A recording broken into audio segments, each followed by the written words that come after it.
Alrighty. Good morning. It's February 3rd, 8:30 a.m. and we're here for a weekly Central Services update. Tom, you now have 30 minutes. All right. Well, thank you for that. Good morning, commissioners. I understand Commissioner Carter won't be joining us. Do we have any call-in users this morning? Doesn't look like it. Okay.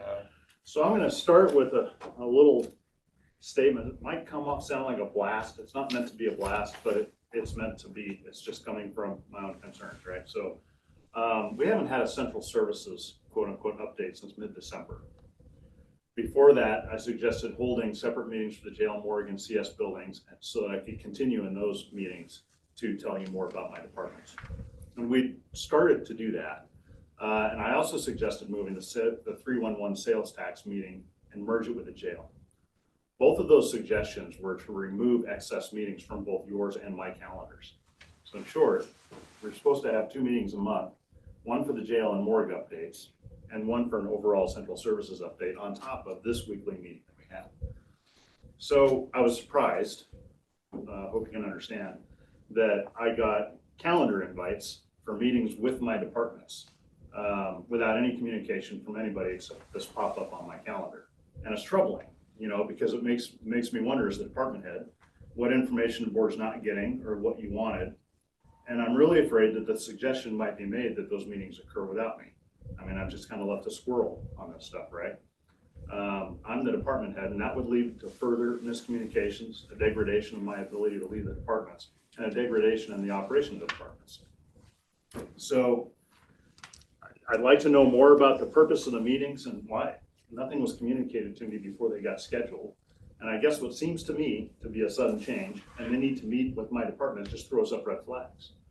I think if you look back at what we've been expected to do over the last year and a half with consolidation and projects, not mine, but overall, all of the departments, we've been exemplary, and we've been one of your trouble-free departments. Outside of the continuing efforts of some to walk back consolidation, I remind the board that I've steadfastly walked the line for the board and their direction. So I would say on the consolidation, Tom, that was the board supporting you more so than you supporting the board. It was your request to consolidate facilities, which is what we supported, and it was difficult to do. So I see it a little bit different. You and I had numerous conversations about you wanting to consolidate everything, which was fine.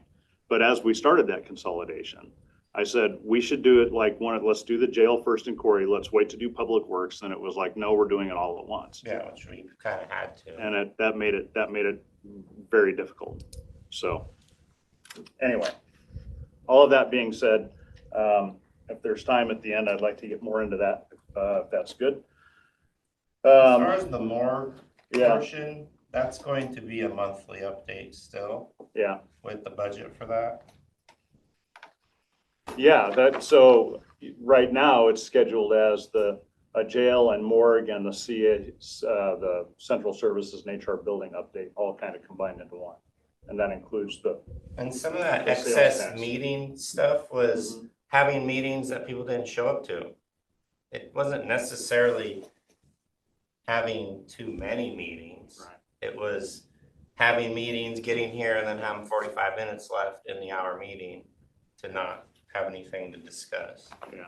So breaking them down to shorter meetings seems to be a better way to go. Plus we can do accountability this way of what is the plan, what are you working on? That's something with like TS and facilities even. I know what's going on with projects. I don't know what's going on with TS projects. As far as which ones? Just weekly, what's going on. Okay. I mean, I have no idea. Okay. Well, I can tell you that, and if I know that, I can make sure you get that information. I mean, if you want to meet with the departments, that's fine. I just ask that I'm with you, right? I mean, otherwise, it's just ripe for miscommunication. I hope that makes sense. But again, to have them just pop up on my calendar without me having any idea why, if we could communicate better, that'd be great. Yeah, I mean, I want you to have the information you need. For that, I didn't honestly have those planned when I was working on this calendar. We had spaces available. It was recommended to me. Why would you leave out those 2 large departments? Well, because I just Well, did, because we always do. And maybe, I just thought, well, maybe that's not the right way to think about it. Maybe we should break them out too. Maybe, yeah, and I don't know who asked that question, those large departments, because those large departments have a department head. So if it gets down to what information do you need, I just need to know that. I don't have an issue with, if I come in here with Kevin or Joe or whoever, or even different people, I don't care. But, those kinds of things are troubling, because you don't, as a department head, you don't know what the expectation is, and we're striving to be excellent. We're striving to do everything right and give you the information you need so you can make informed decisions, or, guide the departments, however. But it's too large. Yeah. Anyway. Well, like facilities maintenance, here's an example. Okay. Last winter, I went out with you and Kevin, and we saw Public Works facilities. And there was like a list of work that needed done in them. But we never really followed up on. Some of those we did update you on, like the Yeah, HVLS fans and the like heating the and the fan, floor, and and But- the waste oil burner. And, It's just not something that is kept on top of, that we know what's going on. So just trying to know more, Sure. trying to be a little bit better Okay. informed as far as for ourselves, not necessarily That makes for total you. sense. But that's kind of the whole idea behind it. Okay. So I didn't like the last few years about how meetings went. It's just a try. Yeah. So That's all right. I appreciate that. Hopefully you can understand my point. no, I do. So, anyway, well, all of that being said, so with GCTS, as you guys know, Joe, John, well, you might not know all of this, but Joe, John, Evan, and Keith did complete the NACO Enterprise Security Leadership Academy, with Seth, Ricky, and Jeremy going in April, followed by Luke and Alex in September. This is great professional development for everybody up in the department. And I know that they're all looking forward to being able to take part. Keith is still working on the Avidex solution for Public Works. And I'm waiting to get a text from him this morning. He's been in touch with Avidex this morning, trying to get an install date. As a matter of fact, they're looking at mid-March. That's what I just got. So I need to communicate that with John and Andy. So he's still working on that Avidex solution. And we are looking for a different company. These companies are few and far between. And every company we've worked with that does AV stuff is flaky. It doesn't matter how big they are, how small they are, every one of them has been flaky. Going back to the time when we first started here and Superior Court was dealing with FTR issues. This is the third company we've worked with in 5 or 6 years to try and meet our AV needs. And every one of them is like this. And we're fighting them. It's really frustrating from a customer standpoint. John, guys at Public Works, they wait forever. I join them in their frustration.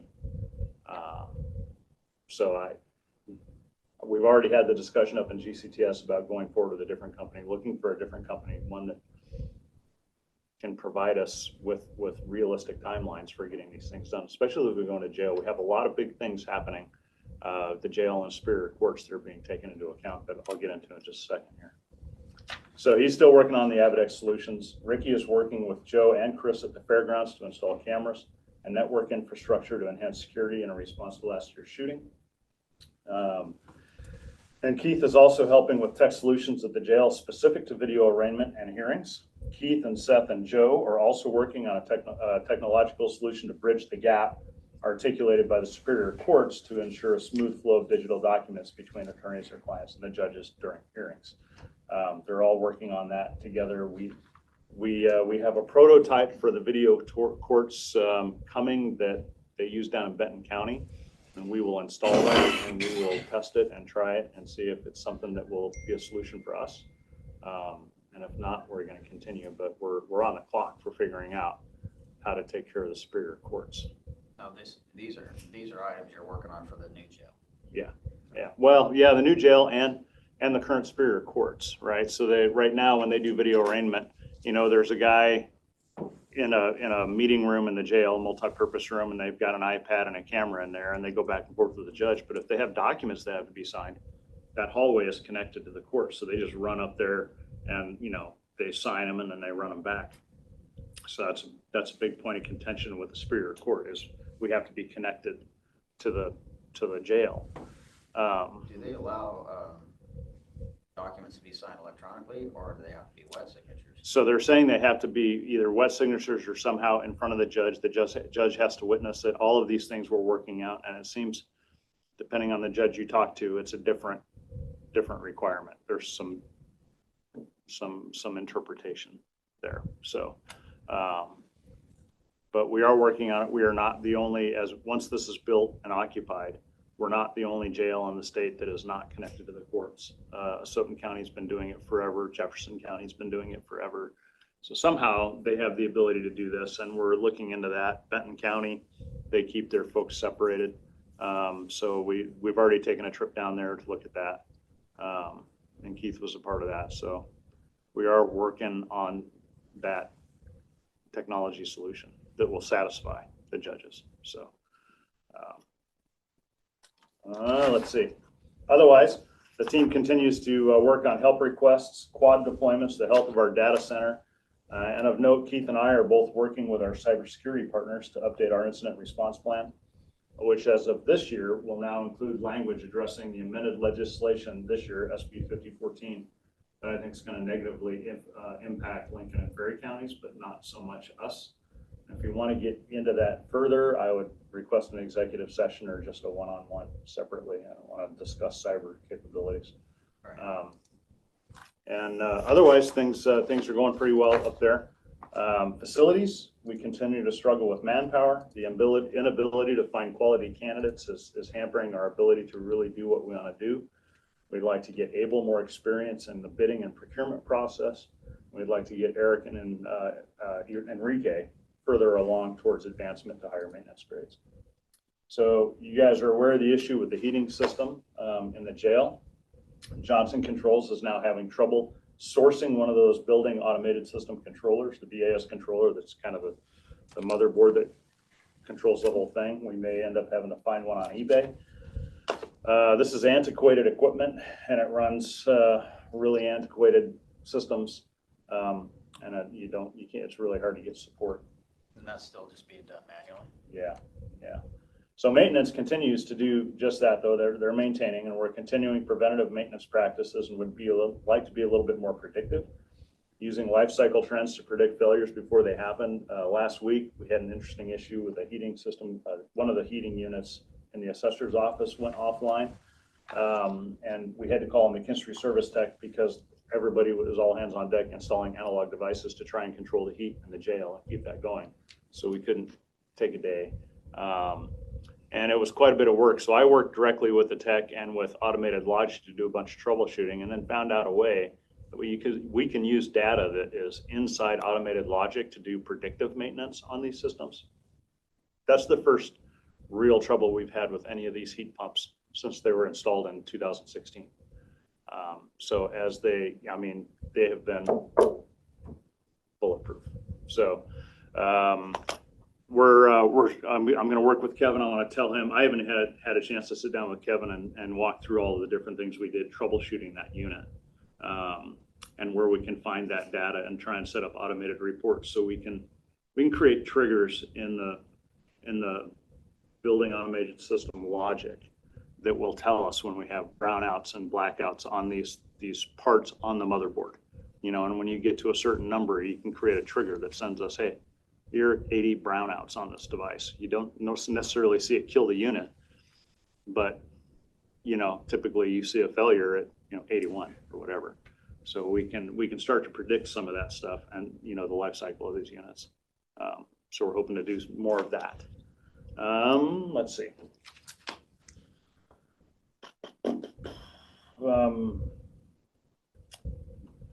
Chris continues to keep you guys busy with lighting projects and plumbing projects at the fairgrounds.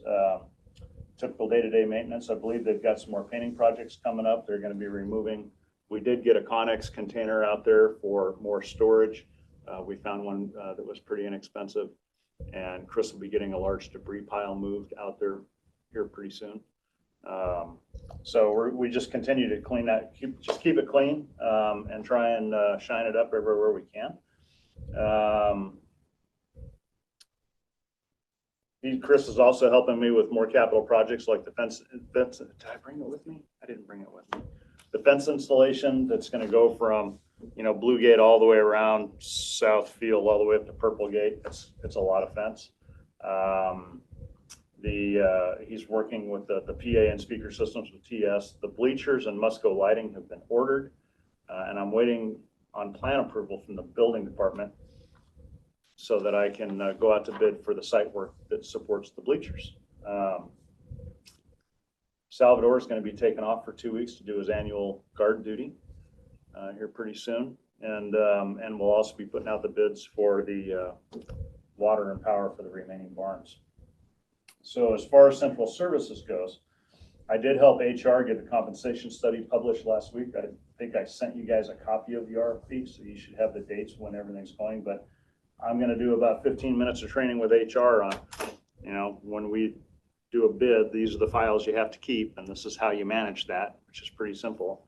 And after that, then they've kind of got it, right? It's on HR's plate, and they'll be able to just take that and run with it. And I don't know who they'll asked to be on the scoring committee when the RFP scores, but it could be a commissioner. It can be anybody. It's pretty subjective. But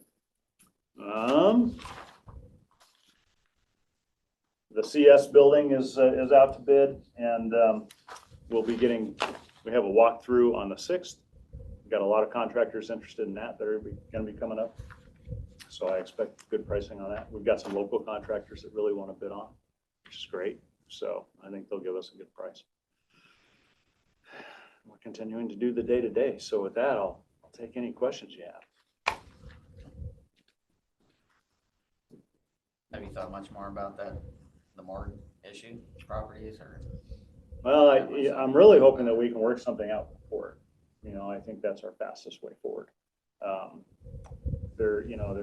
appreciate your engagement on it. Nice to know what they're thinking on price on that piece of property. Well, and I can, I've got a language line thing to take care of today with the district court, and I'll give him a call and find out if they have any movement, or if they want to meet with us again, or if they're going to tender us an offer. I don't know if we need to get that land appraised. If we have to pay for a current appraisal. What do you think? I think it'd be nice to see what they're thinking and then go from there. Okay.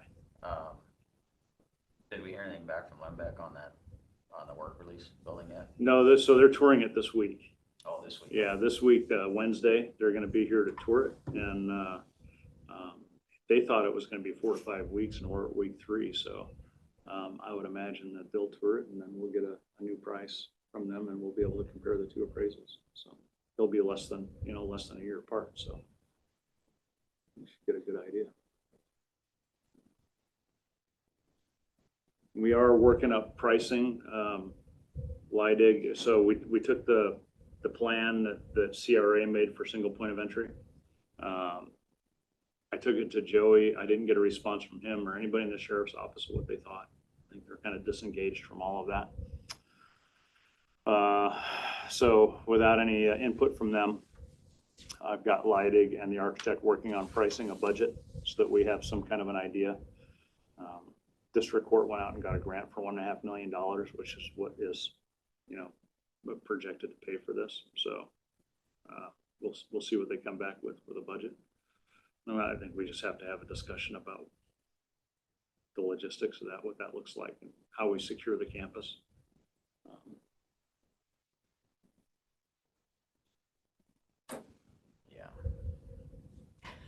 There's just a lot of considerations there. I don't want to be the only one, trying to make that decision or that plan, I should say. Well, do you think that's going to be necessary when everything's moved? Well, the courts are still here. It's the courts that are really pushing for it more than anything else. The sheriff supports it. They, a number of years ago, They went through and did a bunch of active shooter training with all the departments, how you should react, what you should do. But they're teaching through the lens of it's not a matter of if, but a matter of when. And the courts have taken that to heart. There's also a general rule 36 that the Washington State Supreme Court, I think, put out, which dictates the rules that the state expects counties to follow from a security standpoint. So it's the first time I'd ever heard of a general rule being a law, but I guess they are. So they're the ones that are really pushing it. So regardless of the sheriff, we have the courts here, and they want that single point of entry. And your departments do also. Yeah. So the jail right now, I mean, that side has the single point of entry. Nobody else gets to come in the back door. They shouldn't. But this building doesn't have that. No. You got this door and that door. The problem is people can come in the back door over there, even though we have security guards, unless you park a guard there. It's easy enough for Kim actually pointed it out. It's easy enough for somebody to come in. Let's just, for instance, you decide you're going to create a mass casualty, right? You're mad. You can go and put a gun under the rocks outside the back door. You can come in, you can go through security, you can be cleared, and then you can walk right over towards the prosecutor's office, but make that left, go down the hallway, open that door, grab your gun, and come right back in. Unless we put a door that can only, I guess maybe we block off that hallway and alarm it. We could make it a card key access to exit, but it would still have to have a crash bar by code. But we could alarm it. So if somebody did go through there without using their badge, then we would have an alarm and somebody could respond. But we'd have to figure out how to secure that hallway. So it's not 100% secure. Once the sheriff's gone, you could do that. Yeah. Before that, I think it'd be hard to require it. Yeah. Well, and that's part of the larger question about single point of entry is everybody wants it, but they say, but then we got these badges, we can go in any door we want, right? And it's like, well, that's one of the first things we have to determine is the single point of entry for just the public or for everybody. And then is it also for jurors? We've had that argument with the judges where there was, I think,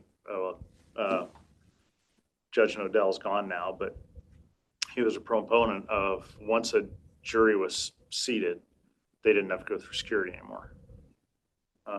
And everybody else was against that, but he was pretty hard line on that. And then, what do we do with all the other doors? Because we're going to end up having to close them and lock them. So. Problem if there's a fire, something like that. They can have crash bars, some people can get out. It's just, we'd have to alarm them. And we have cameras that can see all the doors, so you'd have to watch, but somebody has to police that tailgating, right? So you just never know if somebody just opens the door for somebody and lets somebody in.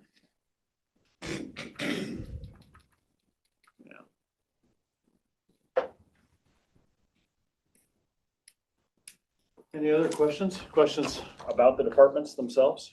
Are you having any issues that you need anything for? Off the top of my head, nothing critical. We're in the budget this year was a reclassification for one of our fairgrounds employees to go from a maintenance 2 to a maintenance 3. And then we need to get Enrique from a maintenance 2 to a maintenance 3. I believe that was also in the budget. So I don't know if that has to go through PMRT or not. I would assume it does for their reclassification. Off the top of my head, no serious issues. Nothing too critical, other than just direction on property for the morgue, trying to find that spot, land that, so that we can move forward. It's probably my biggest concern. The port gets something figured out. And I'll call them today. Yeah. I know we're on a timeline. Yeah. And you understood the point of view that I was coming from on that. Yeah, I got you. I'm not holding Thank nothing against you. No, I appreciate it. I understand your concerns. So. All right, well, I've got nothing else. All right, then we will go into recess until 9 a.m. Good morning, it's 9 a.m. and we are here for Development Services Update with Jim Anderson Cook. Thank you, Commissioners. So update for this week, what I'm working on, have been working on, and we'll spend a good portion of this week working on, is Silicon Valley Ranch Solar. So we have received a permit application for Silicon Valley Ranch, a mechanical permit application. We received that Friday of last week. So it's a mechanical permit, and we do those based off of valuation. So the valuation of that application was $157 million. So the permit fee, the estimated permit fee is roughly $900,000. So we're under review on that one right now. But at hand for me is coming up with the developers agreement and the decommissioning plan and the bond for that decommissioning plan. So last week, Silicon Ranch and their project managers submitted to the county a decommissioning plan estimated at roughly $30 million. I've submitted that plan to our prosecuting attorney's office and our deputized land use attorney for their review, and also to our consultant, Ardura, for their review, just to see if those numbers line up. We are, of course, required to, or they are required to bond that amount. So we want to, of course, validate that the $30 million is enough money to, should they become insolvent and the county needed to take action and remove that facility after it's constructed, is the $30 million adequate to do that? You know, based off of the $157 million to construct, $30 million may or may not be light. So, and then of course the developer wanted to also know what type of security we needed to provide, or they needed to provide. Our code says that either a bond or letter of credit, and the land use attorney came back and made the determination that a bond would be sufficient. You know, of course, a letter of credit would mean that they would need to have those funds set aside, you know, in a bank and made available and payable to the county. So we have made the determination that a bond would be sufficient. We are validating this week whether or not that $30 million is enough to cover at today's rates. And then the code says that developer's agreement and this decommissioning plan is to be reviewed every 5 years for inflation. So we're writing language in that developer's agreement to address when those discussions were to take place. Is it, you know, at year 4, month 6, so that it doesn't lapse. So anyway, that's one half of the developer's agreement discussion. The other half is we have there's a payment that's due for disturbance to a fee in lieu payment for critical area disturbance.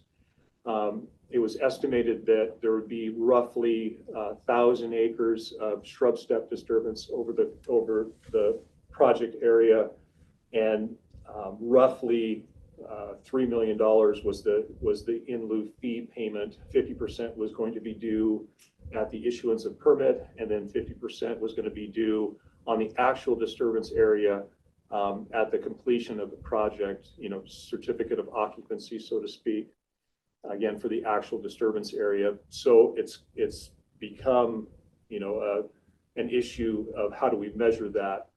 So we are going to employ Ardura to do a pre and post construction drone aerial imagery of the proposed disturbance area so that we can measure, again, pre and post. So we're going to fly it here in the next couple of weeks to determine that area, and then we'll fly it again at the end of construction. So Where's this one located at?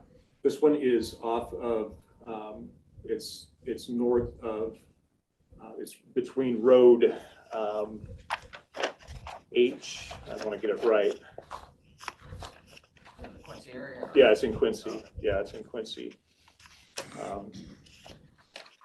up on Cedar Cross property? It's on Cedar Cross. Yeah, that's correct. I want to say between J and, the entrance is on road J, so it's between J and H and J, I think. Yeah, J and 12 is the entrance to the project. Yeah. Yep. So, so that's going to be that one for this week. And then this Sunday, so Sunday through Wednesday, I'll be attending the Society for Range Management's annual meeting. And so the Ardura, our consultant, our critical area consultant, has a booth there. And the county, this is something that Chris had set up about 6 months ago for us to attend. So we'll be there with Ardura, representing the county again at the Society for Range Management annual meeting, Sunday, Monday, Tuesday, Wednesday, discussing our critical area update and efforts that Ardura has put forward on shrub step. So, so looking forward to that. Where's that gonna be at? It's in Spokane. It's at the Davenport Grand. So don't really know what to expect there. Hopefully, we're talking about our WSRI mapping work that they've done, and then hopefully shrub step mitigation banking. So we're going to be there with a bunch of rangeland farmers, and so we'll see. I'm kind of excited about it. So always a learning opportunity. So that's what we got. We've got a jump start to our revenue of, almost $900,000 in the coffers, and we're at the beginning of February. So that's halfway home to what we did all of last year. So,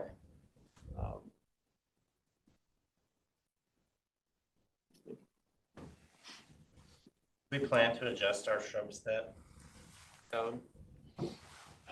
plan to adjust it in which way? So, Well, we don't have a bank, so I think, thinking about it, I think his plan was if we go 6-1, we have a bank, the county is able to take in a lot more funds and then buy property, yeah, but it's not set up. It yeah. doesn't really even work or exist, essentially. So I had another conversation with Habitat Bank on Friday, and it was a good conversation. So they're now set out to find this test bank, and with with this project and the fee and lieu monies that are coming in, the seed money, so to speak, that it's going to be closer to a reality.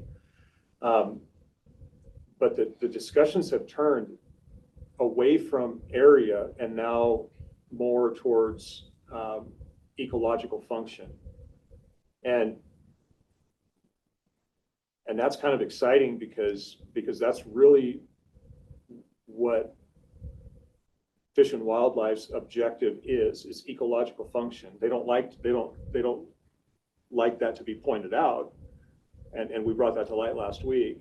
It's not there. Nowhere does it say area. It says ecological function, and so we're going to continue to push that forward. That narrative forward is, if we have a bank established that has high ecological function, and we are banking projects that have a lower ecological function to that bank, it's not necessarily 2-to-1, 3-to-1, 4-to-1. It is, I have a bank that, again, has a high ecological function, and I'm mitigating a project that has a low ecological function. So if, for example, we're out in the county and we have a project that's in habitat other that has an ecological function of 4, mitigating to a bank that has an ecological function of 12. The credit could be, in my mind, and what I discussed with this potential banker on Friday, the credit could be 0.25. We're not talking about 2-to-1. It's different. Right. So now, amending that code that we have currently, that the permittee mitigation is still the code. And so if you don't want to go to the bank, you can still utilize permittee mitigation. But we've always said this whole time that is not the preferred method. But if you don't want to pay to the bank, then that's the option. And really, everybody defaults to the 6-to-1 or the 4-to-1. That's only if you're going off-site. Realistically, you're gonna if you insist on doing permittee mitigation, it's gonna be 2-to-1 on-site. No matter how you slice that table up, it's gonna be 2-to-1 on-site.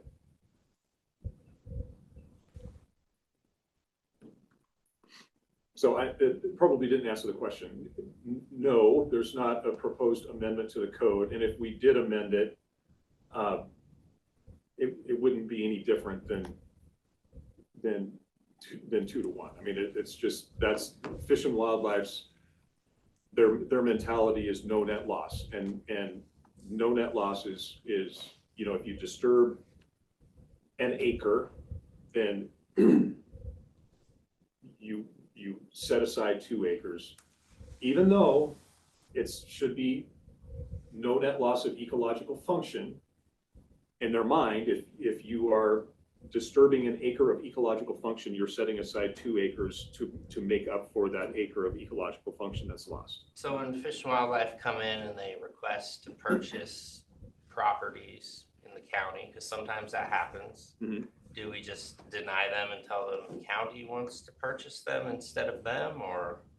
I mean, if the county has the funds to do that, it would probably be preferred or recommended, because but sometimes people gift them property as well. Yeah. But they'll do big swaps with different conservation groups also. The challenge is that the bank, I mean, we're talking about private landowners that these bankers are banking to and with.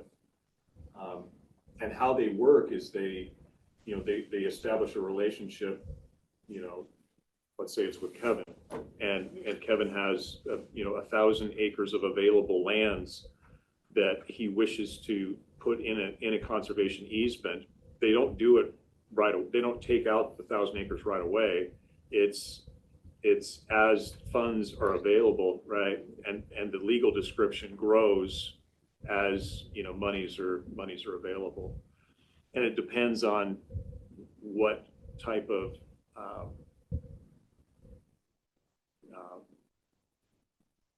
mitigation, so to speak, is being secured. Whether or not if you use the Seaver crops as an example, should they set their lands aside and choose not to graze them, have that umbrella put over the top of it, that is worth more money to them than being allowed to graze it. So, but in any event, as monies are paid to them to expand that legal description, then obviously the area grows. So when they are in that program, they cannot have cattle grazing on it. Right. So then they got to go out and fence it, or have somebody else fence it. Right, and there's a company that the banker pays to oversee that for them. So the Seaver crops in that instance, they don't have to do the work, so to speak. They're being paid a fee to have those lands set aside. So a portion of that banking money that you pay as the developer into the bank some of the money goes to the Sea Crops in that instance, and then a portion of the money goes to the maintenance to ensure that the fences go up and cattle don't graze. If that's the program, and so if that is the program, then the credit value is higher because the conservation is greater than an area that's set aside that is allowed to graze.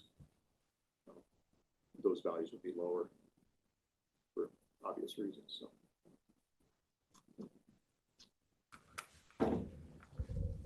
Interesting. All right. Okay. Thank you very much. Thank you. We'll go into recess until we are back with a commissioner's office update.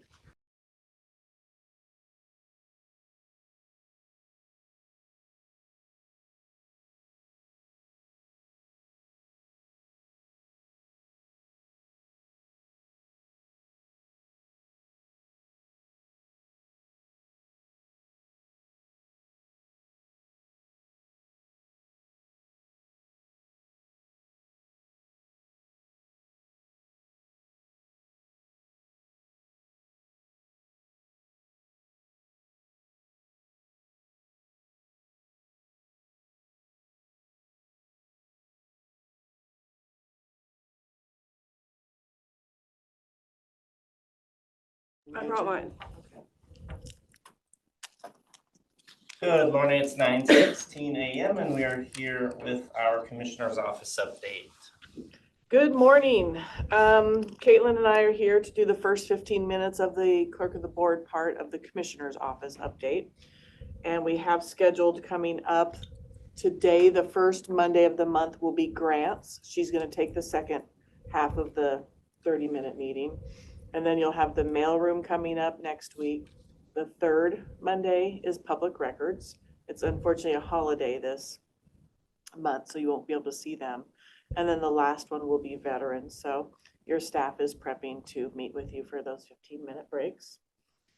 The first part of my agenda, new incident claims received. I don't have any new incident claims, but I do have a question about one, and I was hoping the board can help me, and maybe you can too.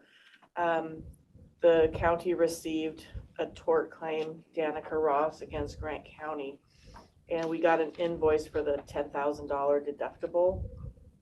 I don't know exactly where that comes from. Usually we're sending those invoices to the departments that this is affecting, but this one I'm honestly not sure. So Rob, I don't know if you know where this one would get paid from. No. Okay. I don't even know who Danica Ross is. So I'm a She's, mushroom today. I'm in the dark. yeah, she's the little girl that drowned at Cave B. Oh, okay. Yeah, I'd honestly probably just prosecutors. I don't. Ask them about the- We have an insurance fund that is just used to pay like our portion of the big WCERG bill. So I guess I don't know if it would come out of that Okay. because it just says insurance on it. We will look at that. I just want to let you know there's the $10,000 invoice did come. On that note as well, the $5.8 million invoice for our annual payment, it was taken up by Kirk in December to get accounting to get paid. And to my knowledge, it still has not been paid yet. So I'll be looking into that as well. I sent her a message Friday and I haven't heard back on that one. So we're not sure where that's gonna come from. Review of upcoming hearings. We don't have any this week. Review of this week's meetings. So we'll just see how today goes. And if you want to make any amendments or changes, you'll let us know. Where is the accounting update? I thought it Right was after us, 9:45. Oh, right there. It's hidden. So you might want to ask about that one. Can you say those again? The $5.8 million, When's it paid? it was due December 31st, yeah.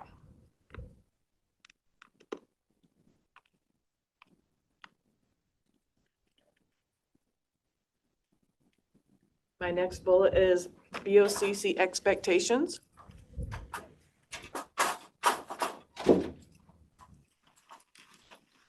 Yours is not today. It's not. It's on your calendar. I meant to talk to you about that. So you're off the hook for today. Sweet. Yes, I know. This is Josh from the mailroom, guys. Hi, Josh. Yes, you'll be meeting with him soon. I'll come up after I'm done here. Okay, sorry about that, Josh. Your expectations of your clerks, now that some things are changing in the office, is there anything that you want to talk with Caitlin and I about expectations? I know that was one of the bullets on the main agenda that we had drafted, so we thought we would bring that up to you and see if you have anything you want to bring up. Not at the moment for me. I mean, I have some, but not for a meeting. I think you're both doing great. I've been here for 33 days. I think it's been good. But who's counting? Don't trust out here, you know, so good. Thank you, we do Appreciate you appreciate guys' that. work. Couple other things that are not on my agenda. The Vietnam Veterans of America in the Moses Lake office. Rob, I was hoping maybe you could bring that up tomorrow to facilities and see where that is at. I put it in there. Okay. I know that tomorrow, I'm working on kind of acquiring some info because I know today was like the most facilities TS update that we've had in like a year. So I know tomorrow I need to have questions on where things are at, or else it'll be a platform to. Do we know if those locks got changed up there? They didn't. Not as of yet. I don't know. Yeah, not as of yet. Okay. Good question to ask. I did get an email back from the VVA guy, not the one who was working in the office, but the main one. They still would like to use a county facility to manage claims, but then the Veterans Advisory Board wants to, look into, do we need two complete separate offices? And are they doing something that the Tony and the rest of the gang are not doing? So they're going to be coming to you with some suggestions and whatnot. So I just wasn't sure about the keys because I talked to Andy McGuire up there and they did not turn any keys in. So as far as we know, they still have full access to that building. They're not an employee, just a contracted that's not there anymore.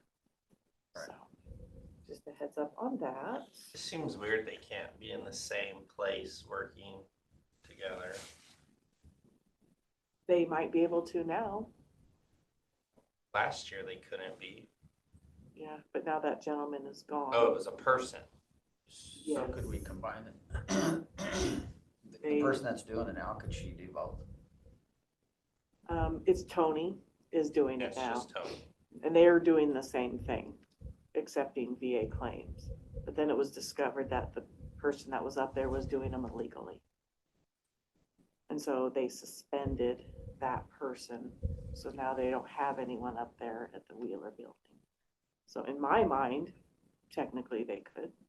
Person you're talking to, that person that's ahead of it, The bigger picture guy. where is he located at? I think on the west side.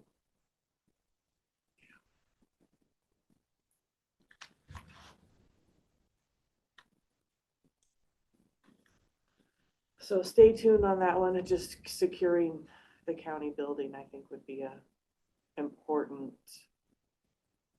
thing to know. Can we just have a locksmith go do that, or they? Facilities does it. Yes, do that, or I mean, not just facilities. They just do it. The last interaction I had was last month, but that was only a few days ago. Be shortly entertaining if we sent a locksmith to change the lock though.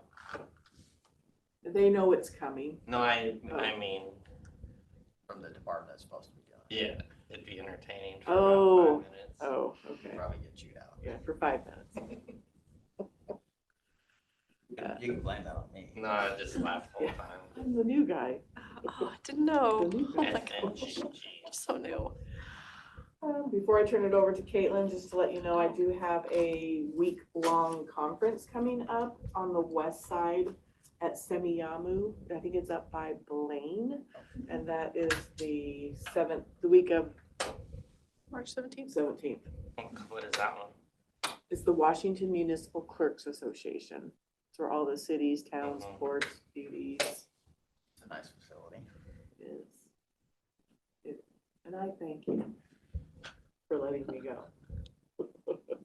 Caitlin, Still a ways away. Hmm? That's still a ways away. it is 5-hour drive or so. Well, I'm just saying, we can take it away. Oh, you can take it away. Smart. I thought you said it's still, I see what you're saying, yes. But don't worry, when we go to training, it's always a great place. It's in DC, yours is in DC. That's a right? way different training. Yeah. Plus, I don't really go to these. I would love to go. Or Caitlin. Oh, that's fine. I also have some time off coming up. So at the end of this month, I'll be gone for about a week, the week of February 18th. And then just a reminder, in April, I'll be gone the week of April 14th for the Laserfish conference. And then I have also signed up, now the calendar's gone, April 28th through May 2nd, there is, MRSC is putting on a finance boot camp training, and it's just in Moses Lake. So I'll be doing that. It's short days, so I'll be working for doing BOCC stuff also. I'll just work from home for the portion of the days. I should be here that Friday. The Friday training is optional, but I have not fully decided if that's something that I want to attend or not. It's for public works billing stuff. It's really specific. So I'm waiting for them to put out a little bit more information about what that training is. But even if I do attend that training on Friday, it's from 9 to noon. So at the very least, I'll be here in the afternoon. But that's just a lot of stuff. And then I've started my CMC training so I can get my clerk's designation. So just about every other Wednesday, I have a 2-hour online training for that, and that's the professional development online. And I'm doing that in lieu of the Tacoma training that Barb and Brittany did. And then, do we want to do the MG thing now, or? 2 minutes. I can be so fast. There's just a quick little heads up that I opened up another can of worms. Our consultant, Megan Greger, that is doing the lean process for us with Laserfish and the consent agenda and all of that. Right now, it's set up so that we enter the consent agenda. We we put in the schedule for the agenda for you guys, like what you look at, and then how it's supposed to be is that Laserfish will then spit out formatted minutes for us, so that way we can just enter in information as it comes. As of right now, it's just me that's making that formatting for the minutes, and it takes some time, but that's fine. The concern is that with the new layout of the agenda, with the every 15 minutes thing, that might cause a hindrance when it comes to the minutes. So right now, with only these meetings so far, we're at 11 pages for the minutes. And I just wanted to give you guys a heads up that we're going to be meeting with Megan this week to talk about options for streamlining this and just maybe making it so your guys' agenda is not so huge with all of the meetings there. So more to come on that. 11 pages. Yes. It's fine. If it's gonna be 11 pages, that's just what it's gonna be. We're just trying to see if there's a way to make it so it's a little more compact, but still easy to read. Yeah, 1 minute, nailed it. Any questions, comments? And you're anything hoping that else? will be done with Laserfish? We're hoping, yes, there's some thought that if you guys are wanting agendas from everybody, there's a way that they can turn in their agenda through Laserfish forms, and then it'll put their agenda into the minutes for us, so we don't have to type it out, which would be really nice, but that would also require them to turn in an agenda. So that is something to keep in mind. Which would be helpful to the board, because then that way you would know what, was upcoming discussion, so. But it would not be helpful when it comes to shortening the actual length of the agenda. So it's just kind of one of those. I think it's hard though, because like some departments' agenda changes on their walk-in here, Oh, it does. so. And the OPMA does allow for that. It's just then how we then have to capture just a bullet of something else that they're talking about. Hopefully next week we'll have some more definitive answers for you guys, but just so you are aware that there is just that small holdup with the actual rolling out of the Laserfish process for the consent agenda. And next up is grants. I'm gonna go upstairs. Me too. I'm gonna go to the Oh, mail we're room. gonna leave Carrie all by herself. Yep, we're running. Leave me all by myself. Good luck. Am I gonna need it? Oh, yeah.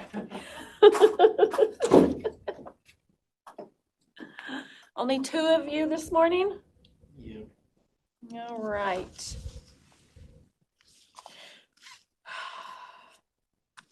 I don't know, did you get a copy of my agenda from Barb? Because it was kind of like last minute She before might I have got emailed it, told, but so. I don't know. I Okay. haven't looked at it if she did. Okay. Well, you guys have probably heard about the Trump administration putting a pause on the grants, the federal grants. So this morning I received an email from the Treasury Department. It's a temporary restraining order. So the pause on those grants, we continue with grants as we have been. They're saying that it's illegal to be putting a pause on those grants.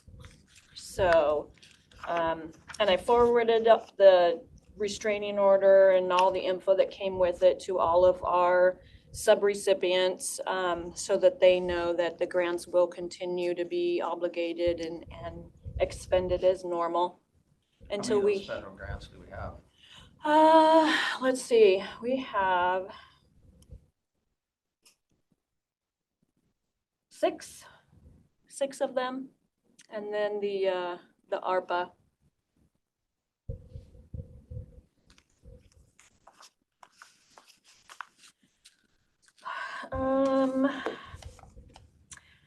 We had some issues with the Consolidated Development Block Grant, the CDBG, with OIC from way back in 2023.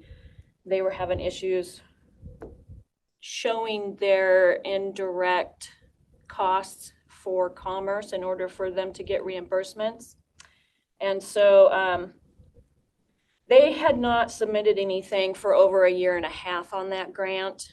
We finally, in the last 3 months, was able to get a summary of their indirect costs. Who are you talking about? OIC. Oh. Yeah. So we got that figured out. You'll be seeing requests for reimbursement on them this week for the rest of 2023 and all of 2024.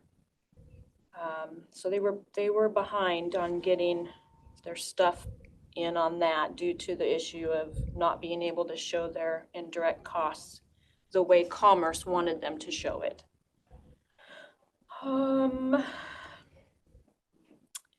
I have, let's see, I received all of our desk monitoring materials for oversight and risk management on all of the grants, all the federal grants, so I'll be reviewing those this week, making sure everybody is, all of our subrecipients are doing things correctly and by the guidelines. The ARPA quarterly report was due January 31st. I completed that on January 27th, and at the end of that, I realized it was still showing $1,000 not obligated. So, and I did send you guys an email concerning that. So there will be $1,000 that will have to be returned back to the Treasury Department on the ARPA. SIP quarterly report was done January 29th. I also emailed that report to you as well, and to Brant at EDC. As of December 31st, we have a total of $303,000 and just a little over $303,000 of uncommitted funding available. So not a whole lot out there left. And I just received 2 more applications from Brant, from the city of Ephrata, and I believe the port of Coolidge City. So we have those 2 coming up.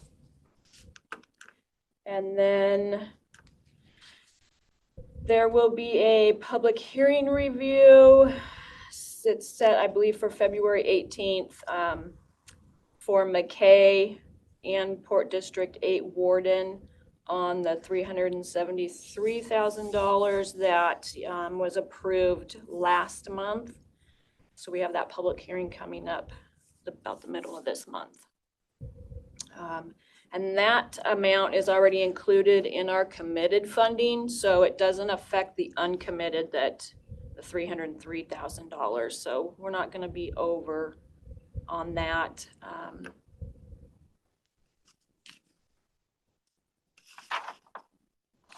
And that is all I have. Any questions? It was a lot in a short time. So.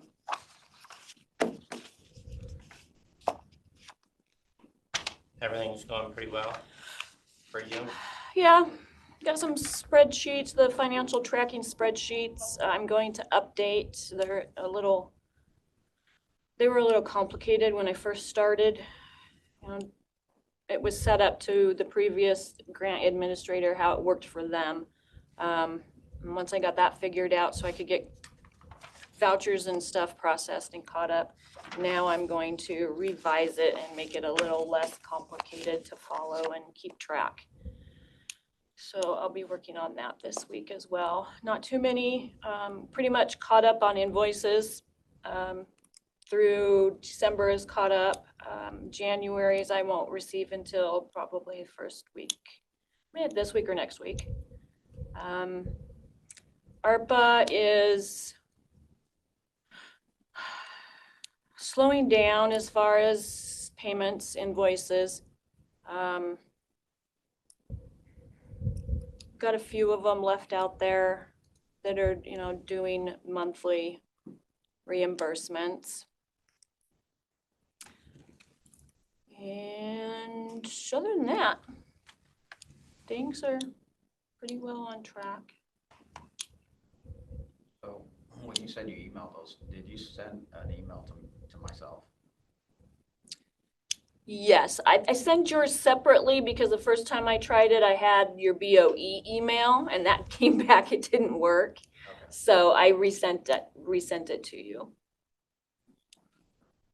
Not seeing it. So. Not seeing it? Okay. I can resend it to you again today. Make sure you get it. Okay, yeah, if I don't get it, I'll ask you. Okay.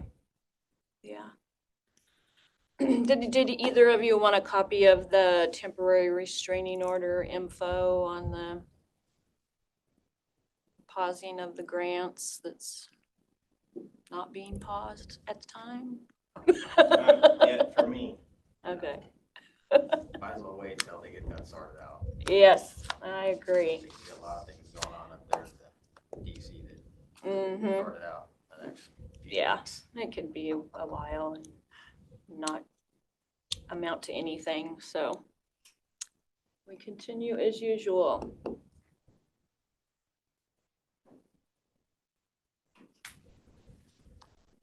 Anything else? Anything else? All right, Nope. then we'll go into recess until 9:45 when we are back for an accounting update.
Good morning, it's 9:45 a.m. and we are here for an accounting update with Mandy Kim.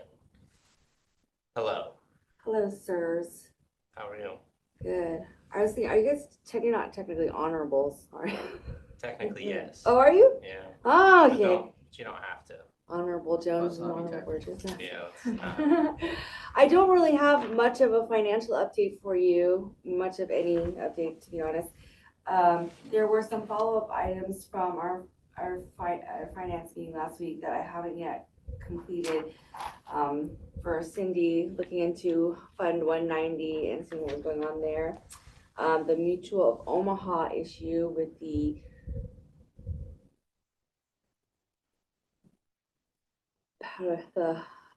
negative fund balance and going back and looking at how much is owed by what employees. I have the list of employees. It's 189 employees. The amounts vary from 4 cents to $2,000 or $3,000 in the instance of one employee who's no longer with us, a separated employee. So I'm not sure how much effort you want me to put into identifying the exact amounts for each individual.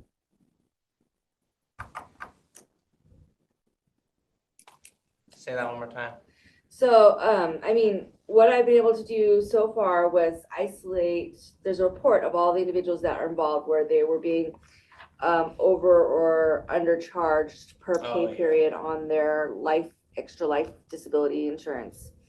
Some of these individuals are no longer with us. Some of these errors go back to 2020. And in total, it's almost $11,000.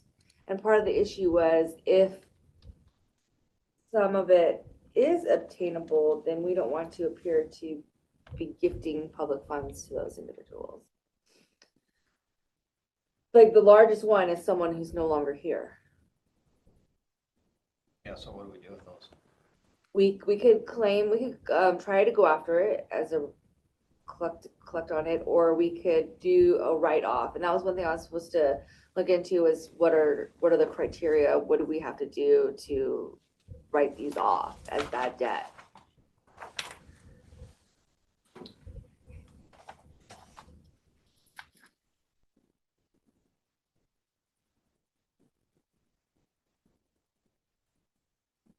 How long is that going on? A couple of years? Well, we have some as far back as 2020, but we identified it, found out in October of 24 through an audit. And a lot of it is rounding errors that have just accumulated over time, where someone was supposed to be deducted $1.61, or they're supposed to be deducted $1.60 and a fifth of a penny, and we deducted $1.61. So that person was over, but that kind of rounding issue happened both ways throughout. What's the largest amount you said? Almost $3,000. Damn. And I mean, seems that's, more like cent. some of them pay dollars, some of them pay $60. It's just how much they chose to put into it.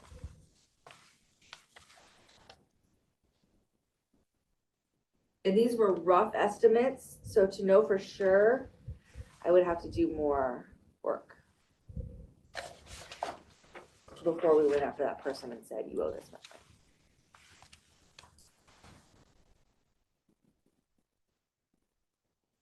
Has this ever happened in the past? What was the proper protocol? Not to my knowledge. I'm sure this has happened to somebody somewhere. I don't. We could check with some other entities and see how they've resolved issues like this with payroll and rounding. Yeah, how you go after something like that and you know that we've overpaid, that they're no longer with us. The one who paid the largest is no longer with us. What department were they in? I don't have that with me. I have their name. um, I have their department on my master list, but I just printed the employees that were involved. That person was Janelle Edmondson. I'm not familiar with the name, so I don't.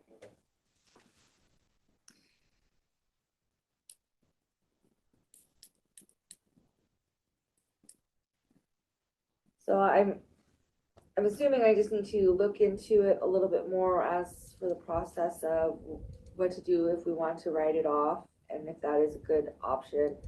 I can narrow down to on how many of these people are separated for sure.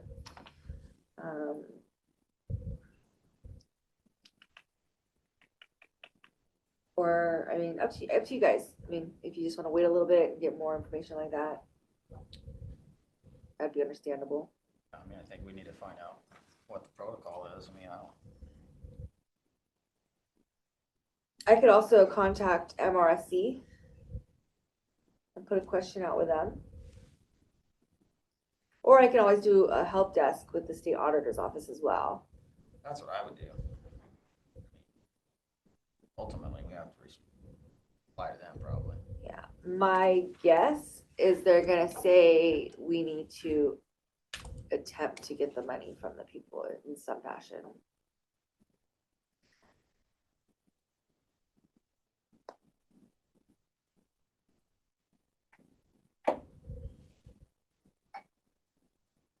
But at least if we ask them, then we'll have it in writing, whatever we decide to do. Yeah, I think probably start with state and ask them what we technically have to do with it. Okay.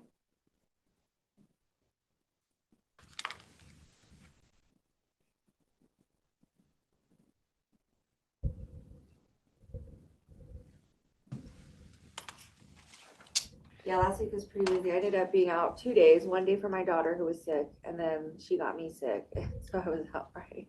That's the way it goes. And we had all the quarterlies due by the 31st, and we had to upload all the W-2s to the Social Security before the 31st. Oh, yeah. And so we were able to get those done, thankfully. Hopefully I did it right. There wasn't very good instructions on there, and their website was not super helpful. Yeah, January's a rough month. January, April, October. Probably not for you guys, but taxes.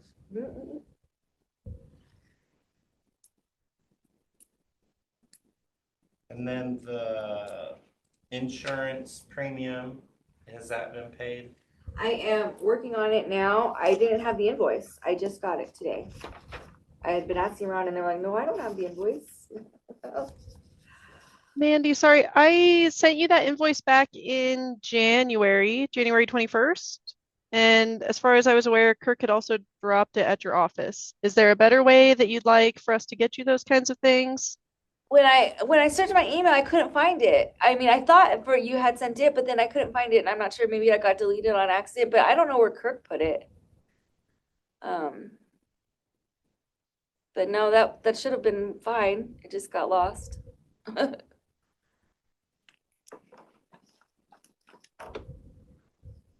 But I talked to them. They're fine with getting their payment next week too. No issues.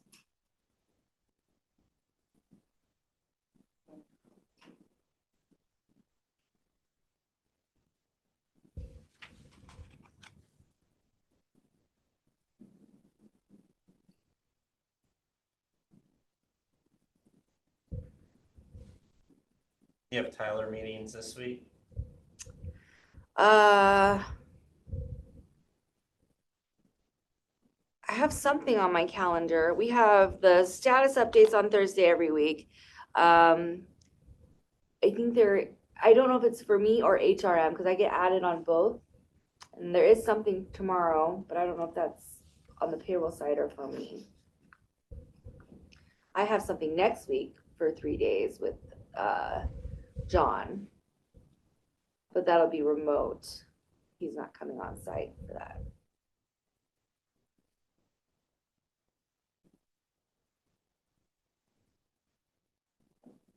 there anything you need from any other department heads or anybody else involved in Tyler? Like, I just was told last week, Tom just found out that he was part of Tyler.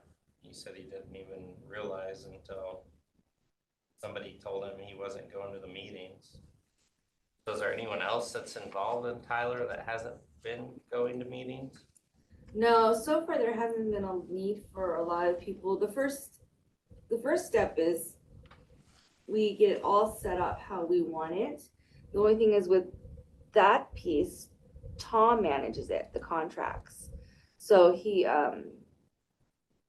John had talked to him, our guy from Tyler had talked to Tom directly. So I don't know what was communicated between them.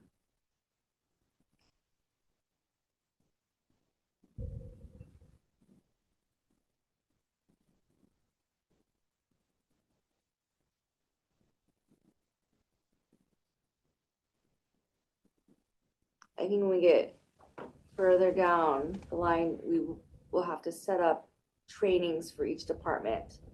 And I don't know, probably 1 to 2 representatives from each department can train with me one-on-one on the pieces that they'll be utilizing. We could do a massive training, but I don't know if that's as valuable. I'm assuming this is smarting software. The GL.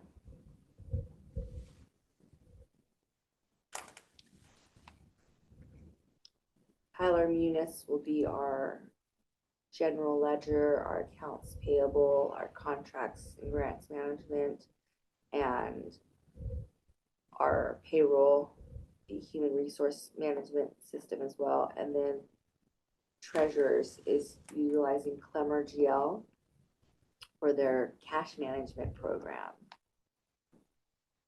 And we'll do an upload, hopefully, if we're successful, we'll do an upload from GL, or Clemmer GL into our Tyler Munis GL.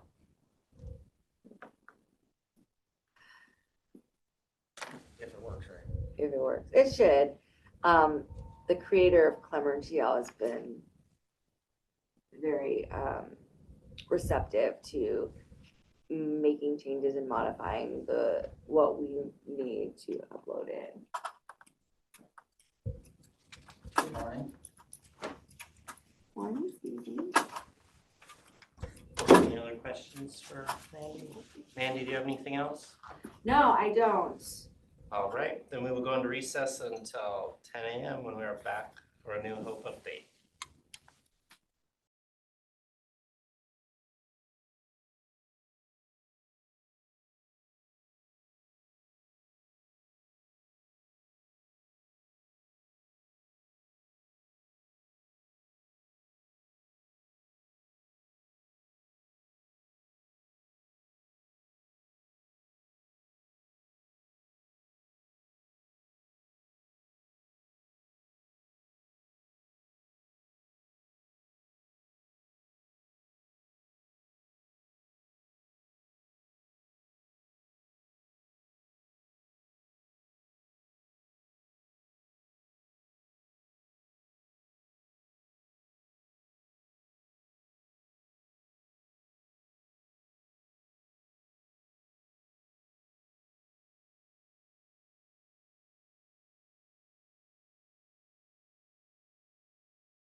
Good morning, it's 10 a.m. and we are here for a New Hope Kids Hope weekly update. Hello, Susie. Good morning. Good morning. Is there notice of anyone online or? You have Already two got our call-in users. So I'm sorry. we Did she? have one person online, constituent of Grant County. Oh, okay. All right.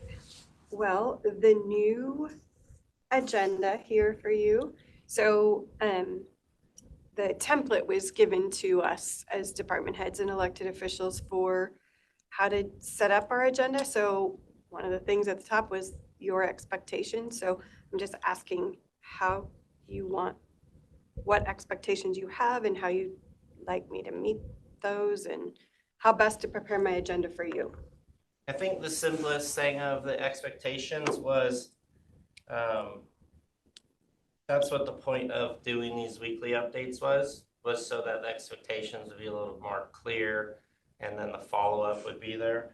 And I mean, as far as this meeting goes, just the expectation is if you can't attend or attend remotely or send someone or have them attend remotely, just to not have any blank meeting spaces where we might go a couple months hearing from a department. We're trying to create a weekly report with everyone, which I think will help you and help us. So What kinds of things do you want to hear? What's it helpful? could be anything from staffing issues to staffing needs, which you do now, but sometimes, you might be a month in between and we don't remember, where now it'll be, yep, Susie talked about that, yep. And that'll apply to everyone. I mean, it's a lot of people and meetings to try to keep straight when you only see them once a month, sometimes once a quarter. So any issues on fire, facility issues that we would be able to help with, tech issues, other department head issues, something that you need, kind of just normal, just a little bit more of a report between all of us. Okay. Yeah, right now we're in legislative session, so. Yeah. Do you have anything going on that side? I Huge. see you're heading to Olympia. Huge. I am headed to Olympia and actually at 10:30 I'm set to testify on one of the bills. It's our most significant bill. So that is one of our issues on fire is Senate Bill 5362. It's the crime victims funding bill. So it's asking the state to come back and backfill the loss we're going to have from some federal funding. This is before any of the executive orders. This has been happening for quite some time. The VOCA, Victims of Crime Act funding, is going to drop to our state at 51%. So right now, New Hope and Kids Hope receive about $750,000 in VOCA funds, and a 51% cut is over $350,000. That is significant. I've been in touch with Zach. Thank you for that connection. He is also signing in pro. I'm not sure if he's going to provide testimony today, but he'll be signing in pro on that bill. That's hot on legislative updates.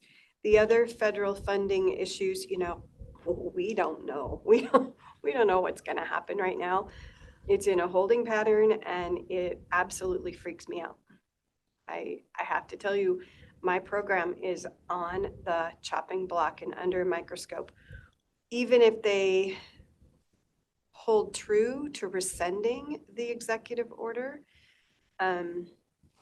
there's still the DOJ department that is going to be looking at those sources of federal funding.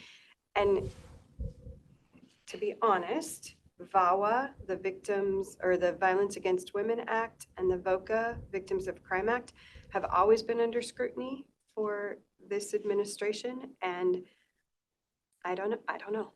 We'll see. I mean, it is some of our country's most vulnerable people that will be impacted, and frightening. So I'll keep you posted on that, and I'll keep Zach posted for the state piece. My intent was perhaps to go back to DC for leadership this year in June, where we have meetings with our US congressional folks, but I'm not sure that, I don't know, that we'll see what happens with that. I'll keep you posted on that too. So, FLSA status change. I was notified from the HR department that I have one position, two staff who are impacted by the FLSA status change, and that is our therapy positions.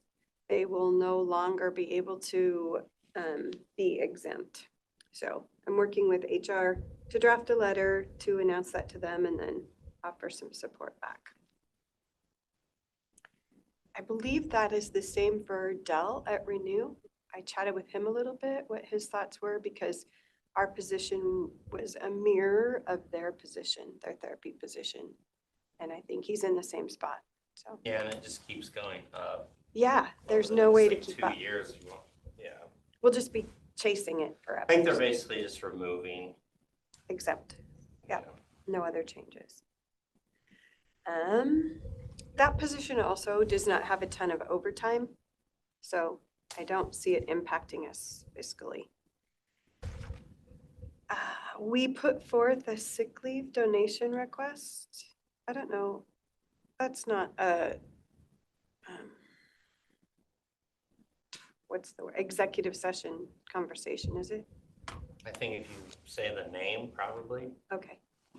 Yeah, we Right. put forth a sick leave donation request. I think you all know who that might be and why, so it'll be coming your way. And then plan and goals for the week have completely changed. The Boys and Girls Club applied for some federal funding back last summer. They were awarded and now it's on hold. It is to do some violence prevention work in our community at a really deep level. It's not just looking at what a provider like New Hope or Kids Hope could do, but through also law enforcement and maybe even some other stakeholders. I'm not really sure. I mean, the intent of our retreat was to talk about how they can best meet the needs of this grant, which are super hopeful. It could potentially be a revenue resource for us if they choose New Hope to be a provider. So that was canceled or postponed till they get more information from the feds about their grant.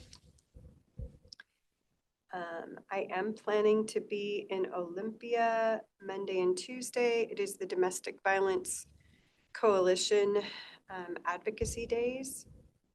And then the following week, I will be in Olympia again on Tuesday, Wednesday to meet with legislators regarding Children's Advocacy Center issues. I do have an upcoming consent agenda item, and I'm maybe asking for some guidance here. We applied last summer for a federal grant from the National Children's Alliance, and that grant would pay for a portion of our forensic interviewer. We need that funding because our other funding is going to be potentially reduced. So we really need this funding. We were awarded, they were in a holding pattern, but then I received information on Friday that they're going to go ahead and go forward with entering into an agreement with us, and we'll be able to actually receive that grant. It is the same grant we had last year. They're 1-year periods. We applied for renewal, we got it, and I informed them that I have a process. Legal on our end has to review it, then it has to go before you for signature. They've run it through their group because of all this federal stuff, they have a short timeline to get things signed and back to them. The deadline back is February 14th.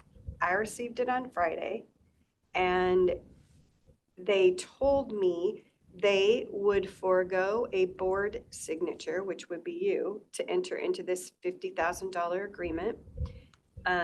But again, I have an agreement and it's county protocol that legal reviews it, then it gets on your consent agenda.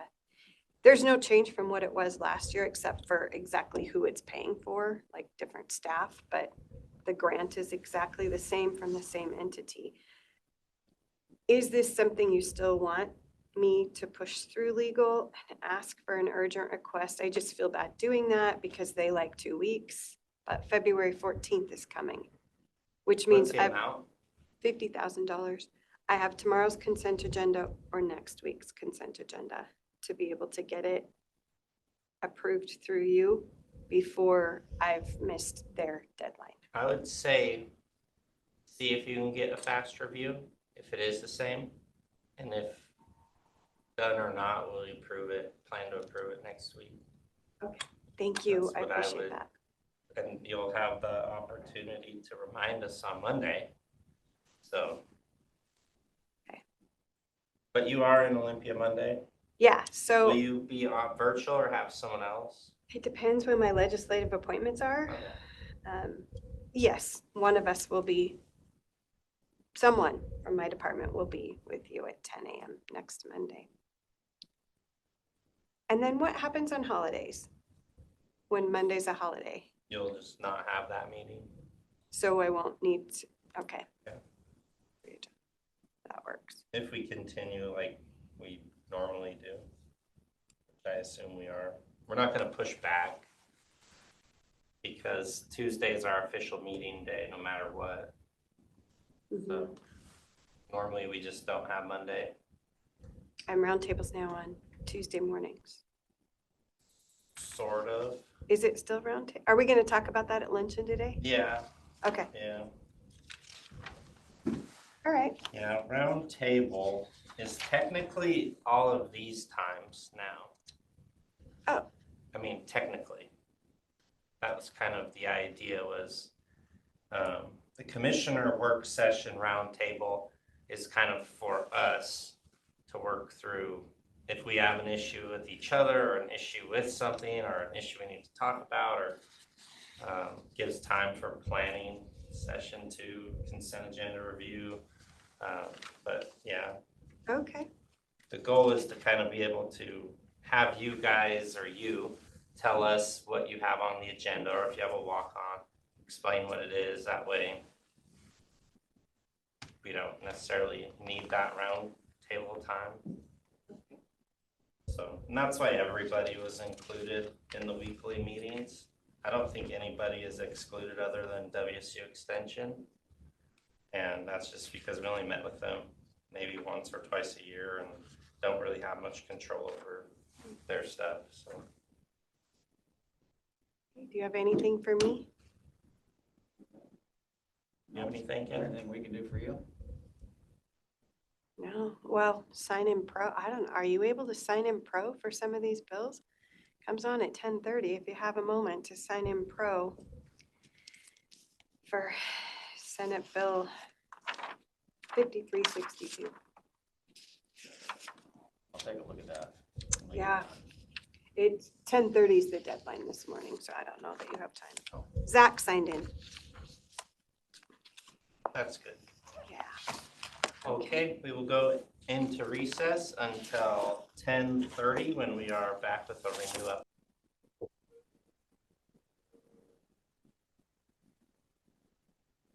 Good morning, it's 10:32 a.m. and we are here with Del Anderson for a 15-minute update. Hello, Del, how are you? Doing terrific. How are you, Rob? Kevin? Good. Thanks for asking. Yeah, you bet. This is your first day with the new schedule. How's it going so far? Fast. Yeah. We good? Get to see you a few times a month? Yeah, no, this is good. This is great. And I'll see you this afternoon as well. I'll be coming over for the department head luncheon. Good. The topics I had on my agenda, the first one is emergency planning. We are planning for a active attack training, which will be a simulation with law enforcement, which it would include the sheriff's office, Moses Lake Police Department, as well as Samaritan Hospital and Moses Lake Community Health. So this is going to be an intensive training walking us through the initiation of the process where we have an active threat on site, and then a law enforcement response where they would come through the building, secure the building, make sure that the building is cleared as well so that it's safe. And then we'd have to have staff um, leave the building as well. And then we'd have some individuals acting as casualties, injured. EMS and fire department would also be helping in getting people to the ER so that we would know what this process looked like if we ever had a critical incident on site. We just met with the sheriff's office, MLPD, Community Health, and Samaritan on Friday morning to start planning for this. But my ask for this is that because of the amount of time it's going to take, and we also can't have adolescent or anyone under the age of 18 involved, I'm going to be asking to close the doors on that for 8 hours on that day. We would still make our crisis team available to the community. Our phone lines would still be working and answered, but we're not going to be able to see clients on this day as we prepare for that. And I wasn't sure if this type of request for closure needs to come through consent or if it's fine just to ask during this meeting. Barb, can you answer that question? I apologize. Someone's here. I haven't been able to listen. Maybe Dell, call me when you're done. Okay, that's fine. Perfect. Thank you. Yep. All right. Well, sorry about that, Dell. That's okay, Rob or Kevin. I didn't know if you had any specific issues with performing an active attack training or an issue at all with us needing to close our office for that day. No, I think it's a good idea. not really. You guys have had issues, so I think it'd just be good for your staff. Okay.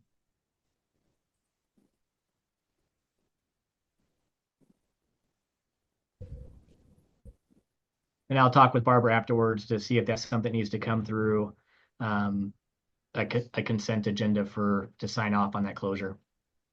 I would assume that it Yeah. does. Just make sure that we do whatever we generally do. Okay. And we'd also make the public aware as well. So there'd be a press release and a public notice as we're coordinating that event as well. So just as a heads up. The other topic I had was on plans for workspace. I've had previous discussions with commissioners that we're running out of room in our facilities for expanding programs. We've been looking at some different options.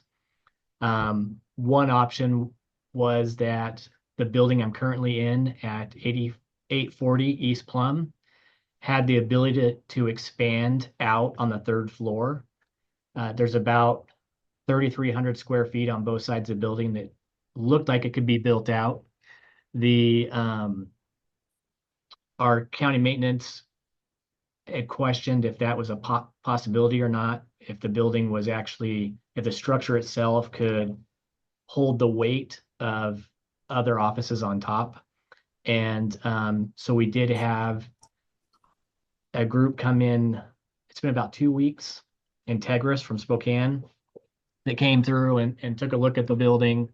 And they did agree that it would, looking at the blueprints, that it had the infrastructure to withhold weight if that was one direction that we wanted to head as far as adding space. They're going to work with us on a plan, though, because that may not be the most efficient way to use funds or to create capacity when we also have a building next door to us that we own that could also be built out if we're looking for about 7,000 square feet. So there's an option there, and depending on costs, it may be worth, if you're looking at 7 to 10,000 square feet, just having another facility. So you really want to look at all the plans that we have and create some options for us. So what's going to be cost effective moving forward, but trying to add this additional space. In the meantime, what we've done is we have moved our crisis team that was in the Crisis Solutions building, which is next door to us here in Moses Lake, back into our building behind the reception area. And our plan is to move substance use treatment team into that building so they can have room to start to expand this year, as we're really seeing an increased demand for individuals needing substance use treatment. Our delay in that to move the substance use team over is that the flooring in the Crisis Solutions building started to bubble. And so we had someone to come look at that. That flooring's about 4 years old. And we were told that it was caused by areas where the sun was shining on the floor, or there was moisture under the floor, some different reasons for this type of flooring to be bubbling. And then pictures were taken, and the flooring was pulled up to take a look at some of it to see what's the matter. And then the manufacturer actually came back and said that there was some deficiencies in the flooring that had failed. And so the manufacturer is going to replace the flooring at no cost to us. And so that'll be throughout that building. So we're going to wait for that work to be accomplished, and then we'll move the substance use team over. In the meantime, we'll be working with Integris and going through the bid process for an architect and that kind of thing to work on any potential construction that's needed. And but the first part of that's going to be refreshing the building I'm in. And so you'll see that as a part of our capital project. I just wanted to provide that update to you so you know where we're at on the workspace, something I'm keeping a close eye on, and also looking at what we can do to expand our spaces in the future. Are you working with facilities on these things? Yes, I'm working with Kevin Schmidt, and Tom's updated as well, and with facilities.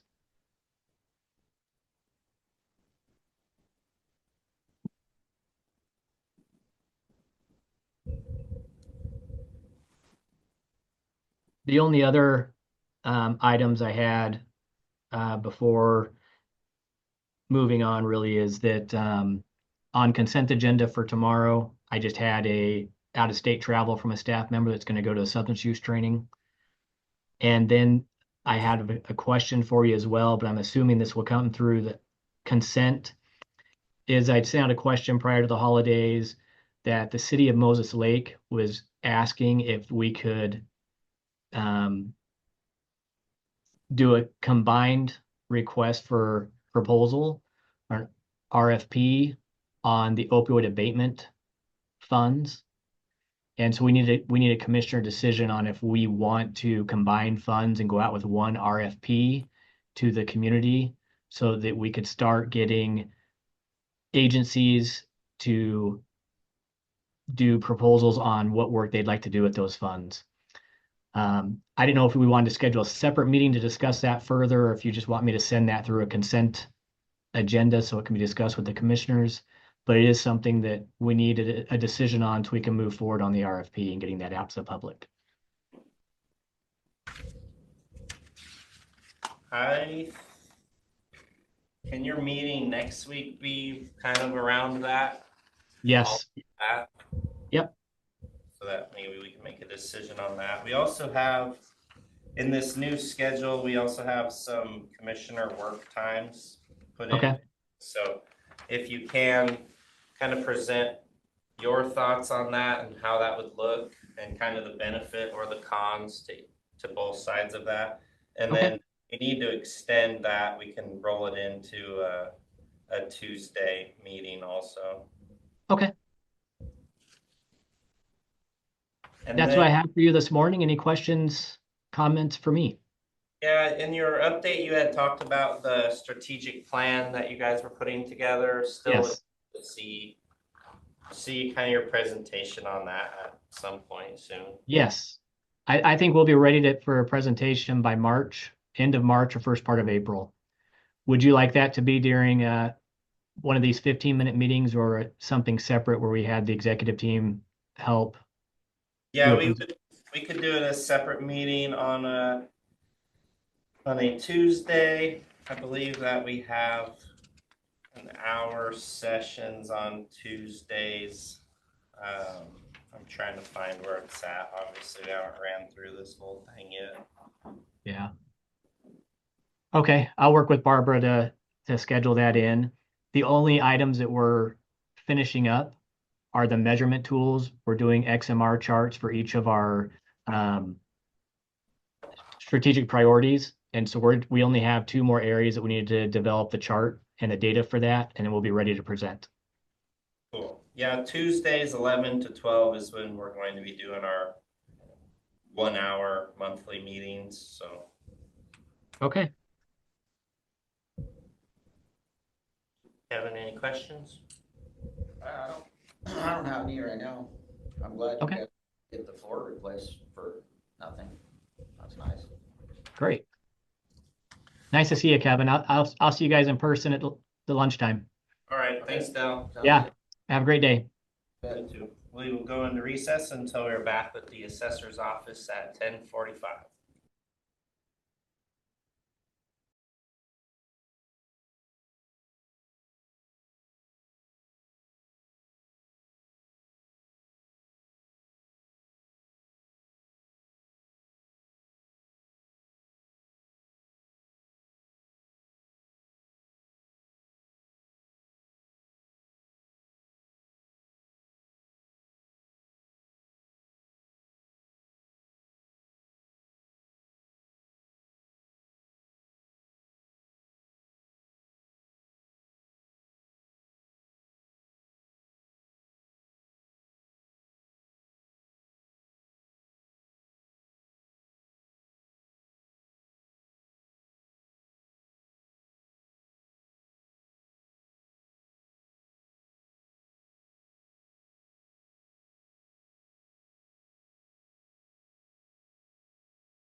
Good morning, it's 10:45 and we are here for an assessor's office update with Matt. How are you today, sir? Doing well. Morning, Matt. You look so calm today. Monday though. I'm glad that it appears as such. You're putting on a good front. Yeah, so it's working. All right, so as far as where we're at, change of value notices, the deadline for the majority of the notices for the timeline to appeal was Friday, the 31st of January. So that has come to a close. We have quite a few corrections that have been made and new change of value notices sent out. And so that extends out the period for any of those that received new change of value notices to appeal. They get the additional 30 days from that mailing of that new change of value notice. How many of those did you send out? I don't have a count. I can get a count to you.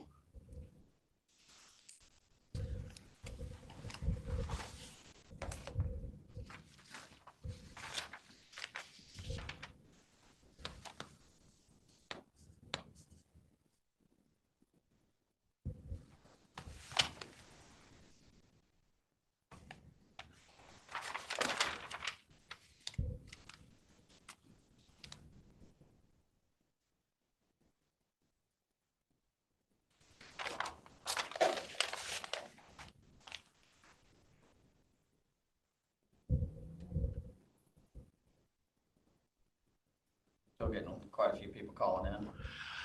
Not so much. We still get a few coming in, but it definitely has reduced. The largest influx, I think, was Thursday and Friday of last week, right on the cusp of that deadline. For the last week and a half prior to that, most of the appraisers as well as the office staff was directing people to appeal just because that deadline was coming up and we didn't want them to lose their spot. If it was, for instance, something that would need an inspection, something that would require a BOE appeal to be filed for us to make the changes. The changes that were sent out were based on a market adjustment that was in error, and so those had been found and corrected thanks to the calls coming in. That's one of the things that I appreciate about having this time of year, is so that things that we wouldn't know were mistakes, we're able to catch and get those corrected. And that's something that's done for all that were affected by that adjustment and not merely the ones that Not just a called in. single person. Yep. So thanks to them, many others were corrected and adjusted. So in regards to process of the adjustments, do we, do those supplements happen, or are you waiting for us to do something before you do that? For the supplements that affect 25? What do you? Well, we what do you haven't mean by started the that? tax calc because we haven't received something that we're supposed to receive from the assessor on the LTIF. And so, and plus we're spending a lot of time for assessment cleanup.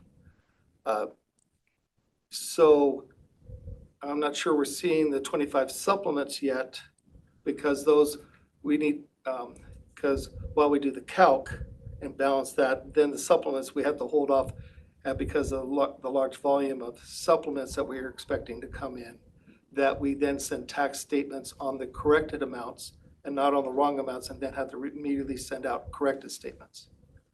So I wasn't sure the timing of when you push the supplements for 25 value changes. Those have all been, the ones that have been found and have been adjusted have already been supplemented. Okay. Now, whether or not they've been accepted on our end. So if no changes have been made on your end, I can't speak to that, but I do know that they've been accepted on our end up to, like I said, that would have been the end of last week. Okay, all right, so when we do the tax calc, hopefully it'll still be on the pre-numbers, on the values that she used to do the levy certification, and not on the new values. So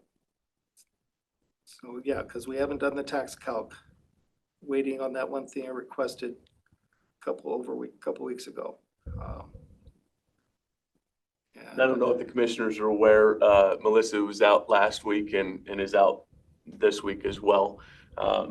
So she has been doing what she can to respond to emails, but she hasn't been in the office.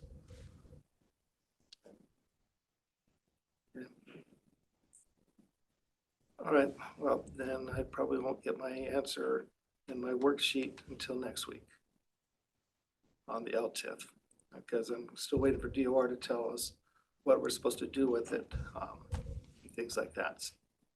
When did you reach out to her? 15th or 16th. She said she has it, but it's going to take some time before she can give it to me, which didn't make sense. My guess would be that could have pertained to her being out of the office, Daryl. Yeah.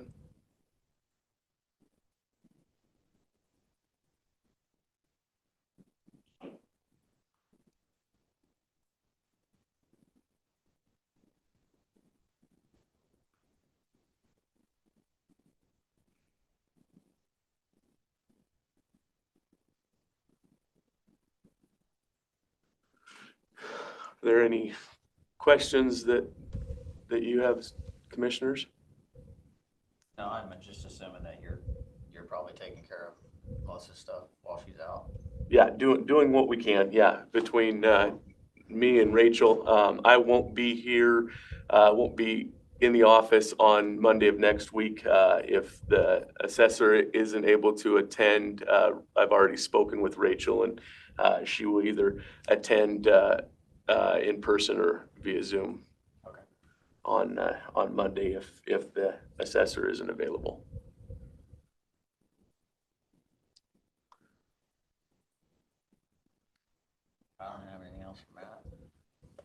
house going okay? Yep, just plugging along. And like with the calls, even though the appeal period has ended, if any issues, people call in and there are any issues pertaining to market adjustments, those are still things that we are finding and making corrections on.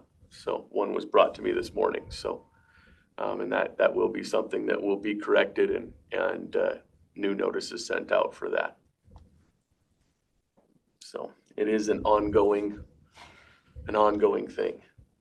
That didn't stop with the appeal date deadline expiring. So, I understand. Thank you, sir. all right, thank you. Appreciate it. We will go into recess until 11 a.m. when we are with the auditor's office. How are you guys? Good. Good morning. It is 11:03 a.m. and we are here with Michelle Jadalin for the auditor's update. I think I'm a little behind the ball because I was like, what am I supposed to be doing here? I'm running around getting ballots and taking stuff. Well, So just- you can discuss what you're doing. So Okay. running around taking ballots, kind of what you're doing. That's Oh, what I'm this doing? is Okay, for. well, I'm And running then- around picking up ballots, getting rid of pink envelopes today because Dave was here. So I said, can you help us? Help him out. Anyway, so we're currently in an election, currently putting together the software system for finance, part of the county. That's taken up most of our time. And then just trying to do everything else that comes up in between. I just can't think of everything that we're working. When does the election close? It's the 11th.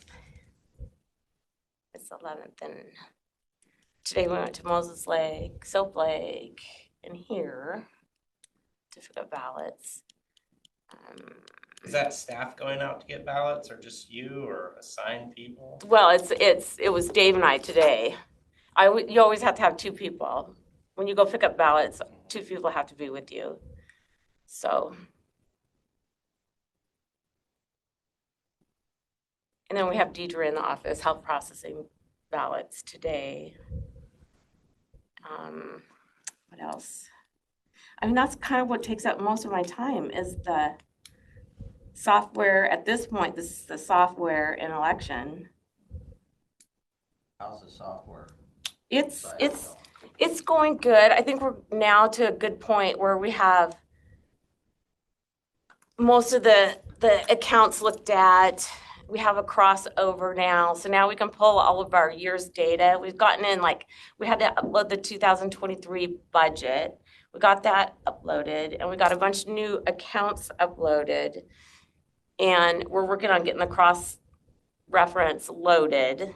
We have 2023 actuals for special districts crossed over. And now we got to do the county side. But we have to do that on each year. Once we put the budget in, then the next thing is that we have to do all of the transactions that happen, all the debits and the credits for the cash, the revenue, and expense. And it's a lot. It's a lot. It's a lot. And then we've cleaned up our numbers. We have set up the finance system so that it's easier for us to do the annual report because we have a lot of accounts that everybody wants it broke down. And Tyler has a project part of the deal that we can enter in like grants and projects into the system without muddying up our accounts. So that's kind of what we're in the process of learning how to do right now. So once we learn how to do that, we'll try to get a lot of the grants we already have set up for each fund department. And once we get through that, because we have to go live July 1st. So every, breathing minute we have, that's what we're working on. I spend many nights sitting on my computer, crossing the numbers over, trying to build the tables in the new accounts and a chart we can use to do what Manny's doing with the crossover. But super time consuming. And just, yeah. And the bars are set up. we go from one, we try to keep it as close to what we already have, how we have our bars account set up, into the new one. So it's a little bit easier and more, I guess, recognizable for everybody else that has to use it and learn it. So we try to do a really good job at that.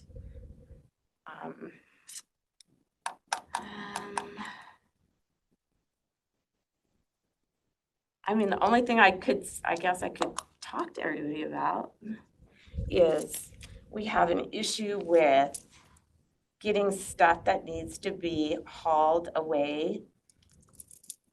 Old records that have met the retention.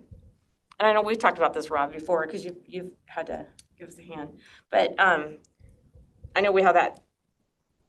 I got the vault redone, but now it's like it's time for us to haul all of the really heavy stuff out. And I can't lift the boxes very easy. And we don't really have. Where do those records go? Up on the hill. They go up on the hill? Yeah, well, no, that selection has to move theirs up on the hill because we have to, to store them until the retention's up. But then that's the other issue. Then they're up on the hill. We got to go load them, haul them either to the dump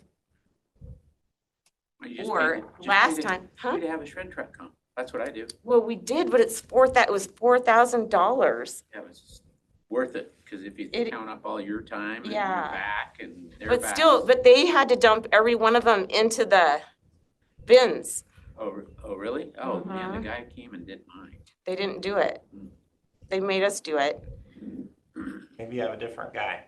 Yeah, maybe. Maybe you should share your guy. I should share I can't remember We what should company share we the guy, but it was a lot. I mean, we had a lot to do and that's why, but I'm concerned because there's signatures on those envelopes. People's signatures are on the envelopes that are up there, so you kind of want to have somebody come out and shred it. You shouldn't take it to the dump, I wouldn't think. I wouldn't Yeah, think that. yeah. I think for us, it's probably a liability if somebody gets a hold of that. Uh-huh, yeah. And so I felt like it was better to have the shred truck come up there, but, and that was another one of the reasons why I went over budget too, is because I had to pay to have somebody come help us out. But the other problem is in the vault downstairs with all of the heavy AP that has to be hauled somewhere. I'll send you the company I use at least, Michelle. Well, isn't it just shredded? I don't remember. I can't remember. There's a couple of them that'll come to Moses Lake, and they're on some kind of cycle. I think it's a cycle that come once a month or something like that. Yeah, but if you have like us, that you have to, because it took me a bit to get this set up because they were in transition of selling companies, people taking over the shredded, and it had to come out of Spokane. When you have them go to a site that's not on their schedule, it's a whole different thing. You pay $350 for them to show up, and then you pay so much a bin. Yeah. To dump it. Yep. And we're not on a schedule. We just do it once every. And you just couple do it years. once every. Oh yeah. But it was Yeah. it was over $4,000. It's a lot of money. But on that one, I mean, since we do have envelopes, there's other stuff in there. Like the ballots don't have it, the old ballots that are shreddable, but it still doesn't look good throwing them in the garbage. I mean, even us, I'm sure, I put all those pink envelopes in the dumpster back here. They're empty pink envelopes, but we've done it before and we've gotten emails saying, oh, they're dumping ballots out and stuff. And it's literally an empty pink security envelope. So I just don't know if there's a way or something we can do to try to help us with the weight. Because we have pretty limited storage. So we have to use very large boxes. And when they're full, they're so heavy and they're up. Company in Moses Lake too called Door to Door Movers, Dylan Morris, and they're not expensive. That might be Door to Door Movers? Door to Door Movers. How many boxes do you have? When I did it last, I'm personally willing to help you on lunches, like my lunch, or in break periods. Even on Wednesday. I'd have to go down and count because I don't know off the top of my head how many there is, but it's a year's worth of AP when we. Yeah. See, but I'm just telling, I don't have any issue. I know that facilities had their reasons why they didn't want to do it or couldn't do it, but I mean, with us, I'm pretty much everybody's close to my size. yeah. And it's impossible for us to lift a big 70-some pound box over our head down and get it. I mean, we might get one, but we're gonna get hurt eventually. Yeah. So it's gonna be a bigger, It's not worth the claim potential, yeah. but last time I think you had And even those, 25 boxes, maybe 30. But well, and then this election, this last one in November, there was a lot more that got hauled up there. But you have to haul it up there, then you have to go get it and haul it to get rid of it. You know, you have to haul it out. Even if the shred truck is in there, you're still whipping it out, dumping it in the bins, because they didn't help. it'd be interesting. So I don't know if it's door to door, if they would come and take the boxes and just take them, dump them, and bring the boxes back, that'd be great. Probably would. Yeah, door-to-door movers. Yeah, Dylan Morris is the kid's name. yeah. Because I mean, even this, we've always taken down, I mean, in the past, maintenance has always helped us do the vault in there and get everything down and haul it to the dump.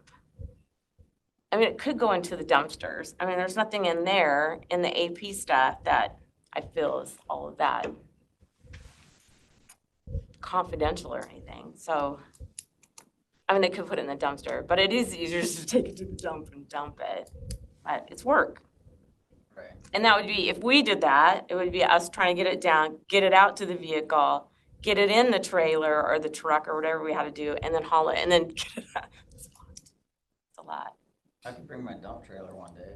One day, a dump trailer, well, that'd be nice, a dump trailer, but usually we want the boxes back. Because they cost a lot. Can't have everything. We're trying to be, you know, fiscally responsible, trying to save money. We have a dump trailer. At the fairgrounds too. You Yeah. can just dump all the stuff out of the box and just put it in the dump trailer.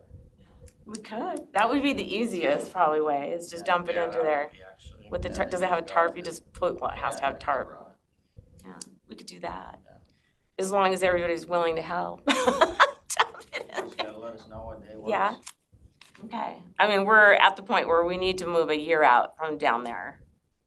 But I don't know how many boxes. I'll have to go down and look and see how many we have that we need to move. Yeah, just let us know. I keep hoping that with the new software system, we're not gonna have as much. It's eventually going to lighten that load up, but not for a good 6 years. Because we have still, if we get rid of one, we still have 6 years now of stuff that has to go through the cycle before we can get rid of it all. But with having Tyler and everything scanned into Tyler, I think we won't have all those. We won't have the paper that we have now. It would be really good, yeah. It'll be nice, but it's a 6-year out thing. Right. I think that's probably all I have that I can think of. Well, that is your time. Okay, perfect. Thank you. I'm done. Let us know on moving your box. I will. I'll go down and look and see, and maybe we can come up with a time where we can get Morning, Jim. it back. Good? How's Robert? I'm great now that I see you. Yeah. Thank you. Self-eternally there, but. Well, you It's like you know, said. they do have small staff.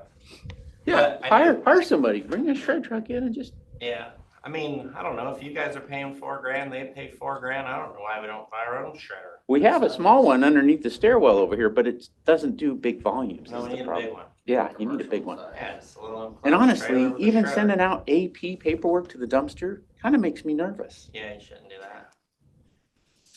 All right, it is 11:16 a.m. and we are here for a fairgrounds update with Jim McKiernan. So, you know, one thing I don't know if we're gonna be able to do very easily is send agendas each week, because it might change over the weekend, but just going through what you guys said. So this week I gave you a list of all the events we got coming up. Our food booth updates are going really well. The Azars booth's been gutted.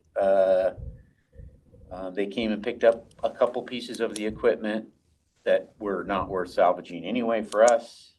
I'm working on contracted services right now, which would be things like garbage patrol for fair, ticket sales for fair, those kinds of things. I'm working on sponsorships too, and we've already probably accumulated $20,000 in sponsorships to date in terms of commitments.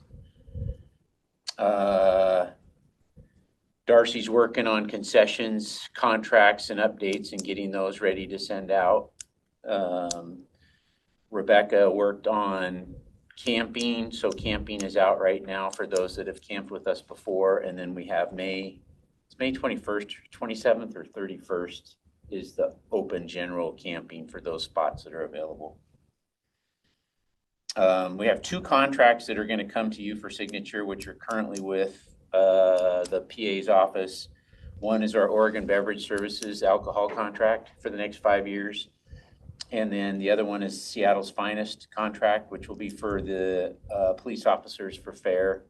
I think Joey and I have talked, I think we're going to be okay with 15 officers with an 8-hour shift from like 3 to close. So is that 15 in addition to what they already have there? Yeah, in addition, we will cut back on the Pacific security that we had roving because it doesn't really do any good anyway. But we'll still use Pacific for things like beer garden security, backstage security, things like that. But it'll be more of a law enforcement presence. So. But you'll still have, like last year, you had quite a few officers. You had 15 to 18 there already, and so this will be in addition to that. I was just hoping that we weren't going to pay Seattle's Finest to supply our own local staff. It's to supplement that. The one thing that we consistently have a problem with is there's a concert at the Gorge. One of those that weekend that we have our fair. So the 16th, 15th, 16th, there's usually something at the Gorge. So he's supplying for that as well.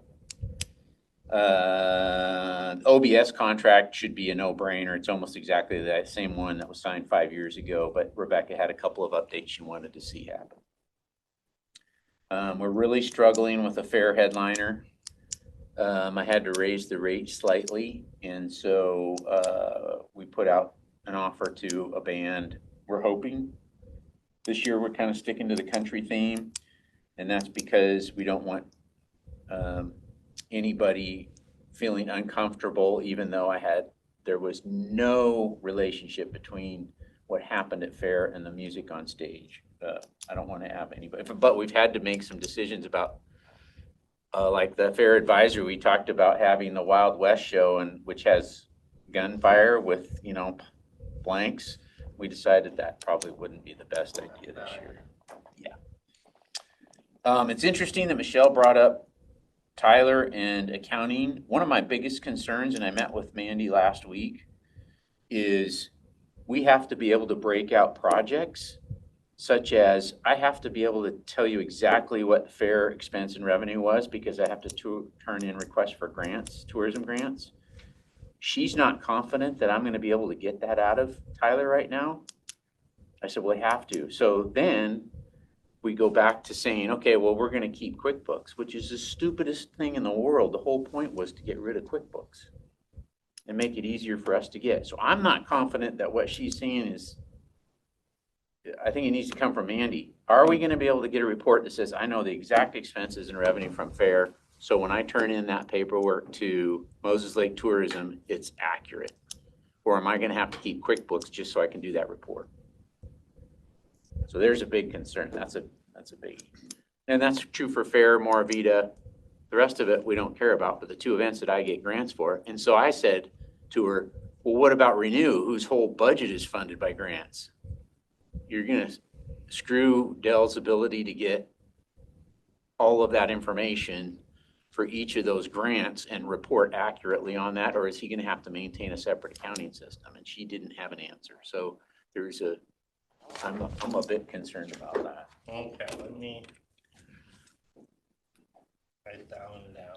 So what does QuickBooks cost you guys?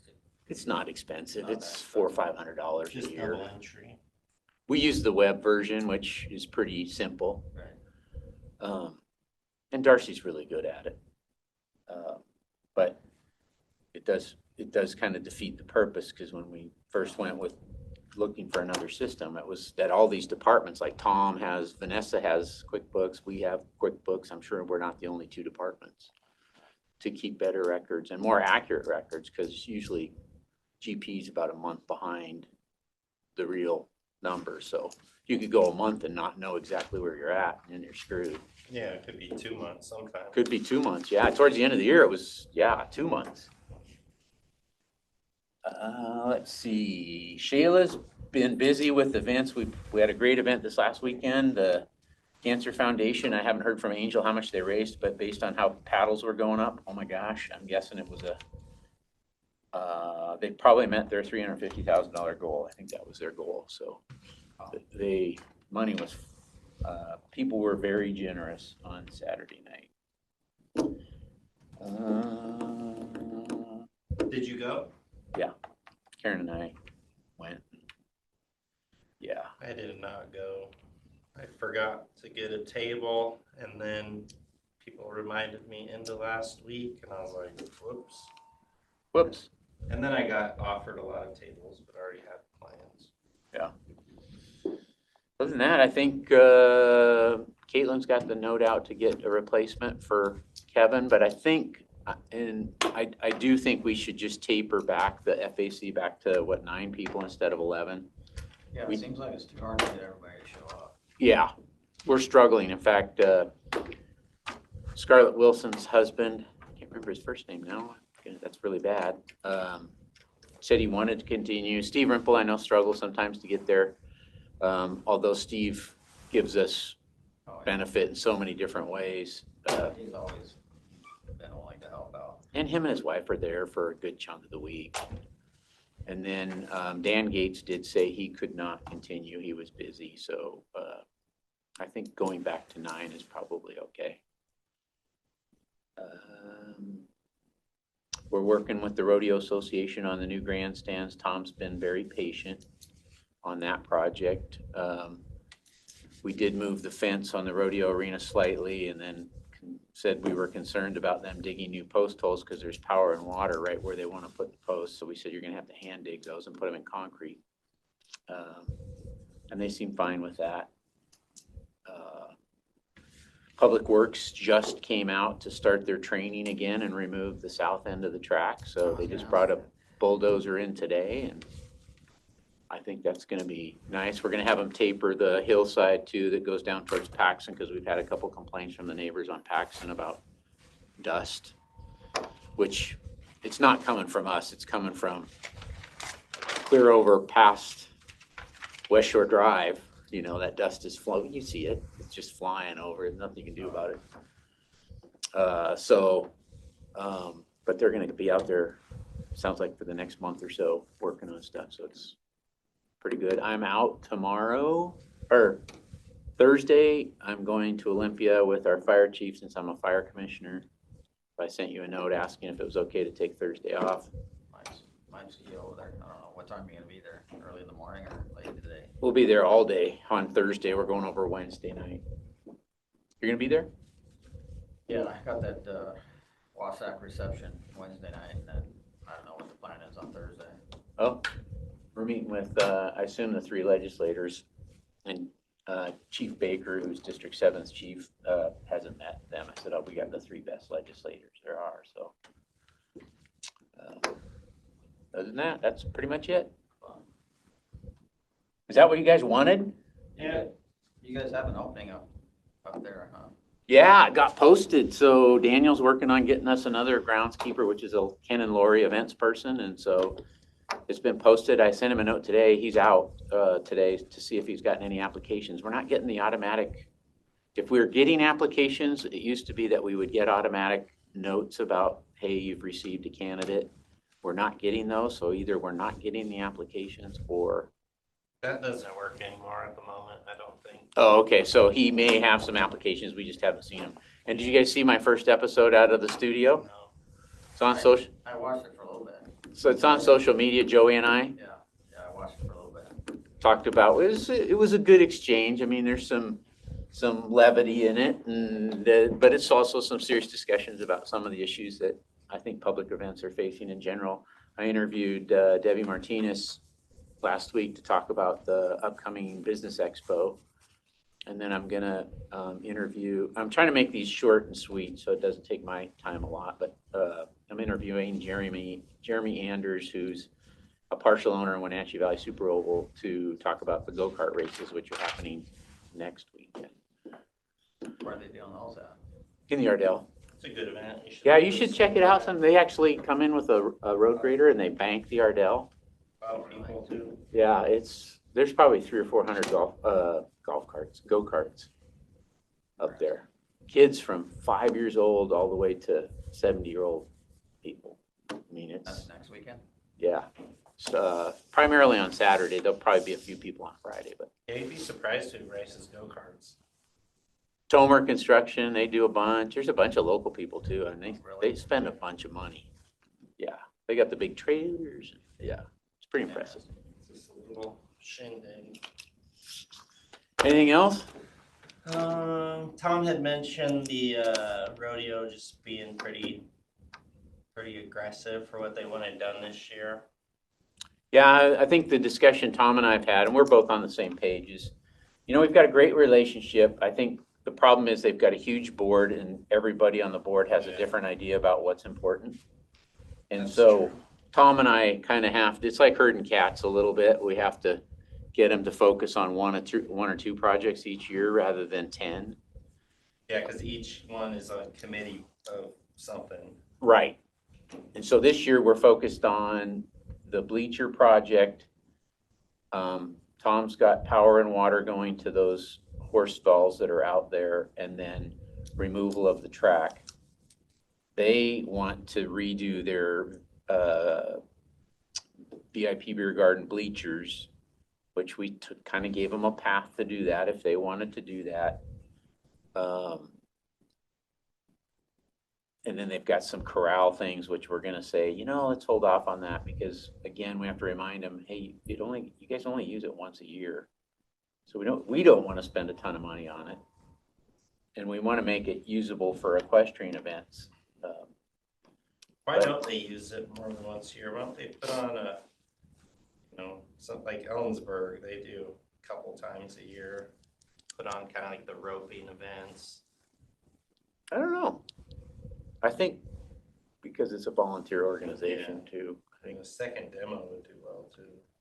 I think bringing in the PBR, the professional bull riders, doing a paid event that like Spokane has that come in, and I'm sure Aaron sells a ton of tickets. If you could do it early in the year when it's not too hot out. May or June, you could do something. Yeah, May would be perfect. Yeah, we did lose the junior rodeo this year. They said we were too expensive, even though they signed a contract. Where'd they go? Walla Walla, which has no horse stalls. They have almost no pavilion. And I said, look, we can't afford to, we already discounted it heavily because they had the youth rates. I said, we can't give it to you for free. That is against. They go down there and find out that it's not as nice a facility and they'll be back. That's what they're used to. They tie to their trailers. I said, we don't allow that. That's the whole point of having 446 horse stalls is for people to use them. So I might actually try to make a trek down there. I know Greg Liebeck is the director down there, and I might try to run down there and just see what he's got going on, just to see what happens. But we'll see. Anything else? Nothing for me. All right, thanks. Is that what you want? Is that what you wanted? Yep, perfect. Thank you. All right, we are going to go into recess until 12 when we are back with elected official department head luncheon. Sulfur burps.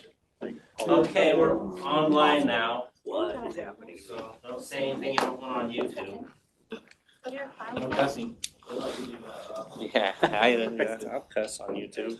That's why I don't want to do my interview at the fairgrounds. Oh, come on. Okay, so today's agenda is about our meeting schedule update that we have implemented today.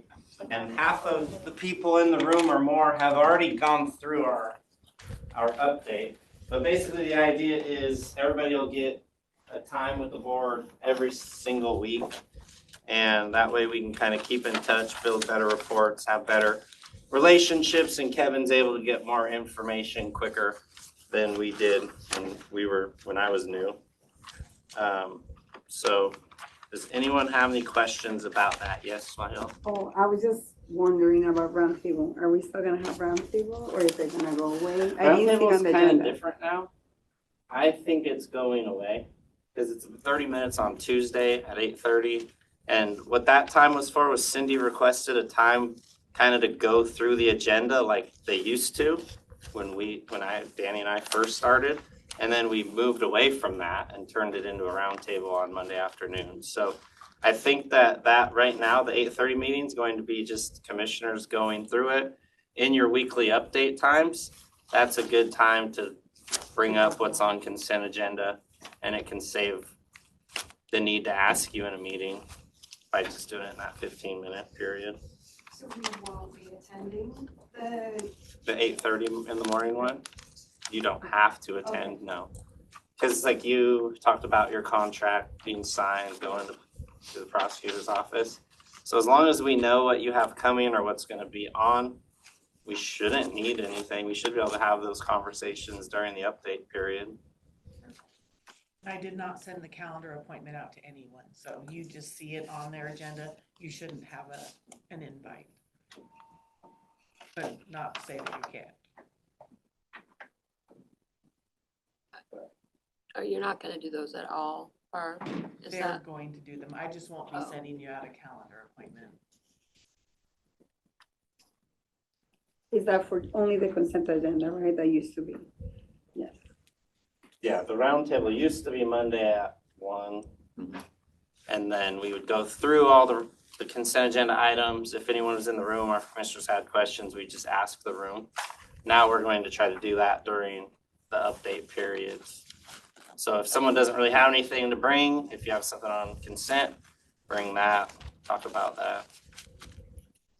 I have a question about submitting an agenda each week by Thursday, right? Can that be done? Because when that's done, it gets published. Or, I mean, is that what you prefer? Is that what you expect? Or can we just bring a written agenda and give it to you when we meet? It's a Barb clerk So, minute one of the things that reasoning. the board would like to do is see what people want to talk about. The same with the public. So do we want to go to Susie's meeting because she's going to be talking about this particular grant? Yes, I would like to attend that meeting. So the Thursday at noon deadline is able for us to get everything prepared. But knowing that it's just a draft agenda, that things can be added to it and removed if necessary. So that would be very helpful for the board to know what you want to talk about. The only tough part with that is if you have a Tuesday update period, like by Thursday at noon, how much is really going to have changed in a day and a half? Like, And that's why you have that template. yeah, agenda. no, I get that. I like the template. But I would say if you have weekly things you're gonna update, I mean, that would make sense on that agenda. But if you bring an agenda with you, we can always hand it to them at the end of the meetings. Then you have it. So keep it general. Yes. Keep it general. Keep it general, so that it's a topic. That topic would be here. But it's been something that we've talked about over the many years, is having the agendas ahead of time so that the board knows and so does the public. What if you like to surprise them? That's between us. Okay, I got the glare, never mind. No, everything changes every day in my office. That's right. How am I gonna put something on and then actually talk about something else that's actually here? Like Swahili, yours is almost the same every single time, and that's been working great. So I can keep it that way. Sort of. Because you have 4 or 5 updates a month. So if you do the same thing every week, now you can mix in some staff issues, some needs. So then when you say now I can talk about contracts that we Yeah. will be having Yeah. instead of, okay. Does anyone else have any questions for the new schedule? I did it this morning and it went pretty good. I mean, just quick and dirty. And then they did ask if you're not attending, you need to send somebody, right, to the 50 minutes. Yeah, so what was happening was someone would be sick, someone would be out of town, someone would be doing something, someone would forget of an update. And then some days we would sit here for, 9 hours for 3 meetings. So trying to kind of not do that as much as possible. And senior staff would be good, just good to have another person that we can talk to and meet. The only other thing I really see on here that's changing is PMRT used to be just at lunchtime on Mondays. It's gonna go to 1 to 2 o'clock on Mondays with the full board now. Nothing's really changing, just more review time. We kind of wanted to take that off lunchtime and make it available to the board. So it's basically just an extended HR designated period of time. Probably anticipated executive session would be my guess. But I wanted you guys to know that change was coming. Is there anything else on the schedule, Barb? That's different by a lot. I mean, everything's kind of different. Yeah. Are the commissioners willing to move any of those to back to monthly meetings? I mean, I have a hard time filling an agenda for a monthly meeting.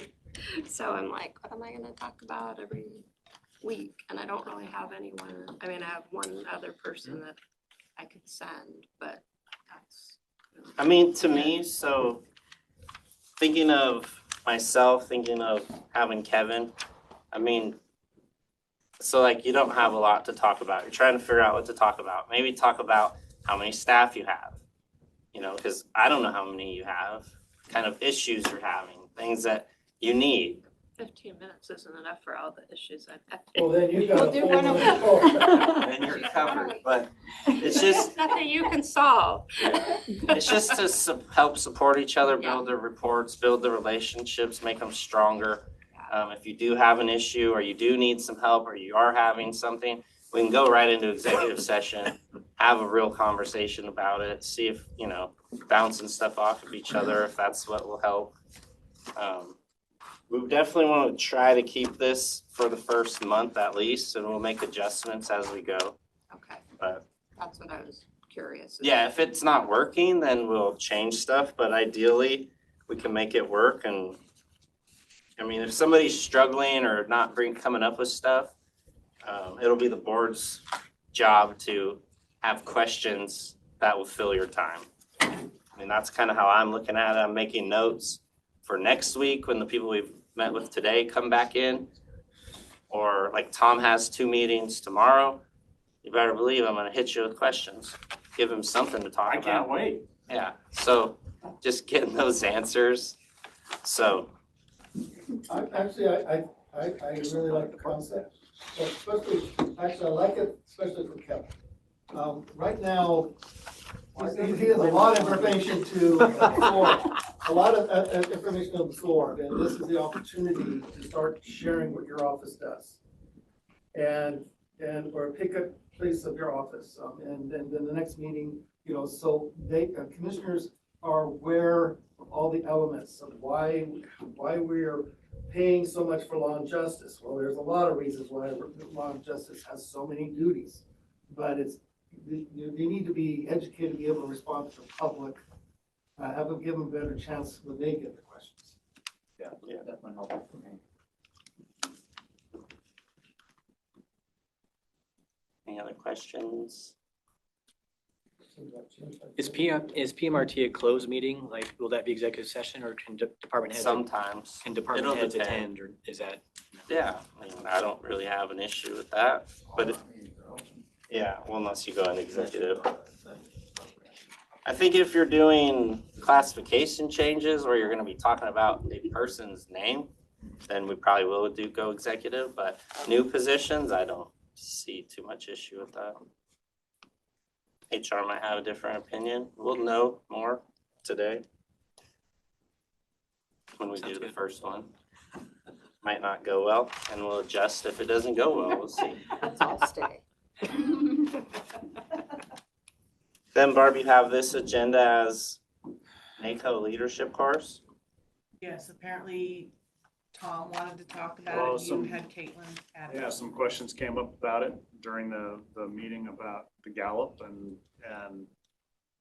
I had mentioned it in there. You want me to talk about it at lunch? And I think a couple of people said yes, so. All right.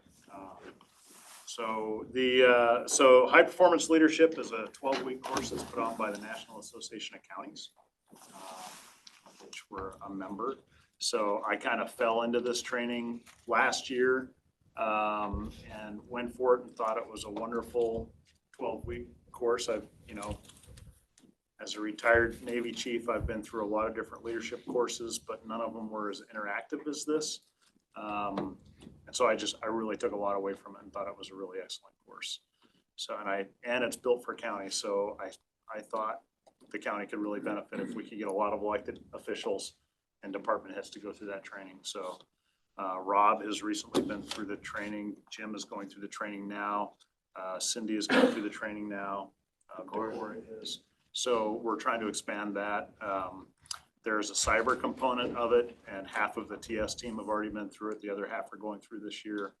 So my hope is to get all the elected officials and department heads to go through it, so we have kind of a common standard that we can all hold each other accountable to from a culture and leadership standpoint. And that's my hope.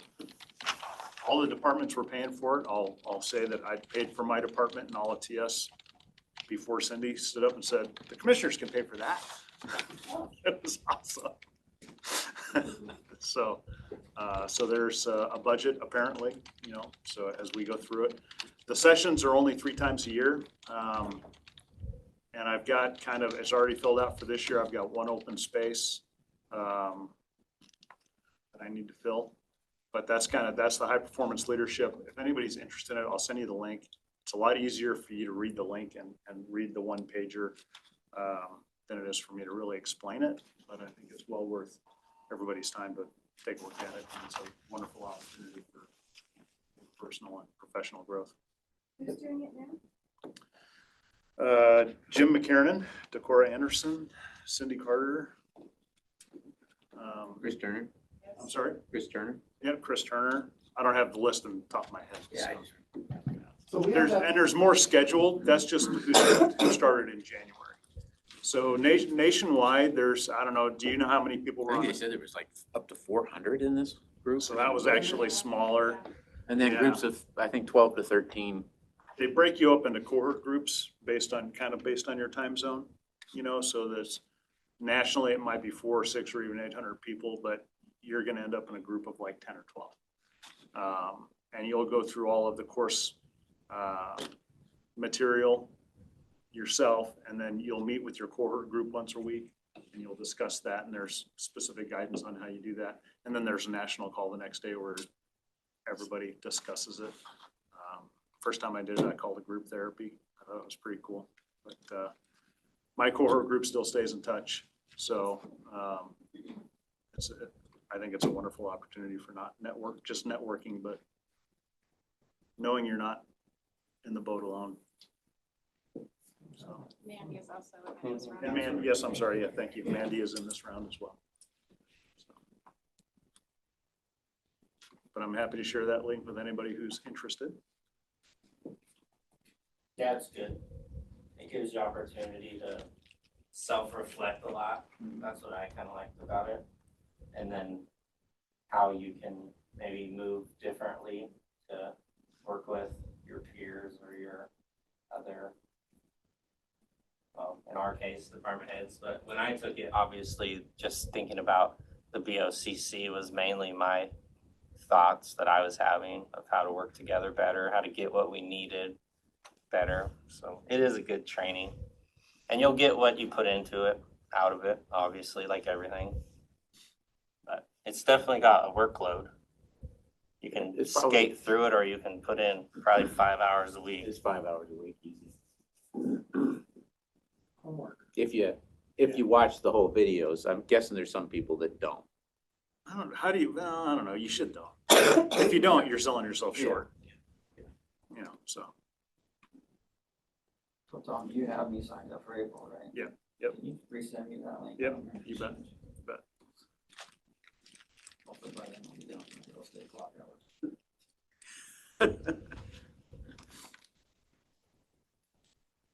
Well, yeah, you know what, for those in different departments, right, doesn't apply to mine, but depending on for those that have to do continuing education in their professions or what have you, this does count as continuing education points in a lot of different industries.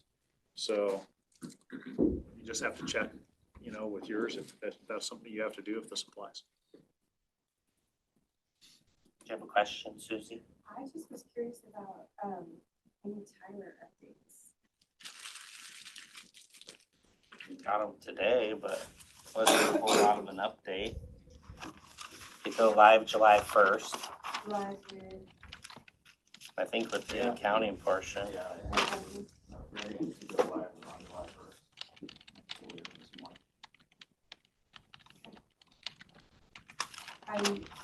I've got the same concerns you do. A little worried about, the ability to track what I know as projects. I don't know if Tyler calls them projects anymore, but all these grants, and tracking the expenditures and revenues. Are you using QuickBooks now? No, but I'm kind of tempted. It's a little cheaper. Well, like Tom, Jim, they use QuickBooks. As a backdrop?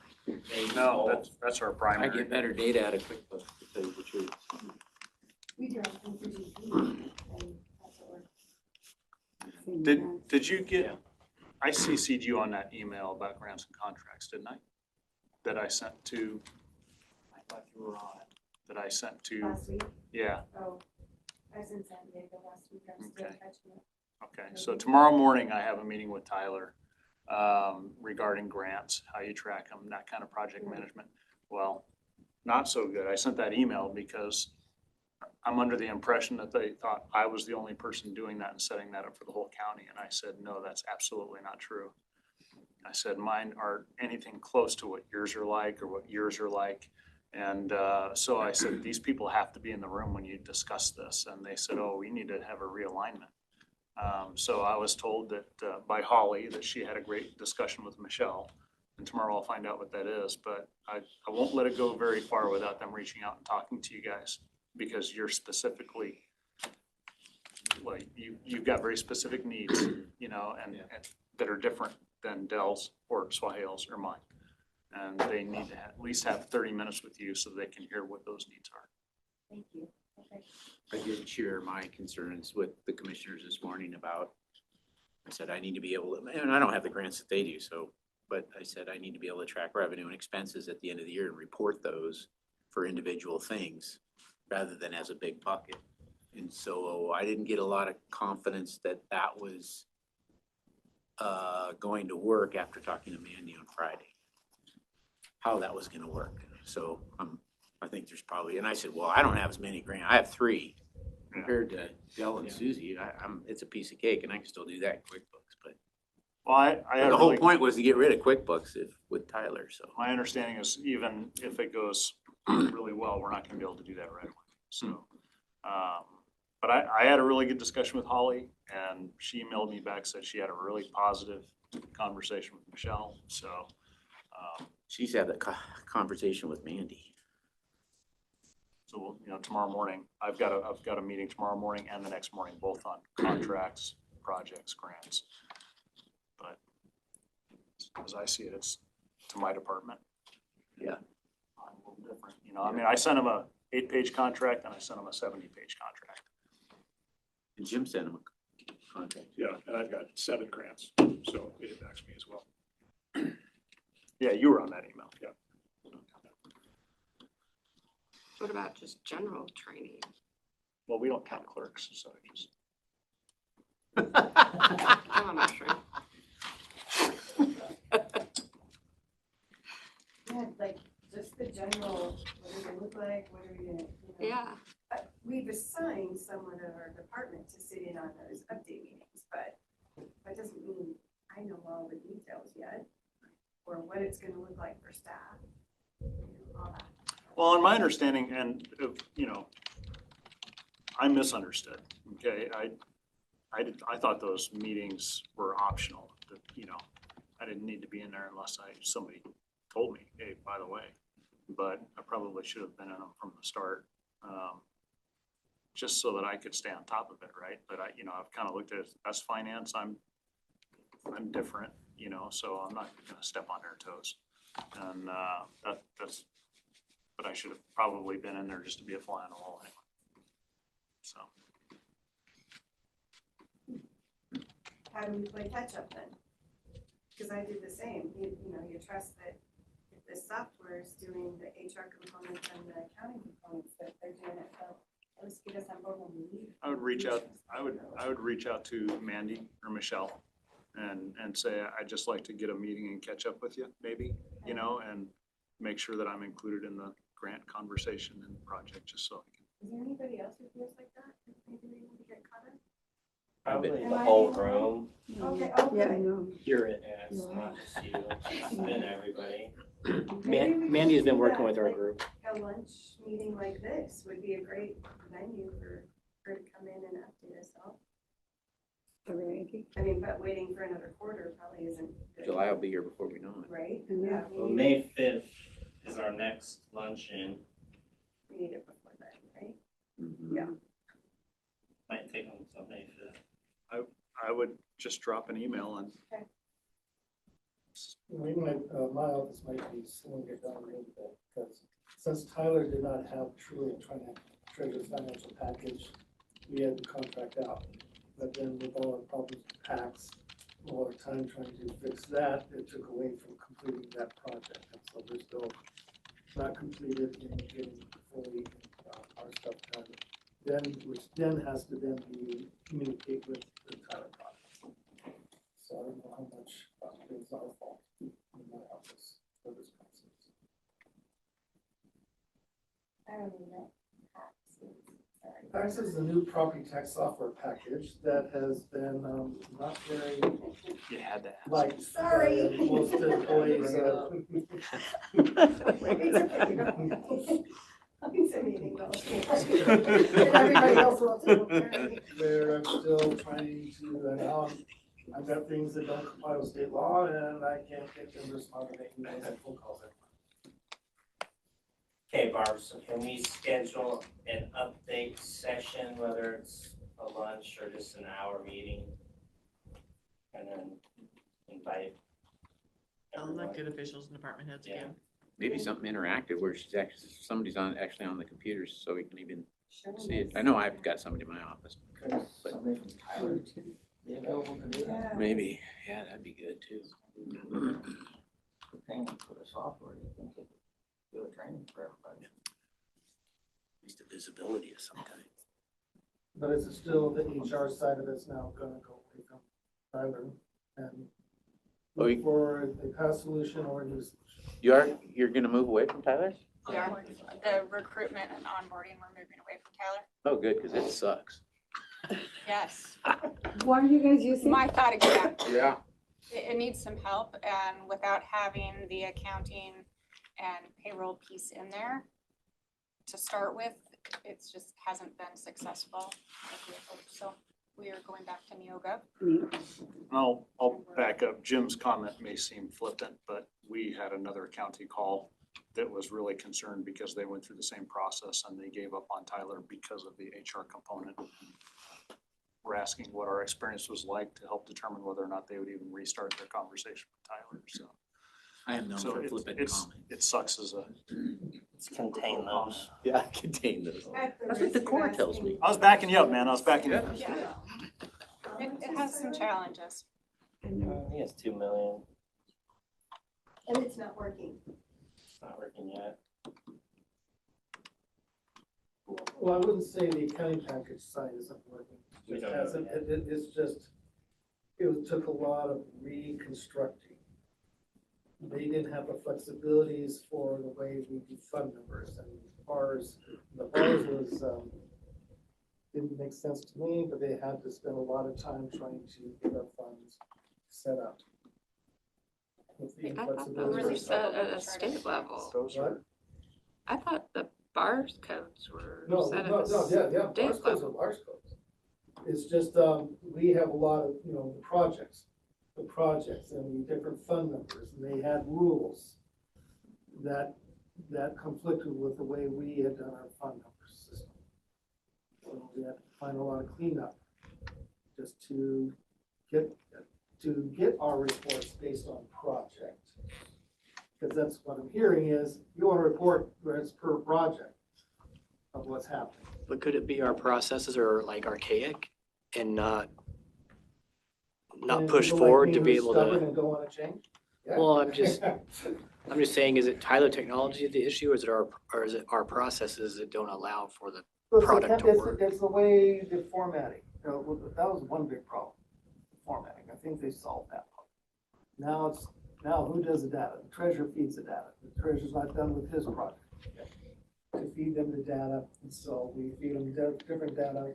But when we're done, then we found a way to feed the data, format the data to feed into Tyler so they can then do the reports. Yeah, I'm just thinking this can't be Tyler's first time in county government. It's not. So, yeah, And when did we start? Like a year and a half ago? it's been a long time. And that just to me feels like QuickBooks would have been a way cheaper solution. I know it's not. Because Great Plains they didn't like it. So a complete RFP process was done. We did an RFP. First, we selected a consultant to help the county, guide the county through the selection of an ERP, which is not a simple undertaking. And after that was done, they had 3 shortlisted, I believe, and I'm doing this from memory, so I couldn't be 100% accurate, but it was Tyler and Oracle and another one, Workday, I think. And I think they had selected Oracle, and they had some real issues with the contract language that they couldn't get past. And I know it was months that accounting and the legal department were going back, and civil were going back and forth, and they couldn't reconcile the contract. So they ended up going with Tyler. So interestingly, just on another note, I was speaking with Josh Kearns, who's the commissioner in Spokane County. They're currently implementing Workday. And they have a similar thought about Workday as we do about Tyler.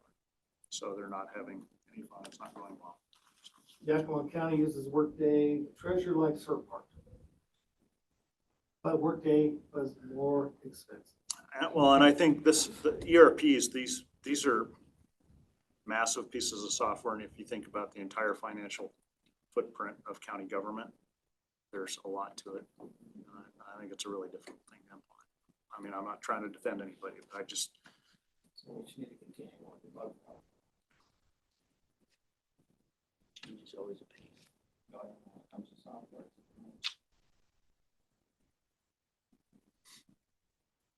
Anything else? All right. Nope. What? Fair, August 12th through the 16th. Let's end on a positive note. Boom. Yeah. Boom. We'll go into recess. How long do you guys need? HR. 5 minutes. All right. We'll be back at 1 p.m.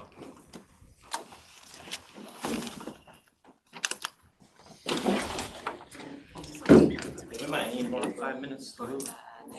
No, I didn't. You were gonna send you a link. You were gonna look at it. Hey, Caitlin or Barb, were Mandy and Felicity invited to PMRT?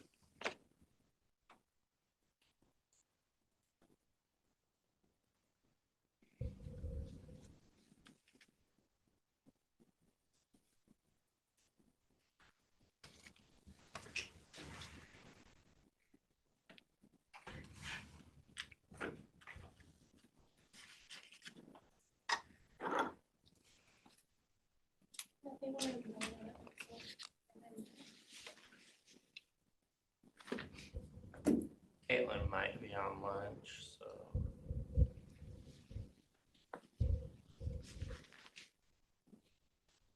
There they are. Oh, here's it.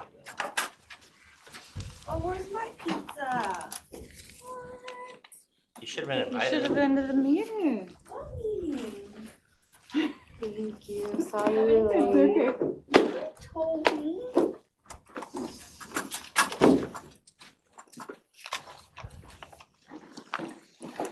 Good afternoon. It is 1:03 p.m. and we are here for PMRT. Okay, first one, Public Works of Solid Waste Foreman. The department is requesting an update on a position, for the position. Requesting an additional requesting a second foreman at solid waste. The landfill is open 6 days a week. We already pay one OOC 1 day a week. And whenever the supervisor or foreman are on vacation. The increase in reporting duties and new landfill site necessitates the need for additional foremen. You're up. Okay. Anything you want to add? One of the necessities is because of the new landfill and the, another position we'll be talking about as far as the solid waste operations manager. So that he will be doing less of the foreman work. Thus, we need the other foreman to be able to do that work. Okay. Would it be helpful if I went over that one? Sure.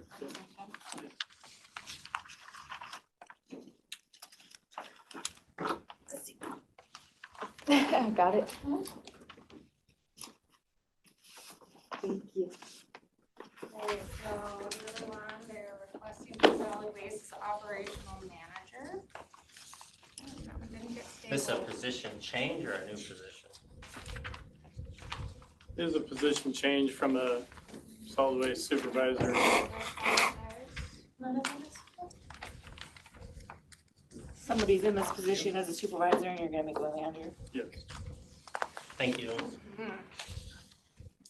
Okay, so this one is to update position, so moving from supervisor to manager. Requesting the addition of a change from supervisor to solid waste operations manager. This will allow this position to be more responsible for the increase in reporting duties also involved in the acquisition of the new landfill and its development. We've got some updates to job description as well. So these two positions out at solid waste, kind of what I'm hearing you say want to go hand in hand. Yes, so the supervisor going to manager with the, not only the new landfill, but all the requirements that we have with all the wells, the drilling, all the EPA, all that stuff. That manager can focus on those things that will trickle down to the two foremans taking care of more of the existing supervisorial work. And what is the increase? The rate increase? Rate from now it's a 15, and I believe the new rate would be a 17 on the manager. Cora? Yes, sir. On this job description I have, it looks more like a road maintenance operations superintendent than it looks like a solid waste. Oh, yep. These are stapled strangely.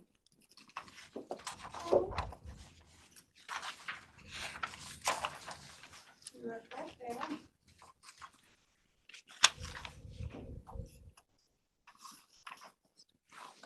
Let me find a huge stack of them today, so.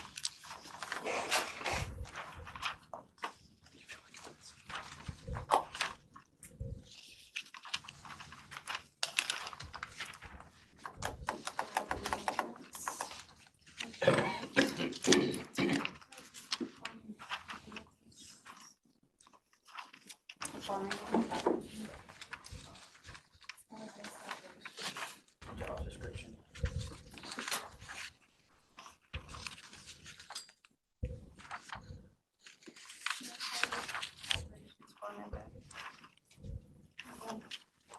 Okay, got it? Sorry about that.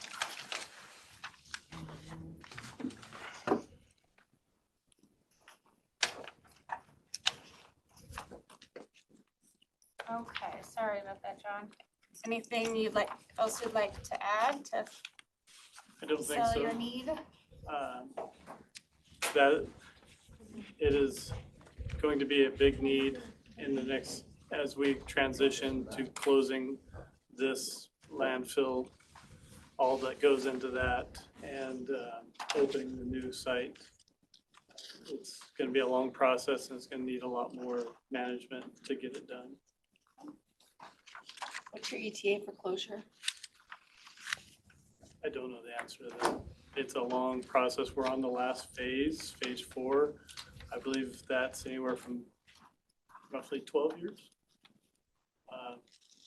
But the new one is going to take that longer to get developed and opened. Between the purchasing of property, all the drilling, all the EPA requirements, they say we might actually be a little behind between the closure and the opening. Okay, so going back to the foreman is, all HR documents are in place. Handy budget. How many do you have in solid waste right now, people wise? How many people do you have in solid waste in total?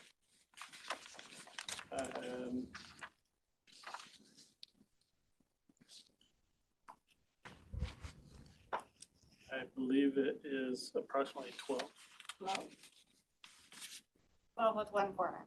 With one foreman, yes, and one supervisor.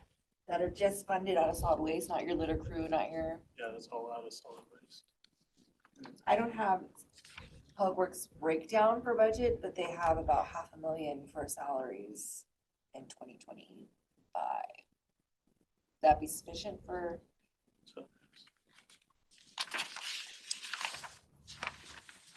That seems very low.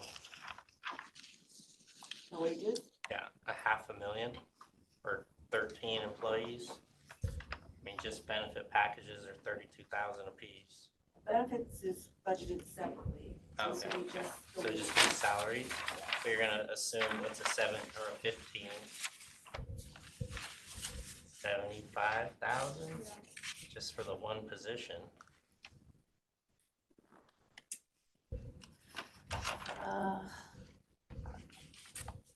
You also have landfill wages. Is that part of your 12 crew? Should be, yes. Okay, so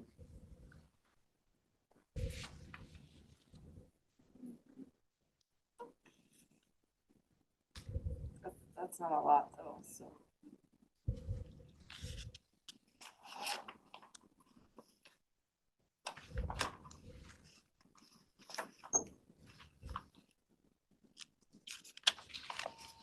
These positions were in the 2025 budget or requested at that time.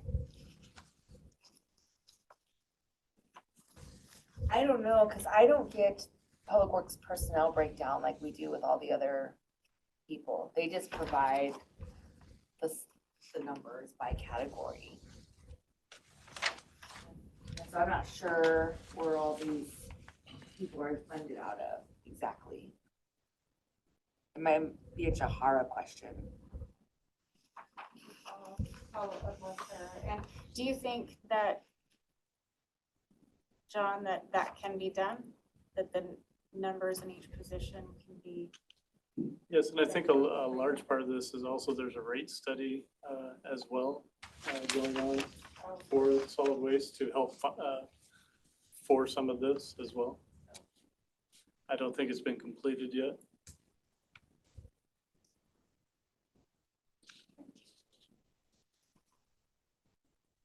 Felicity, payroll policy or procedure, anything? One quick question before I say, can you remind me, because I don't know off the top of my head, what band starts the salary exempt?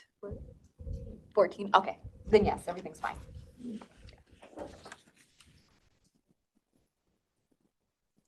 Did HR do comp studies on these positions? Yes, we did. And they line up? Yes, they do. Thank you. Commissioners' insight, thoughts, would like to share, questions to be asked? Well, I know with all the stuff they have going on out there with the new addition to the landfill, I can see where they need more help. That's just my thought.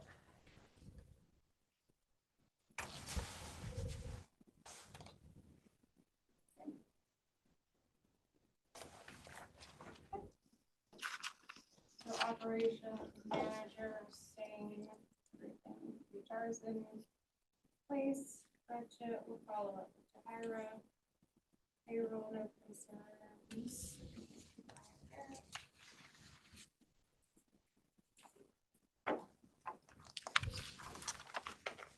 Next one is. Let's double check. Insurance.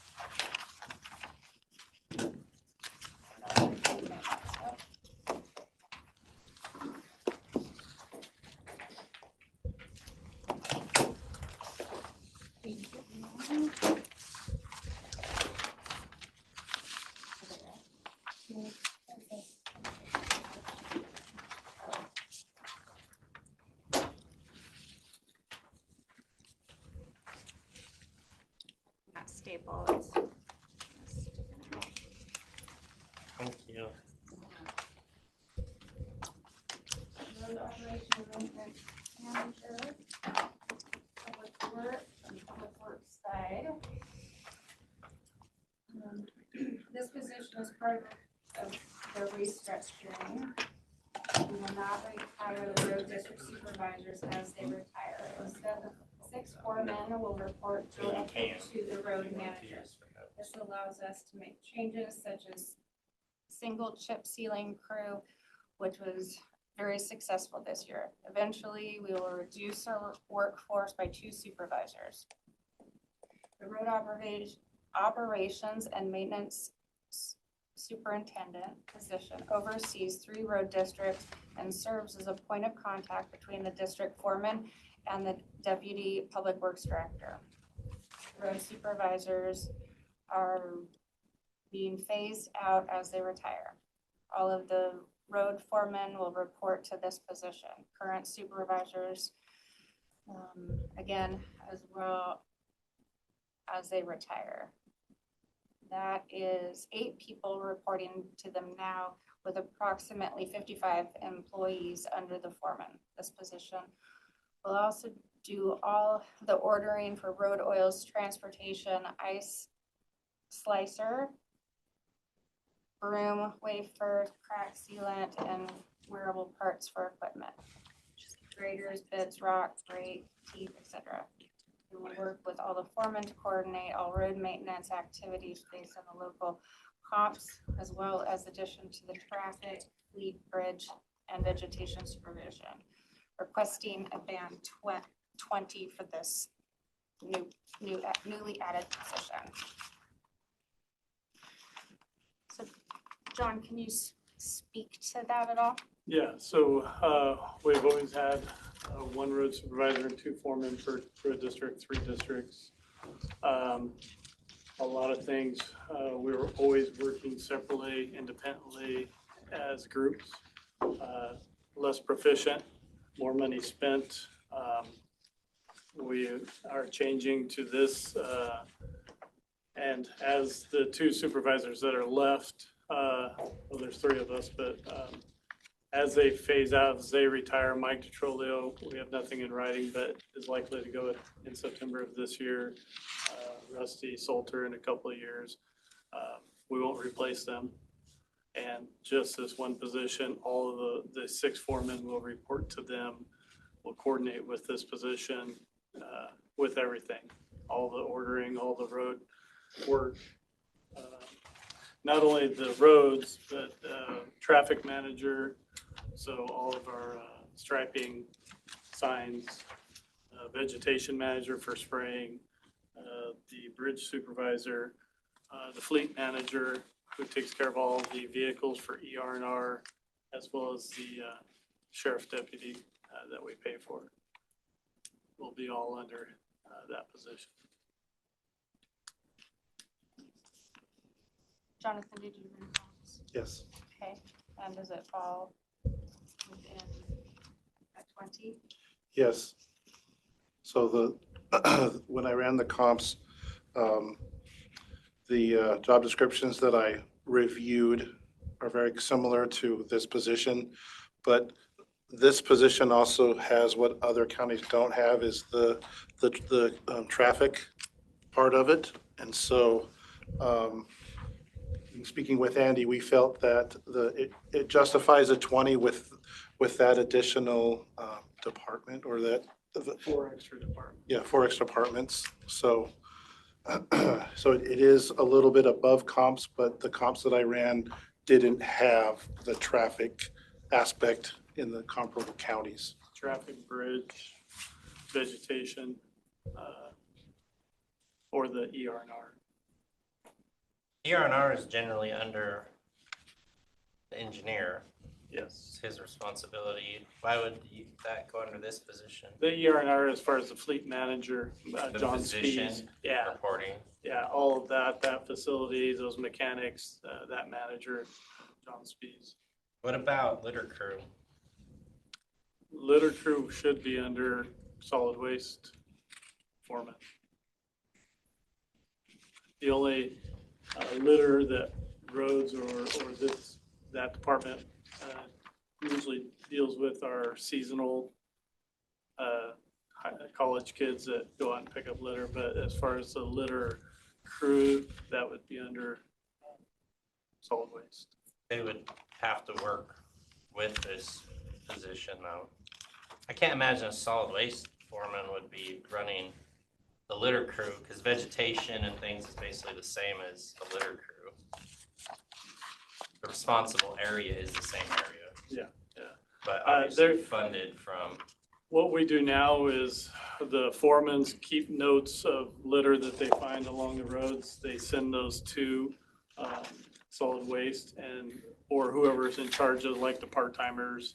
But if we're having a litter crew, which I believe you guys have requested, that would go to that foreman to give to that crew.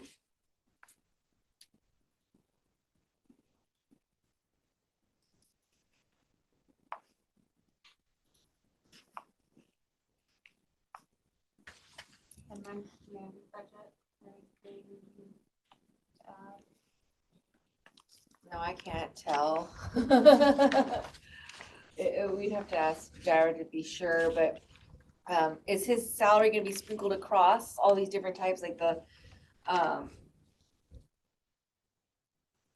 It shows 101, 90%, 510, 10%. I know, but 101 has Oh, several that's different true. pots, and so, I'm just not sure. I mean, I think we have plenty of funding sources. Some of it will be grant funded too, right? Yes, when he's working on a project that's got grants, then he'll charge to that. oh, Jonathan, follow up with them. Yeah. Payroll? Looks good. Yeah. Commissioners, any questions, thoughts, concerns? Not without the full map. I know we did have questions on this one before. Get those answers and bring them to you.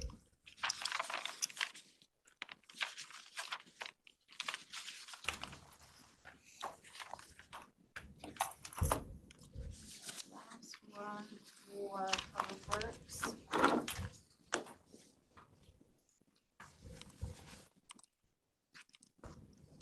This is solid waste environmental technician. This one came to MRT a few weeks ago. We had some questions and needed more information. So John here, hopefully he'll be able to answer that. So position, this is a new position. Requesting an addition of an environmental technician. This position will be responsible for water sample collections, gas monitoring, monitoring, and small repairs. Currently, they pay paramedics and PGG to do this work. The cost of travel, per diem, and wages will help offset the cost of solid waste. In 2024, they paid paramedics and PGG $99,448 on gas and water monitoring alone. This position will also perform Other duties as directed in the job description. I have a question. Does this completely eliminate the need for paratrecs, or will there still be, or parametrics, still be a need to do some work with them? They will still have to, we are required to have a third party by law. So there will still be some work done with them. We're not saving necessarily money this way. We're just having an FTE that does the job plus can do other things within that job description. We're just gonna be paying them $100,000 less to do these jobs and have somebody that can do other work. But we are required to have a third-party consultant, I guess you'd say, no matter what. We won't ever get away from parametrics or a company like them completely. But the fees that are being paid out will reduce. Yeah, because, I mean, we paid almost $100,000 for 2 things that they do for us. This position can do those 2 things, plus other jobs as required within the solid waste landfill.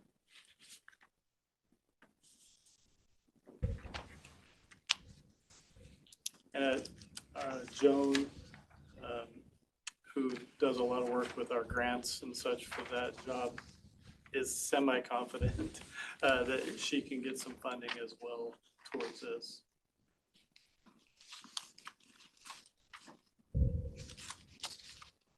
Would this position hold a MOLO as well?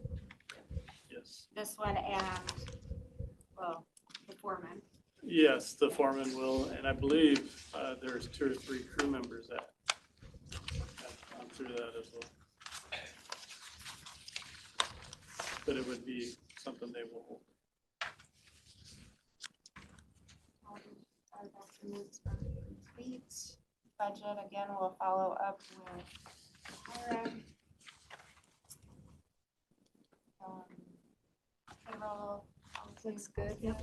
Commissioner's insight? I'm looking through all these documents. Well, I'm assuming we already have somebody there that's a manager of the landfill operations. We have somebody that does that. The parametrics does it now, The supervisor? contract. Yeah. So it's all contracted. Yeah. And they're not required to be outside, they just have to be available by phone.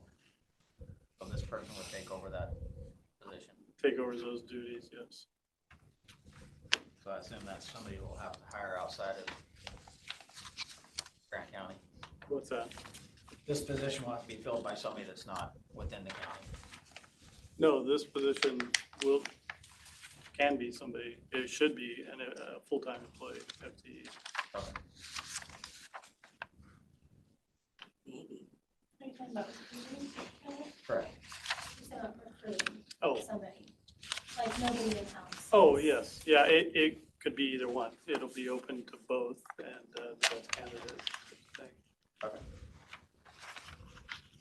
Do you have the solid waste manager job description? Because my operations foreman, they're both the same one. Okay. I'm just keeping you on your toes. Good work. Are we gonna offer to get them certified? Or if, like, are we gonna try first to have someone who already has the certifications? It'll be a preferable, but if they don't have it, I'm sure it'll be a required too. And I believe that's been the case for the foremans and even the supervisor. The supervisor there currently came from roads and didn't have that prior to getting the job. I'm just trying to think where someone who's already hanging out here in the area has that specialty. It's a special deal to have, yeah. But I think it would be, like, say, a preferable, but a required within a certain amount of time type of thing. 6 months, or I don't know. They both say 6 months. Do they? John, other than keeping similar to the road district with the manager foreman structure, I mean, What's the major difference between the foreman and the manager position? At the landfill? Especially with another position that will be documenting all the samples. I guess kind of what will the manager be doing or the foreman, like in a daily task type way? I can't answer up. I don't know that for sure. Jason would have been better for that answer, quite honestly.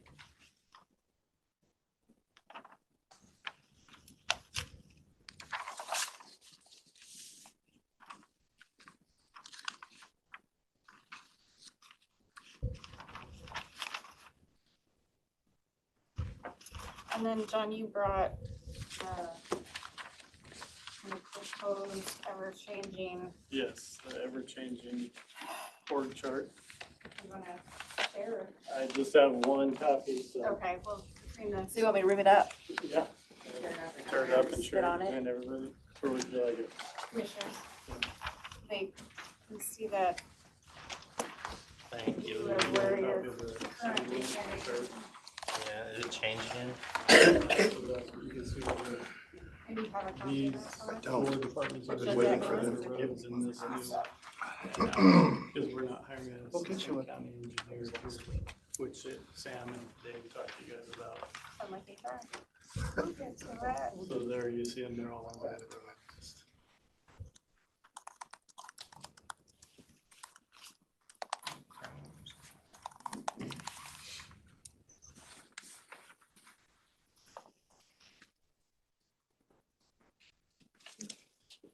Yeah, I think the nose is on. Oh, nice.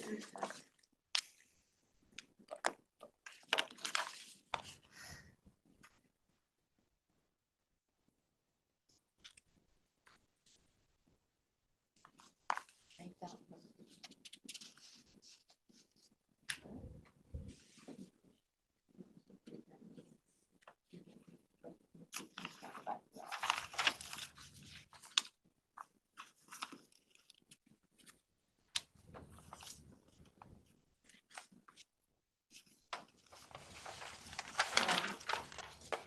Any other questions, Commissioners?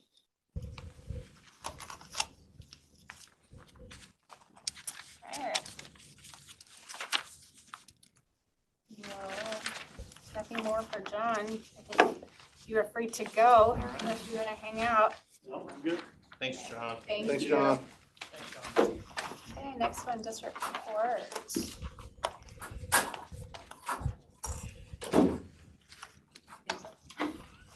Give me just a minute. Okay.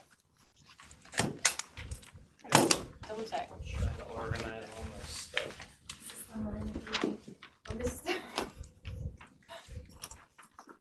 Oh, well, it'll be perfect. There you go, good job, Andy.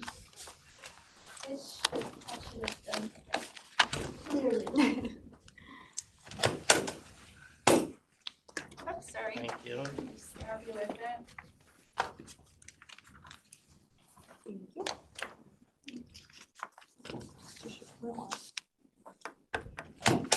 Your job.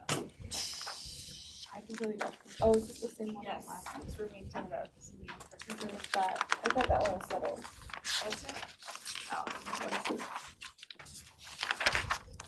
No, I think it's the same one, right? Rob, you just let me know when you're ready. I'm ready. Kevin, you ready? Okay. Ready as I'll ever be. All right. We go into executive session for this one, please. What'd you say? Executive session for this one, please. Oh, all right. We'll be going into executive session for how long? 10 minutes? Okay, for 10 minutes, beginning at 1:33 p.m., coming out at 1:43 p.m. for job applicant / evaluation, RCW 42.30.1101G. Do you have more topics? No. No? Okay. So I can extend? We can end unless you want to extend. I'd like this extend. Okay. A couple minutes. We'll extend 3 more minutes, 1:46.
Commissioners, it is 1:46.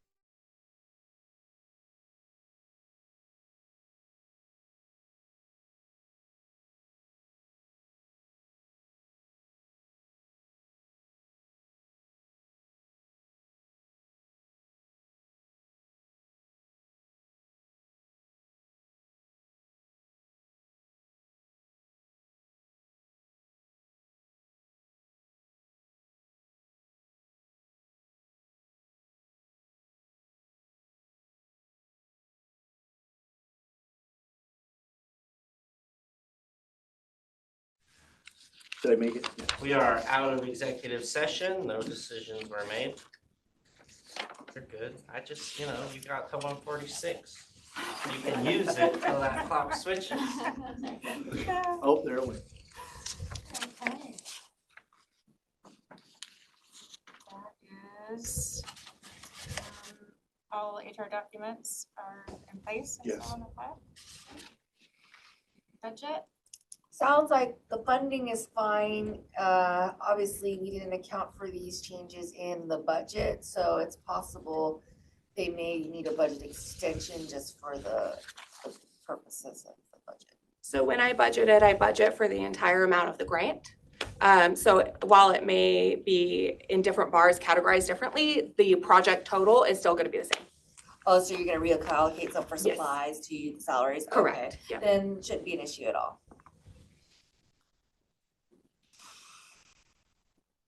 From payroll standpoint, it'd be cleaner to have 12 through 13A, just non-exempt, and then if we want to keep this as exempt, I'm fine with putting it as a band 14. That would just what I would be advocating for. Why 13? and 14. without That's the going- starting example. without Yeah, an that's exact- it. looking at if it was a non-exempt, looking at the hours, we're looking anywhere in a month or week two to Um, 4 hours? so her standard office hours is averaging probably around 42 in the office with an additional up to 4 hours a week of that kind of after hours dealing with issues. So really maybe 6 hours a week. What's the lunch duration? She usually does a half an hour lunch. I would just say be careful on all of the providing of different circumstance to the position. Wary of that, I guess. We had it in our office also. Yeah. So this creates a lot of situations. What does she get to have out? Well, not even that, just in this process, it's hard to be consistent when it's not consistent. Right. So approximately 6 hours.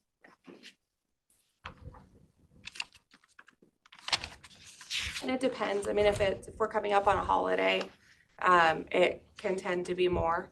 And some of the examples that she gave were, taking calls on Christmas Eve, Christmas Day. So there's definitely not necessarily a excluded period of time. That being said, there is no expectation from us that she drop everything and take these. We've been fortunate that it's something that she's been willing and able to do and that her family situation accommodates. And that may not be the case with everyone always, but we're thankful it is right now. We're also working on the 2 other positions having a little bit more flexibility and improving some overtime hours so that they can kind of help with that burden. But someone still has to screen them. And that takes time. Our 2 case managers have kids, little kids too, so it Yeah. makes a big difference. Because when they're done and they're dealing with their families, where Amy has a little bit more flexibility than she doesn't. And I'm wondering, I mean, I know you're being very mindful of your budget, and I appreciate that. But looking at like what the overtime would cost versus moving above into that band where the position is safe. Have you done those numbers, like cost that out? No, not necessarily. But at the end of the day, when we created this position, the intent was for making it exempt was because it's for the work that's done, not necessarily those hours worked, right? So that wasn't, even the fact that she's tracking hours is a request from me. It's not something that the county requires of her. So we were able to provide that, but we need someone that's going to be able to be available. And it's a hard position. It's not something that everyone wants. And while I completely understand the, hey, we can keep your flexibility the same and just pay you overtime, me offering that to someone doesn't seem like that big of a deal. But to that person, for whatever reason, going from having that exempt status of I was hired for this job, I am exempt, I know my boundaries, I don't have to report every minute of my day to anybody. That certainly feels like an honor and a privilege, and taking that away from somebody is really kind of a big deal. People see that as a demotion, even though it's not, even though they may end up with a bigger paycheck, the way that it's perceived is very harshly on the receiving end.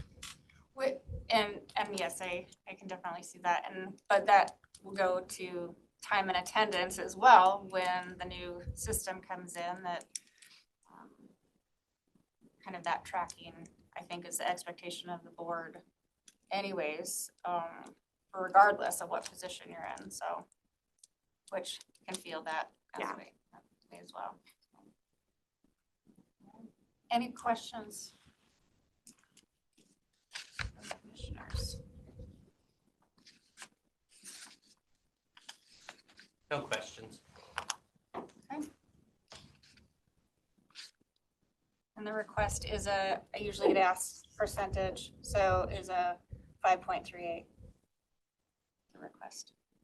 How many of these do we have that are making this request? So far, most are not making the request. Most are flexible going to non-exempt.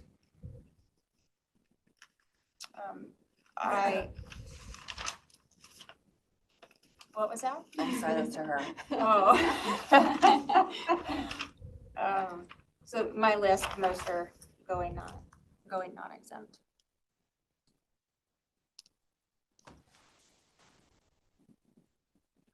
All right.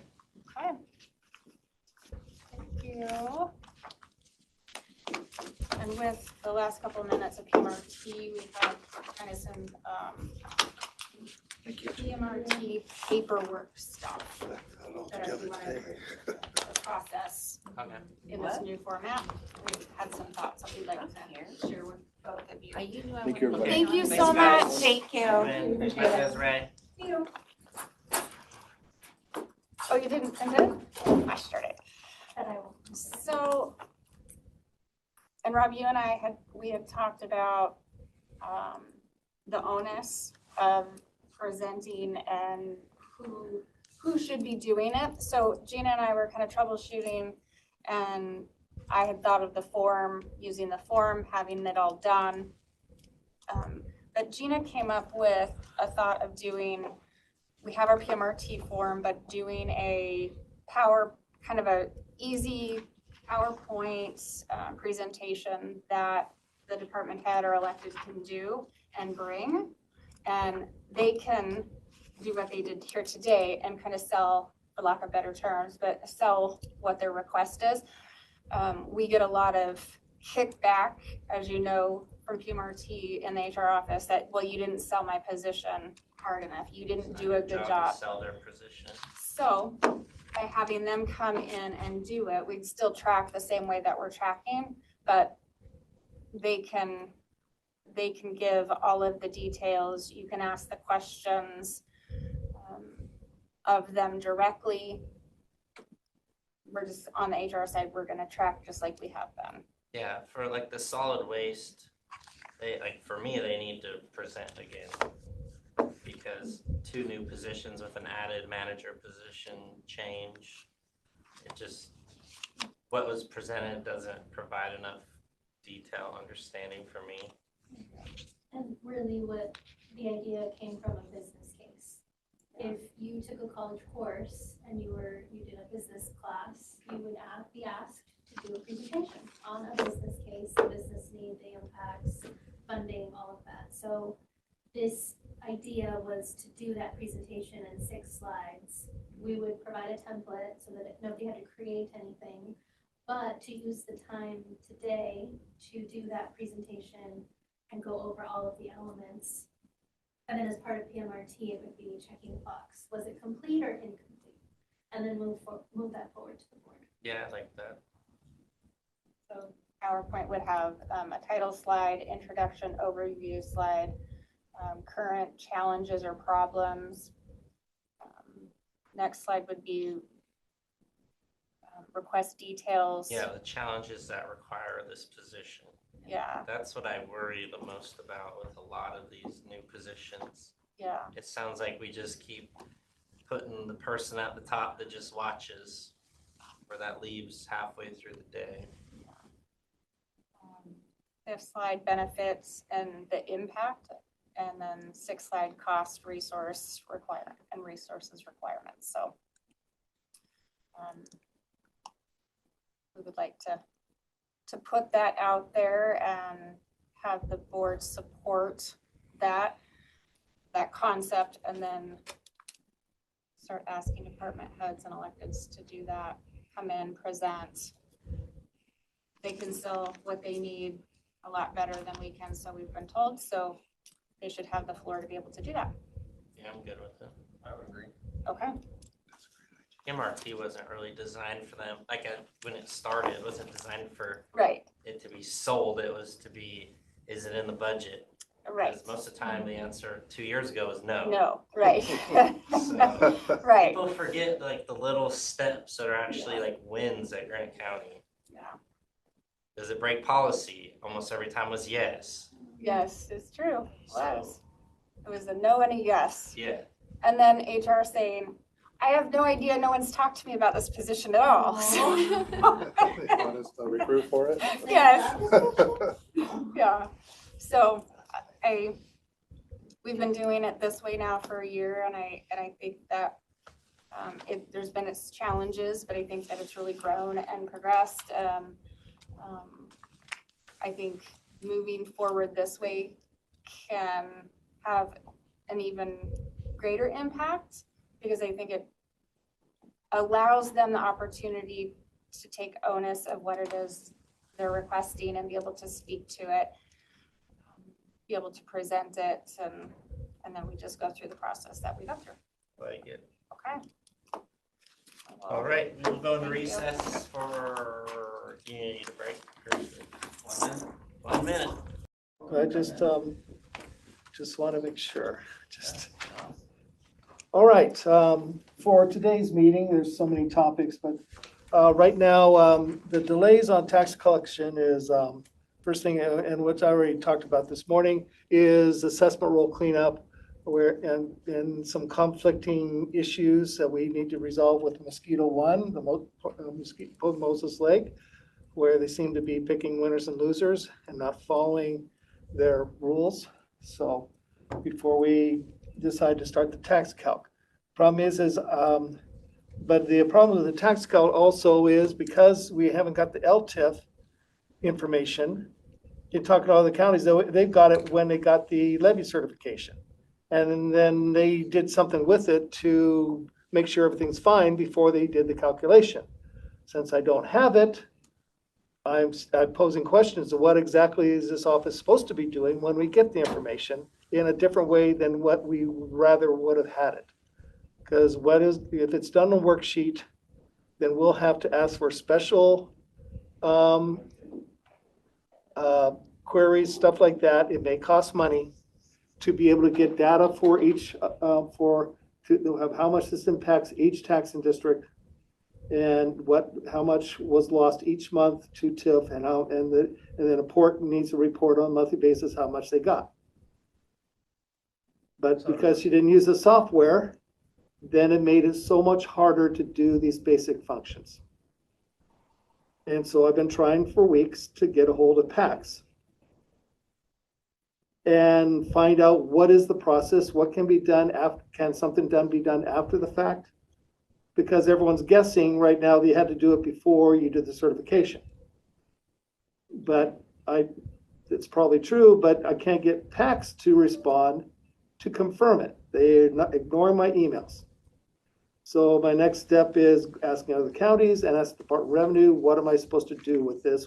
And does it even matter that the information is not being given to me, or not to delay the tax calculation? So I'm waiting for responses. So that's the problem with PAX. So just to bring you up to date on PAX problems, is their current use program does not comply with state law. I've provided them the RCWs and the comments from Department of Revenue, but they don't get into litigation for people, for entities that pick their software. You know, that's between you and the software providers to work it out. But then ever since Melinda made her final payment with my knowledge, they've seemed to all of a sudden now are not responding to things. And that's why I was hoping to know if we would have leverage, and it seems we lost our leverage when she made the payment without talking to me. And that's nothing new in the world. So the problem with the current use is the worksheet that's produced by PAX does not comply and actually tell the people what their current use removal amount is. It gives you all the numbers to do your own manual calculation, but that's not the law. And even though the assessor's office should be aware of it, because DOR sent an email to all assessors about this to say, don't use it and make sure and you're providing it, there hasn't been a change in the assessor's office of complying with giving them a correct form. so far. Either I don't know that they ever told her, Amy, who's doing it, who's supposed to be having someone else learn this job that we haven't been introduced to. Or, yeah, then also, and then the next problem is for current use, it comes out and it breaks out 8 years over the tax receivables on the website. So it makes it look like it's a foreclosure parcel.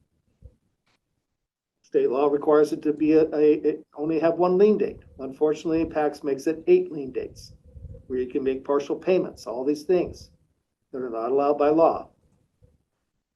And so we found a process that now each time a current use is done, that takes 10 minutes to fix it all, because of all the data that has to be fixed for all 7 back years in the current year to move it into 1 year. And that's what the fix we're needing is we're putting 10 minutes every time something is done. All the information. So, and so I asked the treasurers, where's the bar on when something it takes too long to do? Is it a workaround or is it should be fixed? So that's the problem.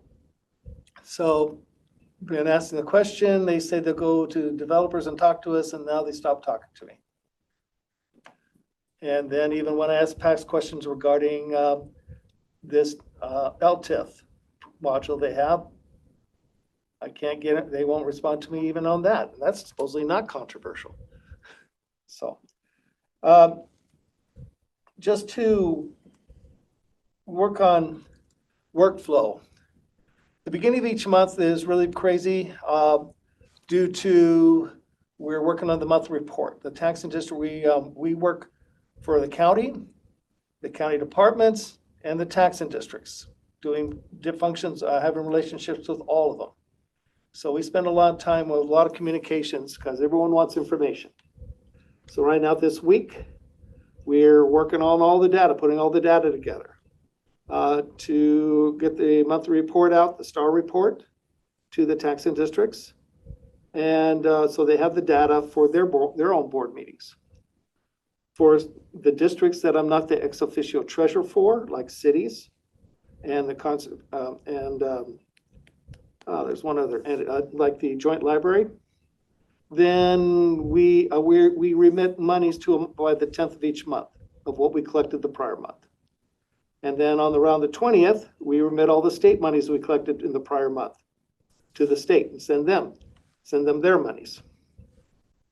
And then REIT, it gets dispersed at the end of each month for the cash flow of our relationship with all these entities. So we got investments, they're feeding into this month-end report. We got the general receipts, and we got the warrants. The warrants are the problem with softwares that say they can do financial packages. Everyone didn't have a warrant section. So that's why we needed to hire Clemmer Enterprises they had a treasurer's financial package that had warrants in it, also helps provide feeding a certain report, state auditor, but we haven't completed that project yet that we started late 23. So we weren't expecting this PAX to be such a big time-consuming problem on that project. And so we sort of not making the person happy of not having that project completed yet. So we have a couple things that Connie needs to do, and we can get and pretty much move forward on that project. So the problem with the first week of the month is the first week of May and the first week of November. Besides working on that, then we have all the taxes and all the phone calls. All that conflict, and really creates time crunches for those time periods. So, of course, when we send out the tax statements, that will respond back with a lot of phone calls and emails. So I'm the one that gets all the emails and responds to them. So, and most of them I respond to it and not pass on to other people because they already have enough work to do. So I need to be working. So that's part of it. So we're doing all this stuff. We're doing the investments. We've got the cash flow. We're balancing warrants. We're balancing all the transfers. And then we come up with a number that makes sense and balances to all our cash, our total cash. And then we move forward with the reports and print them. Send them out. With the new Clemmer system, that will be then sent by email to anyone who has an email address instead of mailing them. So we'll have that additional capability to be that much quicker to send information to our taxing districts. So, which is a feature we're happy with. Because sometimes our taxing districts, even lately, all of a sudden the address we were given comes back. It's no longer valid. And we then have to do a lot of research to try to find where it's supposed to go next. So that is just an inkling of what goes on. I have a foreclosure sale, not next week, but the week after. We've got still some houses in our sale, mostly owned by deceased people, but I have one house that's owned by a person getting a senior exemption and who doesn't have a phone. I went and visited her directly, gave her the paperwork to fill out and give to the assessor's office for a tax deferral, which means the state pays her taxes. And the interest rate on that is way less than what we charge. Unfortunately, the people on Facebook are now trying to say getting a senior is bad because you'll have to pay all the back taxes, which is wrong. They're trying to say, hey, I wouldn't get a senior based on these rules. Only tax deferrals, of which we may have 15 at the most right now, are lien on the property. And that's after you get your exemption. So what's ever left that doesn't get paid is the tax deferral, if they can't afford even to pay the remaining assessments and depending on the value of the property. So there's a big misrepresentation on Facebook now under the Moses Lake group about trying to say getting a senior exemption is now bad for people. Unfortunately, someone should be saying that's not what's happening, but nope. That misinformation is being unchecked. And it's just how, they're making copies of what's on the assessor's office website, and then they totally misunderstand it and misrepresent it. So I'm looking on this PAX. So like some of them are just PAX, just only PAX. Then there's some that have PAX 9.0, PAX 9.0. And a lot of those were installed in 2009, 2013, 1990. No, that's not 2009. Mm-hmm. Most of them are 2009 and newer.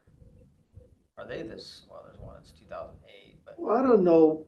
We were supposed to get the latest edition, but she wanted to have a new feature that no other county had, which had to deal with Marshall and Swift. Probably that the more updates are happening with Marshall and Swift. Yeah, so I'm looking at some of these and like some of them are PAX, and then if you go into the year installed, some of them have Harris Government, Marshall and Swift. They're installed the same year, which I don't see. Well, Marshall and Swift is a separate entity. Correct. That does their work, and we buy it and have it installed into Harris Government PAX. Harris Government and PAX are the same thing. But there's some of these counties that have PAX on both. They don't use the Marshall and Swift. I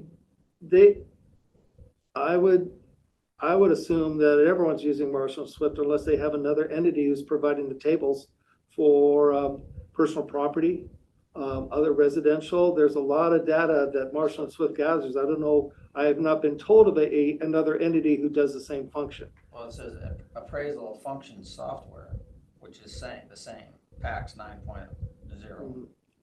Which still needs. Like Wacom, Walla Walla, or no, Wakiacum, San Juan, Ponderay, they're all using this PAX 9.0.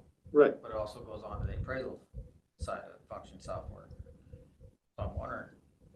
I would assume that I mean, it's only the just a- smallest counties may not be able to afford Marshall and Swift. But everyone else would want it everyone else would want it because it's a very necessary element. So, thank you very much for your time. Thank I'll you, see you in a week. Yep.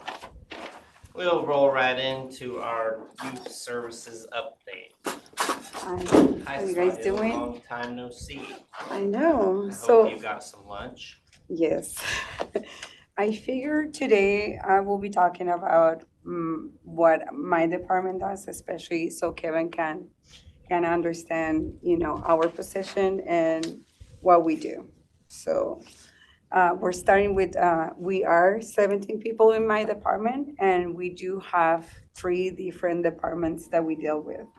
We deal basically with truancy, with offender, and dependency. With truancy, we basically have 10 school districts in Auburn County.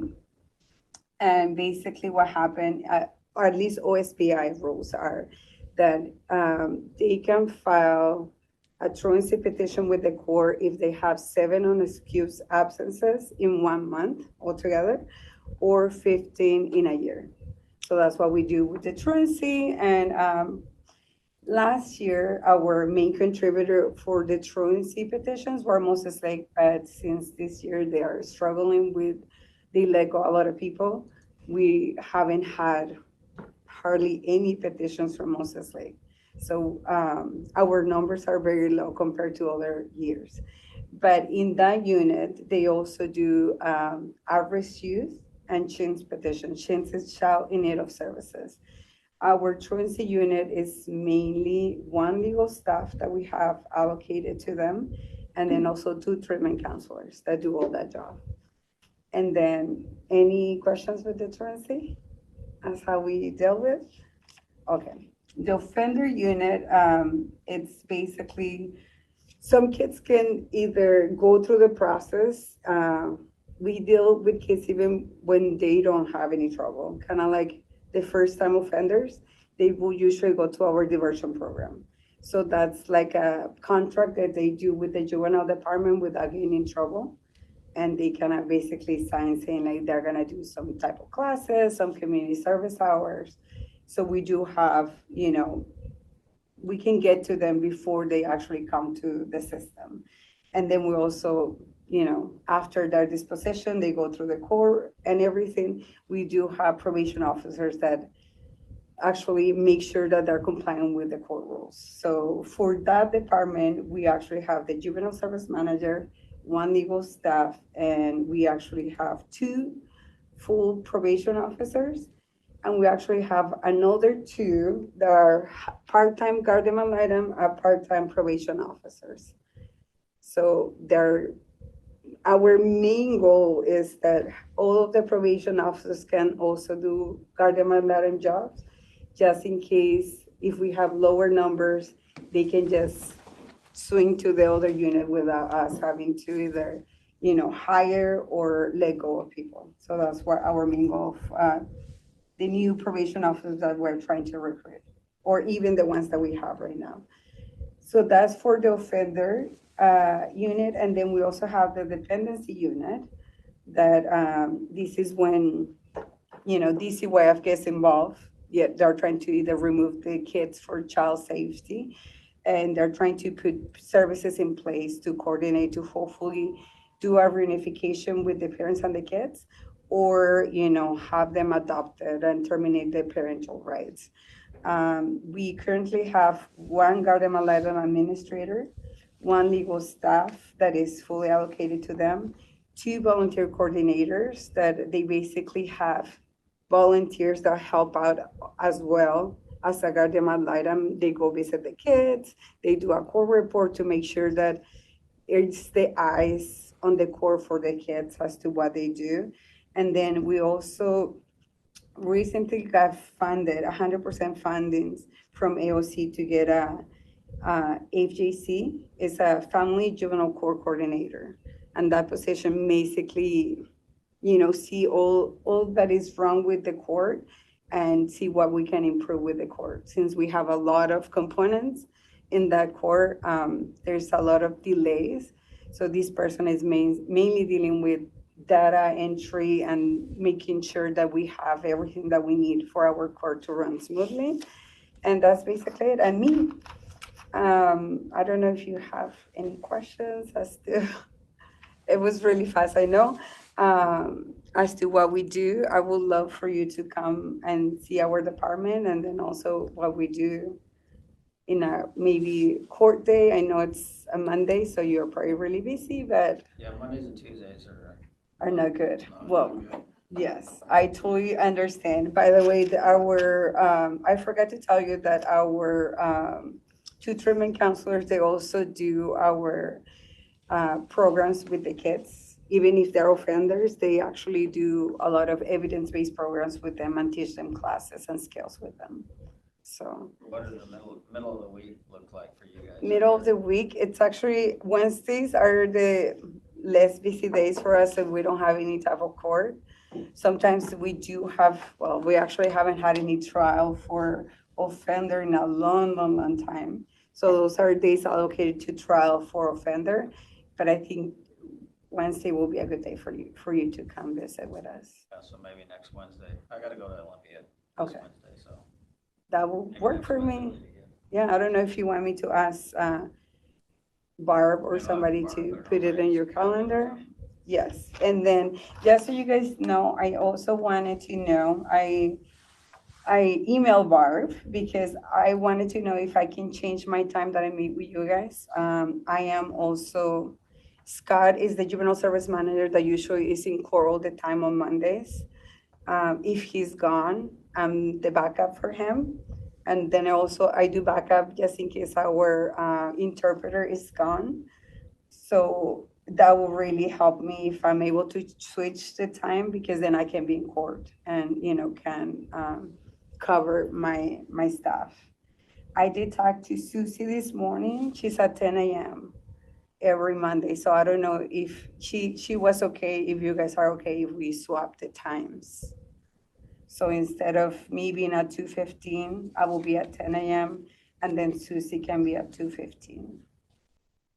But I don't know what you guys think.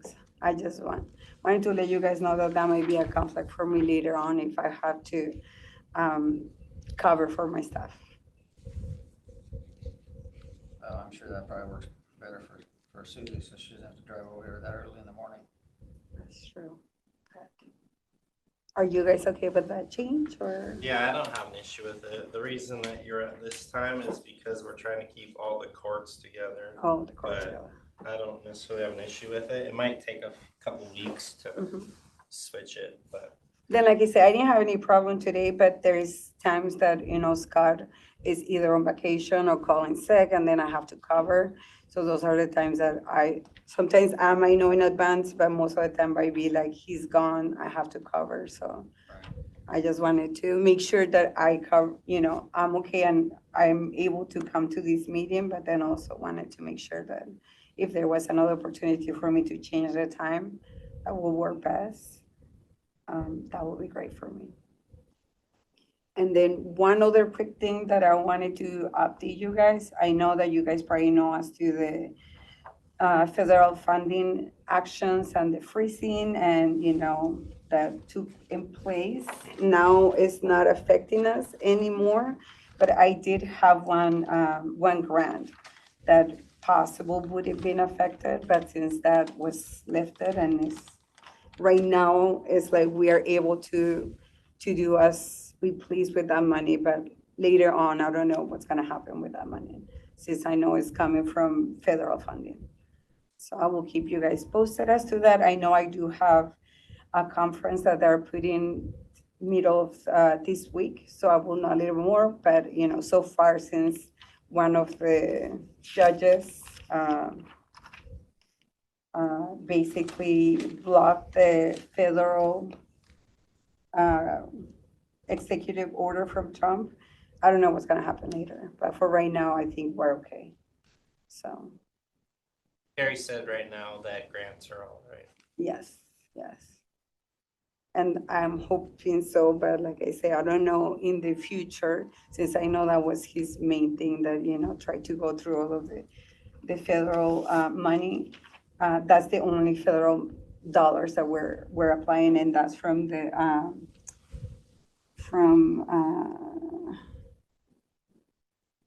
where am I? Okay, so Department of Commerce. So that's where the money's coming from us.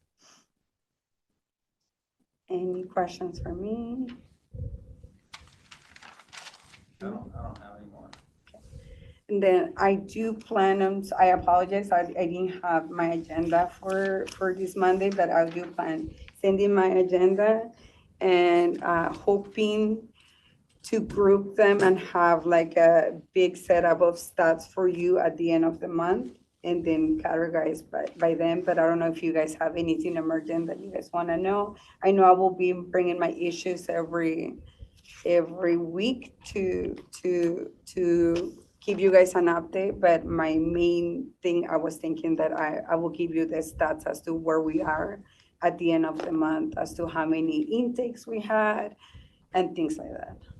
So, And then the other ones, you could do different updates from how court's going, to any issues in court, to guardian ad litem program, to just kind of updating, making sure that we understand.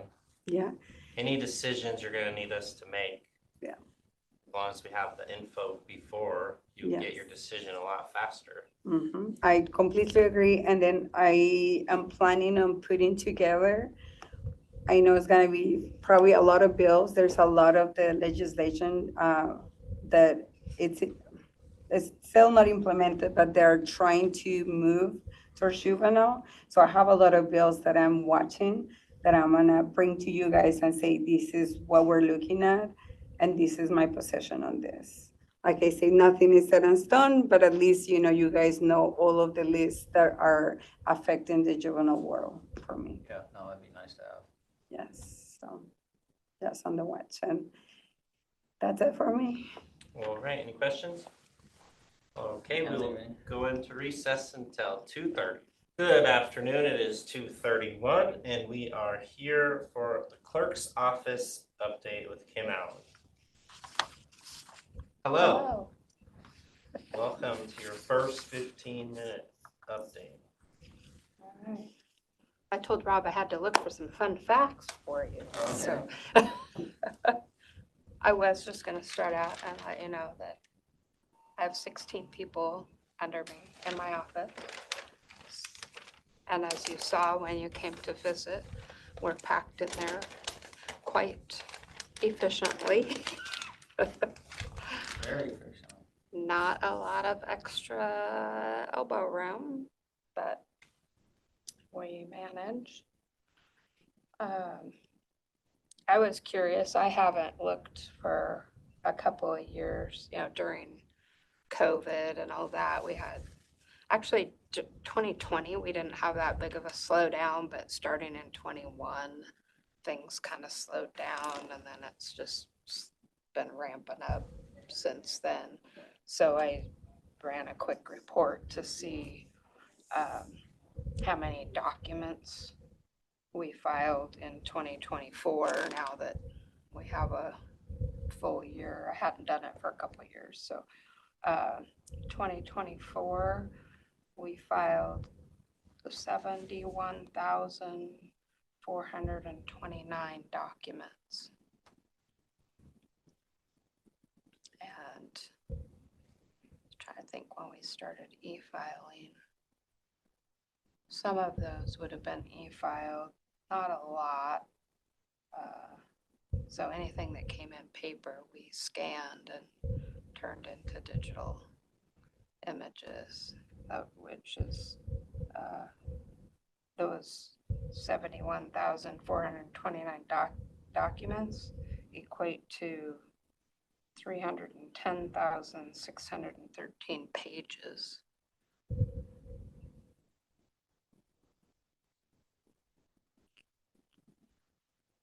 Just kind of. And now you're electronic? We offer e-filing for attorneys' offices and their staff only at this point, because there are a lot of formatting rules associated with e-filing. But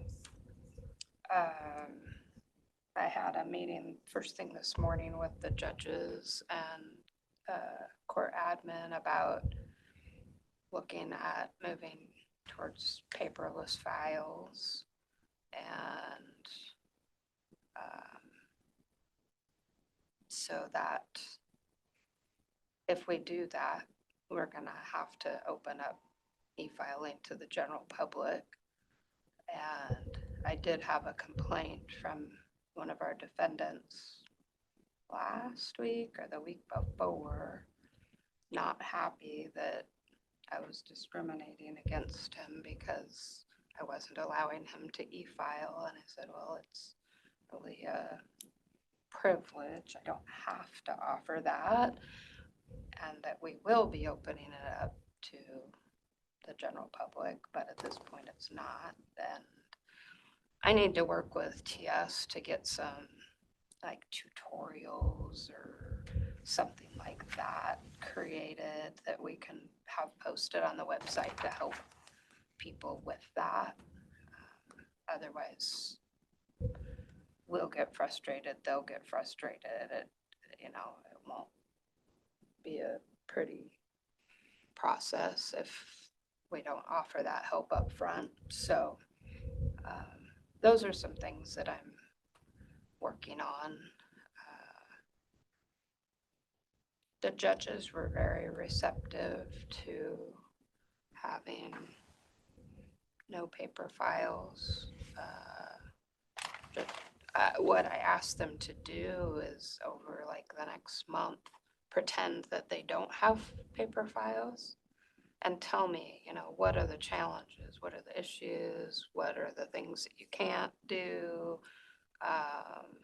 Let me know how that goes so that I can try and address those issues so that it makes it smooth for everybody.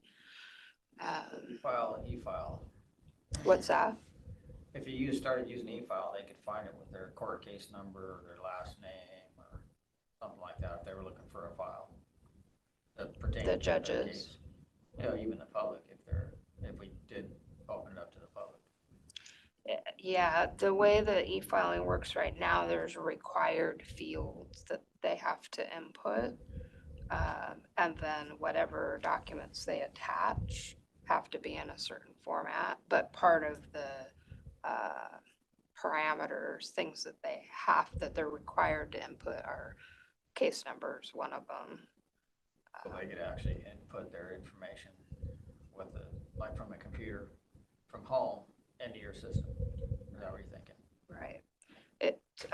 When they e-file, it submits it through a portal and it goes into kind of like a holding tank. And then we still have to touch every one of those. We have to make sure that the case number's right, the parties are right, the formatting's right. So even though they're submitting it that way, we still have to go through a review process and either accept it into the system or reject it and tell them why. Gotcha. Yeah, but for the law firms that are using it, once they get it down, I think it is a benefit. A majority of our attorneys are in Moses Lake, so it saves them a trip over here or paying a courier to bring it. Right. So I think it's been a good thing. I only have one employee at this point that, well, several of us know how to do it, but for the most part, I have one employee that reviews and accepts those, and she might not say it's so smooth, but once they get it down, they do pretty good. It's just getting there. So, Get them trained. Yep. Yeah. A lot of phone calls back and forth for a little while, but they get it. Is there anything that you would like to know about my office? I can't think of anything right off the top of my head right now. Have you been to the jail? The new jail? Mhm. I haven't. When's the next grand tour? I think maybe this week. You're leaving. Maybe this week or next week, because the pods are going in. I'd like to go see. Okay. I'd like for it to be warmer though. Yeah, it's a little cold when you get in there too. Well, I think next week they'll have it dried in and they'll have heat on. Oh, I think that's what they were saying. Next week might be a good time. yeah. I'll put that down. Who knows that? Like, will you send something out to let us know or But Yeah, if you want to go. should I? we just invite you, Oh, okay. or if you have some staff that you want to take. Yeah, there might be a few of us who want to go. That's big. My chief deputy Cheryl, she wasn't here today. I was gonna have her come with me, at least introduce you. Did you meet Cheryl when you were over there? I don't remember if Yeah. I ever met her. So, That's a good opportunity too, though, is to do staff introductions, because often you might have someone sit with you in the audience, but it's like, I don't know who that is. I don't know what they do. so I'll I try. used to know all the people up there, but I don't anymore. There's only a few of them up there that I know now. Yeah, we've got some long haulers up there. Kind of split. Seems like the ones that have been there longer are in positions that aren't necessarily up front that you would probably be familiar with. Those tend to change a little more often. So, are you still doing your real estate stuff? Oh, right now I'm doing clock hours, What's that? education classes. Oh, Gotta do 30 hours every 2 years. That's what I did all weekend. just in case. In case you don't like this gig. In case I get kicked out. Oh, Have you been involved in the jail stuff that is going on lately? Or? I haven't heard much lately. The last thing I heard, Tom had said that I think, did you call them pods? Is that what you call it? The cell pods were getting ready to go in. I don't know. Yeah, I just had wondered. Once it is dried in, it would be good for you to go, and then you can kind of have a little feel of what's to come, which might give you some other ideas. Or Yeah, yeah. That's, I was talking to Desiree today because there's just a lot of unknowns at this point as far as preparing. It's like, okay, the whole paperless thing is kind of an aside. It won't really be a huge difference with the jail being across town. But that is one thing that if we got that going, we might be able to use the e-filing process for the jail to send us stuff. So, I don't know. We'll see. But all of that kind of, was kicking around in my head, and how do we make that all work? And so it's rolling around up there Work in somewhere. progress. Sometimes it's organized, sometimes it's not. any other questions or I can't think of anything else. anything for you? We will recess until 2:45.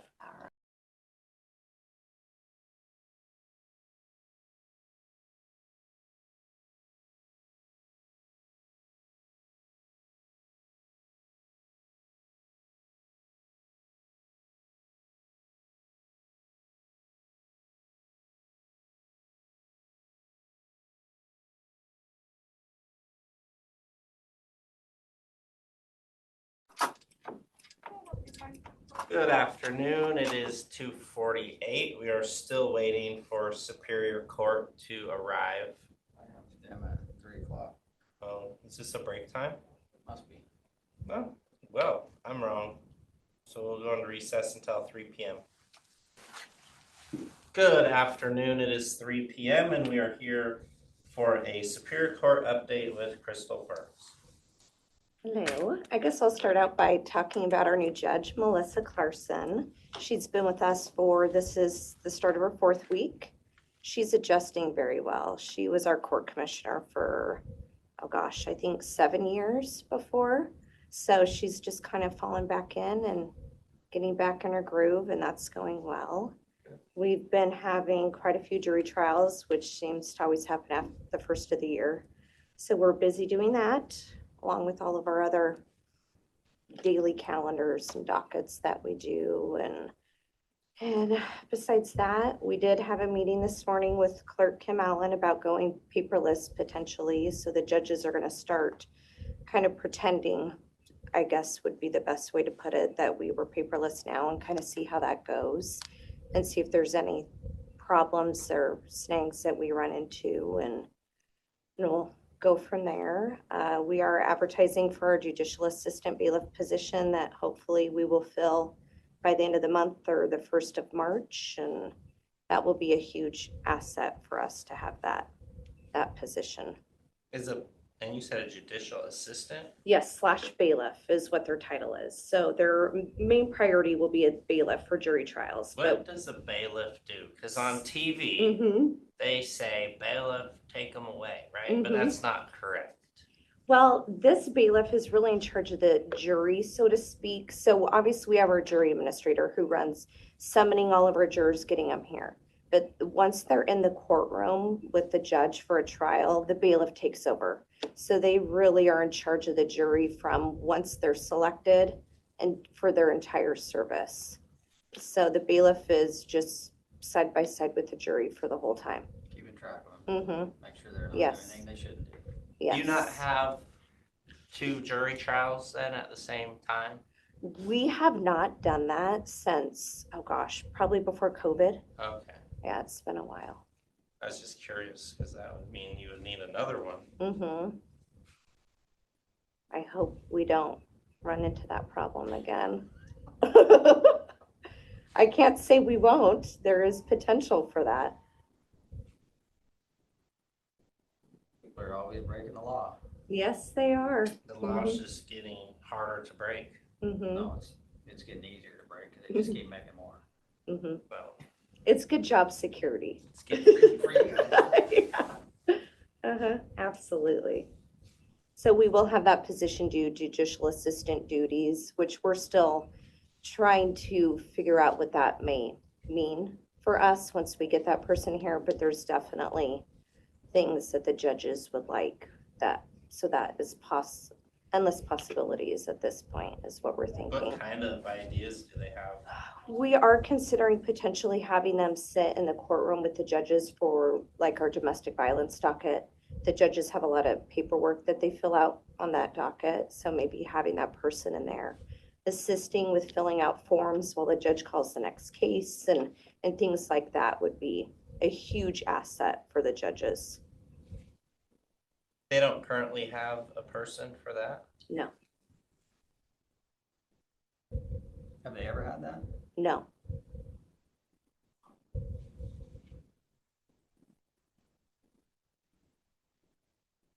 So they're very much looking forward to that part of it. Make their job a little easier. Yeah. And hopefully it'll make the dockets go quicker too, which will be nice. And you have a position under you currently, right? Yes. Are you referring to the deputy court administrator? What does that position do?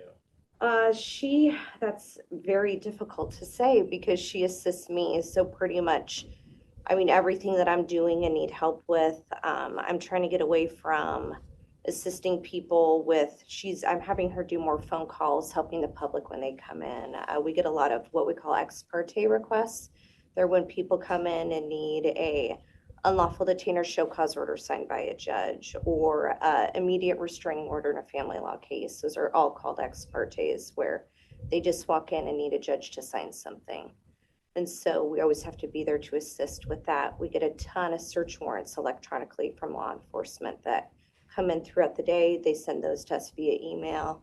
I have to get those to a judge right away. So I'm kind of having my deputy do more of those types of things Makes right sense. now. Mhm. You guys feel like you have enough staff? Oh, gosh. That's a loaded question. I know, that's such a loaded question. Really, we just take it day by day. My deputy position just became full-time last June. Before it was just part-time. So that's been a huge help, having that position go full-time. And then having this judicial assistant bailiff will be very beneficial as well. So hopefully after we get that person on full-time, we should be good. Are the qualifications fairly minimal? Yes. Hoping so. It's open till the 12th. So I haven't gotten any applicants yet from HR, but I'm guessing we have some, and hopefully some good people to choose from.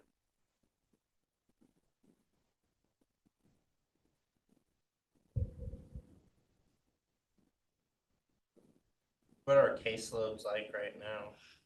You know, our criminal filings have been down for, gosh, is this like the third or fourth year in a row?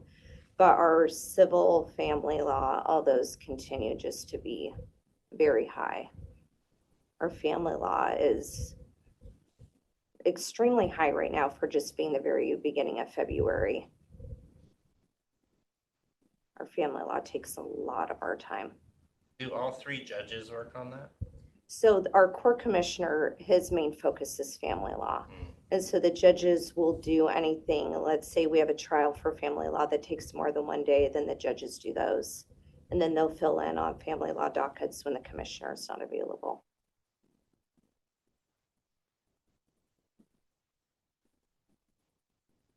Who's your commissioner? Who's your commissioner now? Tom Middleton. Okay. Yeah, he's been with us for 7 years now.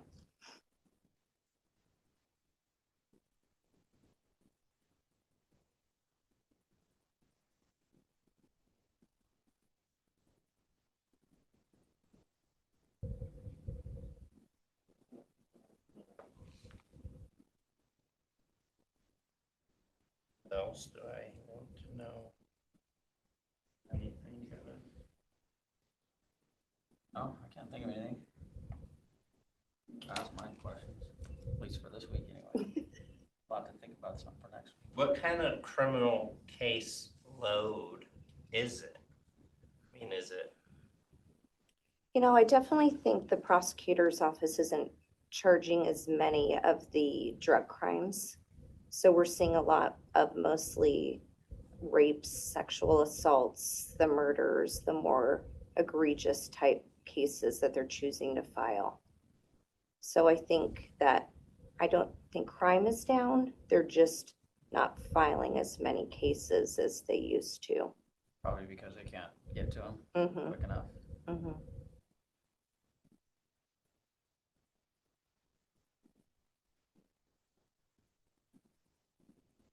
When they don't get filed, do those people just get released and then they're, are those cases dropped? Is that how that works? Sometimes, yeah. If they don't file them within a certain time frame, they just, yeah, they're just over. Do you guys notice the shortage of attorneys in the prosecutor's office and in public defense? Yes. Is that something that we should be focusing more on, or? You know, that's hard to say. Just interesting to get court's opinion on it. Because obviously, they do say that. They say,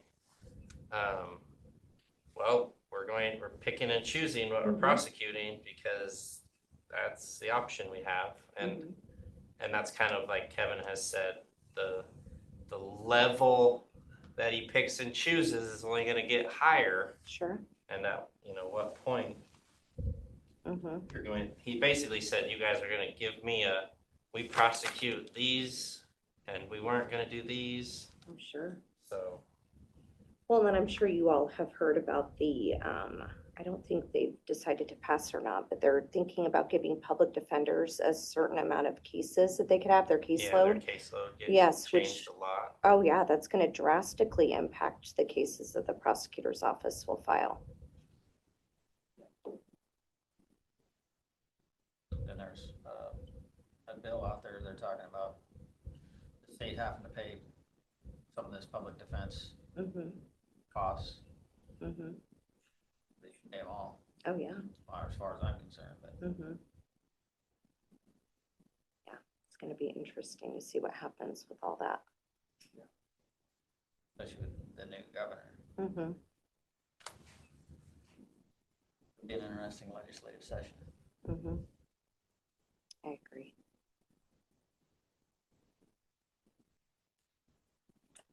Anything else? Nothing for me. I can't think of anything. Okay. Anything for you? Nope, that's it. Thanks for coming. Yes, thank Nice you. meeting you. Yes, you as well. Okay, we'll go into recess until 3:15. Mr. Fashion Guy, so I don't go shopping a whole lot. You look good, bro. Good afternoon. It is 3:15 p.m. and we are here for a district court update with Desiree and Judge Gwynn. Hi again. Hello. What is this, third time today? Third time today, yeah. Only twice for me. Might be a charm. You better ask for what you want. Right. So we just wanted to circle back to our PMRT request really quick to see if there was any questions or if you guys had any, needed any additional information for that. I don't think so. Okay. I'm not sure if decision will be made tomorrow or next week. But Sure. might be Sounds done good. tomorrow, who knows?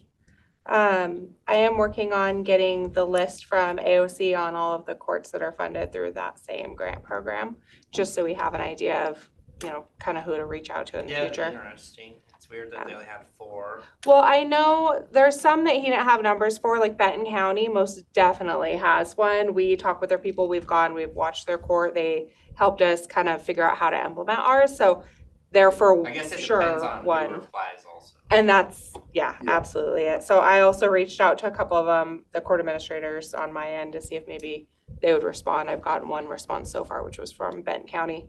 So any of those that I receive, I'll send to Jonathan so that he can update that. Is that who your person Comparables. is? Jonathan, yeah, You enjoy him? he's been fine. I don't enjoy being on like my 5th HR rep. Yeah. That part, Have 5 of them. it just gets to be 4 years frustrating. ago, you had, what, half of one Yeah, true. in the county? It's true. So, I mean, now you kind of have like a assistant staff at least. I'm hoping that it will stay that way. I think it's also difficult for us because it's one thing to come in as an HR rep to government when you're not familiar with government. Government's weird. And then it's another thing to come in not only to government, but to being the HR rep for a separate branch of government, where now not only do you have all of the government politics, but you also have the separation of powers issue.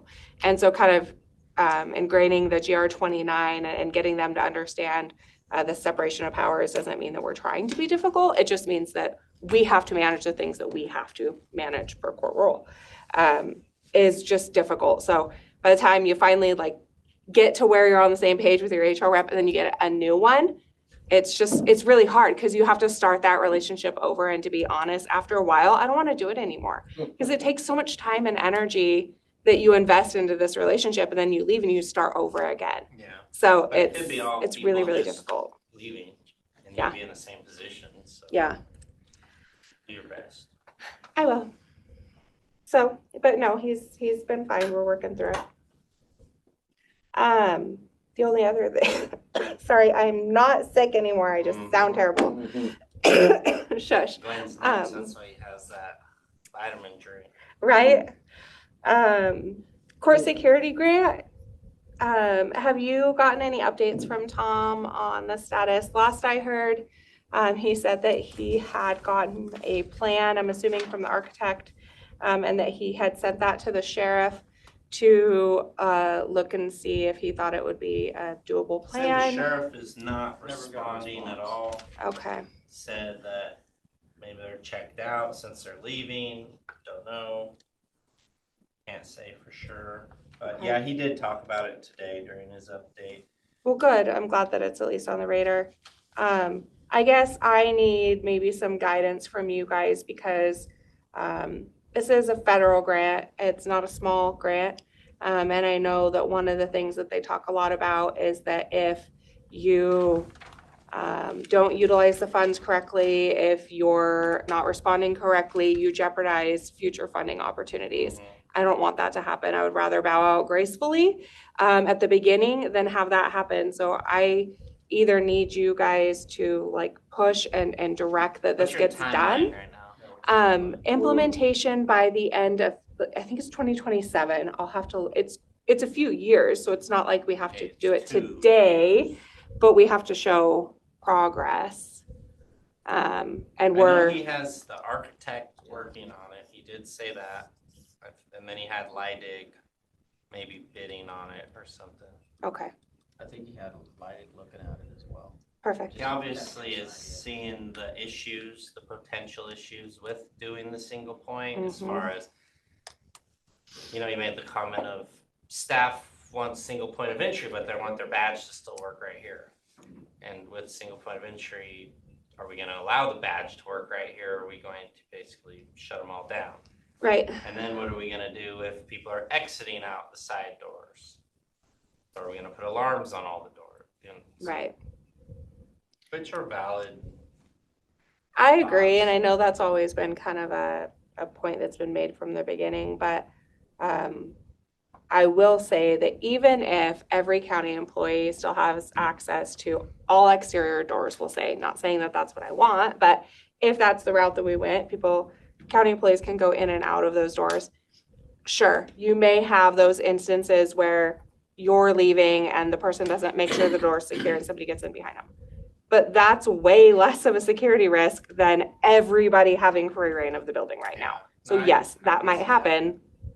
Is it that big of a deal? I mean, could be potentially, yes, but way less than it is now. I just think if there was a high risk situation, a person would try to come in behind you.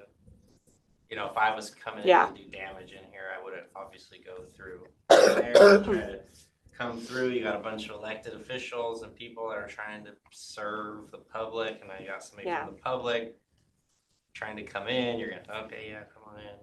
Yeah, I personally don't care if you want a smaller staff to go through the security area and have all the doors secured. Perfectly fine with that. The only people I want having a separate entrance are my judges.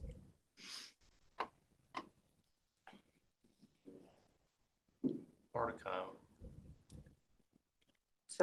So I The just. only big thing is, the concern is our name's kind of attached to it, so like, we're kind of like, well, Desiree primarily is, I wrote the letter, Desiree helped me with it, and now Desiree's stuck Oh, with and it. Rob's, where he wrote a letter too, I so know. we're all kind of on it, but my name But is we're not- attached to the We're grant. not having any progress. Yeah, and so I'm constantly getting why is there no progress? Why don't we have a budget? What's going on here? I can't speak to anything because I have zero direct control over anything, We have so it's very facilities meeting frustrating. tomorrow, so this is a good question for Tom, and kind of just like, where are we gonna be at next week? But now we also have weekly meetings designated to facilities, so now we can follow up on this type of thing every week versus it was monthly before. So. Yeah.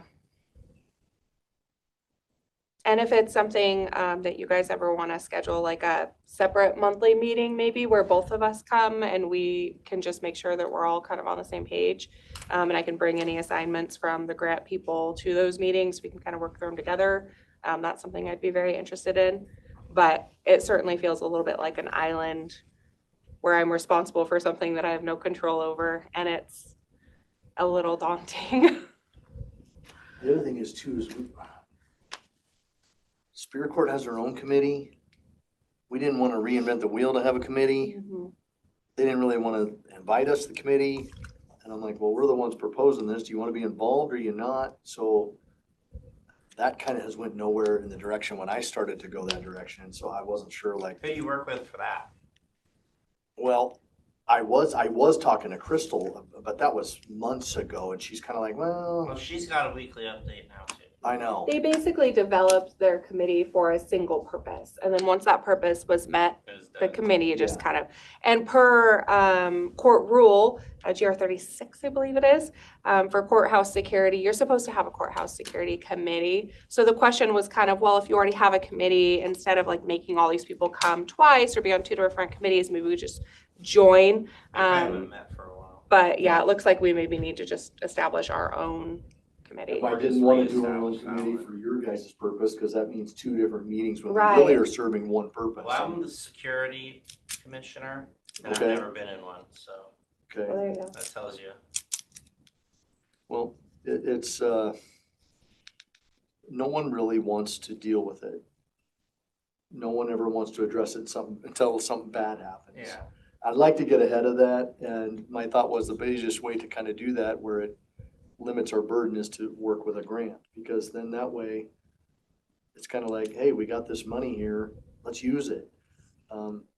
One of the things that just frustrated with me in the district court, and it's not a dig at Desiree at all, it's I think it's prior staff, is we had COVID money and we did nothing with it. And then we had to scramble to figure out how to update our courtrooms and stuff. And it's just like, I get it, that money comes from somewhere, but this is a pretty big thing. There's more to just protecting the courts too. That's where I feel like we're all kind of exposed out here in this spot. And I know. Our bomb threat was in our office, not Yeah, in court. So, correct. yeah. Well, and But it was one of our people. Here, the meeting's right here, the public defense is right next door. I mean, I've Yeah, worked in like we public had defense the for person years. stand with a hammer at the table. Yeah. A single point of entry wouldn't eliminate them all, but it would sure probably help. Yeah. I think the biggest single point of entry argument I've heard is that it's an inconvenience to wherever you park. You know what I mean? So if I park over here, yeah, I mean, it's inconvenience to everyone, but the question then becomes the badges. We've had this happen just getting into the courtroom. Why can so-and-so have a badge? They're just as likely to come in and kill everyone as a person who doesn't have a badge. So then then you're deciding who gets a badge and who doesn't. It's kind of playing God with the badges, but I know when I was a public defender in Spokane, or even a private attorney in Spokane, I didn't get a badge, but public defenders and prosecutors could walk in through because they were a county employee. So I had to wait, go through. So Yeah, I big don't know. thing There's would no- be just like if you did use a badge at a door, you get to be the bad guy that says, hey, sorry, you can't come in this door. Yeah, and that's what I think the directive is. Or we need to limit the number of access doors and have employee only. Yeah. And I think people need to understand too that, like, there's nothing wrong with saying, like, even though I know you and I see you every day, I don't know that you weren't fired yesterday. So, unless like they have to not only like see their badge, this person needs to scan their own badge. And people are just gonna have to, won't prevent all of it, that's for sure. But I think we can prevent a lot of it. People should be partially responsible for their own security as well. And I think it's a huge hotbed topic. And when the legislator thing, they had a whole series of this through the courts of making sure that it gets funded and taken care of. So like if we have the opportunity to continue it or need any additional funding, I think it'll be there without hopefully costing the county anything. Like, Yeah, I know at the end of the day, there's there's still tax. Yeah. Yeah, but like this was wanted when we came in, when Danny and I had come in. Yeah. And I thought it was gonna go. We voted yes. And then it didn't go anywhere. And then you guys got that grant a couple years ago. And then it was like, all right, we voted yes. We've approved it already. And then it froze again. So I know we're moving. Yeah. But we'll follow up Moving at tomorrow. government speed. Oh, it's moving slower than that. It's been a painful process. Just the application process was painfully slow. How long, when did this all start? 2 years. Yeah, about 2 years ago. Oh, Yep. okay. Wow. I mean, the vote. And it was for something we had like happened. 2 weeks to apply for. It's called the Fast and Furious grant. They put it out there and you had like 0 time, but it wasn't a lengthy application. It was like you write a paragraph and you get letters of support, and then you hear nothing for months and months and months. And then we hear that we're gonna That's hear Murray's something, and then office. months and months later, yeah. Yeah. So. Anyways, right. that's all we have for Thank you. You like this format better Yeah, so far? It's only been like, what, a couple weeks? no, it's been Month. today. Today? Oh, today's first week, yeah. I So- think we'll like it better. I mean, I don't know, I've already seen more people than you would normally see in a month today, Oh, that's good. so, That's good. yeah. Is there other people doing it this way? Like kind of, did you like mimic someone else or? No, I just honestly, I looked at it like, what would have I liked if I was Kevin? And what did I not like about the last 4 years? And trying to work towards what I would have liked it to be. Oh, good. Just so you know, all day it's been blamed on me. It is. No, I don't know. I don't know if it's As the new necessarily a guy. bad Is it deal. supposed to be Cindy's fault because she's not here today? Isn't that how that I normally think works? she was worried about, oh man, the outrage. She's like, I was gonna take this week off. Normally you blame the Has person anyone that's missing. complained? No, they complain in their own ways. Oh, yeah. But it doesn't really matter. I mean, we may not always have lots of things to discuss, but we're more than happy to give it a shot. But it's quick hitters. Yeah. That's good. Yeah, no, That's at good. least we get to see everybody. Yep, else's main that's good. purpose. That's good. Well, thanks, guys. Appreciate it. Yep. Have a good day. Good afternoon. Good afternoon. It is 3:30 and we are here for, you're early. Am I? Yeah. Public defense is 3:30. Oh, shoot. I probably You are saw 3:45. 3:45. Okay. I'll see you in 15 minutes. Okay. I mean, you guys could stay and complain about how you have no lawyers together. I'll let him have his day in front of you guys.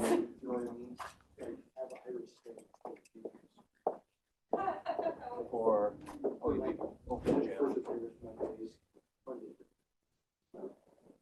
Public defense. And then prosecutor, and I think we're done. That was that's a lot of people one day. I like that. You're gonna be able to follow up. Well, it's been going pretty quick, and it's better than sitting here or having a 2-hour lull. I think it's been taking turns or something. I don't know. Yeah, I think that's kind of what. Beats me. I don't know. We're just gonna have to kind of build that report to where you have something to talk about the next week Sounds good. I mean, we might. on some of these. I don't know, Kevin. Yeah, because it's kind of hard. Yeah, Superior Court used to be like quarterly. So, Yeah, they can- but I mean, they have requests they want. When you want positions and you have no idea what they're doing, they don't usually get them as fast as they want them. Well, it's just like, wondering with all those positions we were talking about this morning, it's like, holy cow. Those are normally what we would do during lunch on Mondays. Was just that right there, what you saw. But it would just be me in here arguing with them of why they need the position. And it was just like, personally, I don't care, but it's not making sense to like business needs. So I was like, we need to have the whole board in those meetings. Well, then it'd be nice to know, Yeah, I'll try to figure out a way to. adding another position, have a good reason for it. Good afternoon. Good afternoon. It is 3:32 p.m. and we are here for a public defense update with Brett Hill. Hello. Hi. So this is a new thing. Yeah. 15-minute updates. It's kind of to be able to stay better. Although it seems like we see you quite a bit, but it's just a way to stay better in tune. Know what Sure. you need, know your struggles, lawyers. Yeah, but I be able don't, to hear I don't more have any often. different problems than I always have. Yeah, that's what we were just talking with Gwen about that. We do have, we're over caseloads this year, you know, and some of the attorneys are worse than others. But prosecutor's office has been kind of doing some of the things, you know, doing what they're doing, and I think will be helpful. I think we'll work together and I don't know if we can completely resolve the problem, but we can get better on it. And that's where we're at. When you say they're doing what they're doing, you mean Well, less they're, cases? well, they're deciding there's some cases that probably don't need to be prosecuted. And there's always some that don't end up being prosecuted, but if they can make that decision early before we assign cases or have to give credit to cases, then that helps us, you know what I'm saying? And so, and Kevin and I have been talking about that for a few months, you know, I mean, about what we're gonna do, because that's the situation we have with the current caseloads, which haven't changed yet, and if they change, it'll be worse. So we're planning for that eventuality. Hopefully the state plans for it too, with some kind of way to help when that happens. Yeah, yeah, about the only thing I see that the state's doing is, they do have, and I've been talking this last week with, her name's Rachel Cortez, but they're, you know, OPD's got the internship little program that the state's funded. And they've been interviewing people. I don't know if there's been any interest in coming out here, but they've been interviewing some people to do rural internships, you know, law students. You know, that doesn't solve our immediate problem, but if we can get somebody, you know, an intern that comes for the summer and enjoys the place, you know, then when they're graduating, they might be more likely to come, you know. And so they tell me that they think they can find somebody, but and they're kind of doing it. They're just going to assign them to us, sort of a thing, instead of me having to go and interview. And I mean, they'll set up an interview, you know, once everybody gets through the process, but you know, because we get to decide, you know, we don't just take what they give, but yeah, they're working. They seem to be working on it. So hopefully that will bring some fruit. How far over are you on your caseloads already? Well, some of the attorneys are almost double for the month of January, what they're supposed to be. Some are slightly under still, you know, I mean, you know, it kind of ebbs and flows. One of the reasons that happens is we for continuity, we try to give, if, like, say if I'm the attorney and I've represented somebody in the past, you know, we try to give that case back to me so that so mostly for the client's sake, so that they're comfortable with who they're working with and that kind of thing. So that's where we're at. Now, you know, the good news is we just had Josh Decker start this week, you know, taking cases. Is he local or no? He is. He's right across the street Oh, here. okay. No. Yeah, at I don't remember JW something they call it, but yeah, it was Schulteis and Taylor. And so yeah, Josh is that. He hasn't had a lot of experience, but Ken Chadwick's done a lot of criminal work, and that's his supervisor at the law firm. And of course, I'm his supervisor in public defense, so he'll get some training between me and Ken. And he's a sharp young attorney, so I think he's going to pick it up real quickly.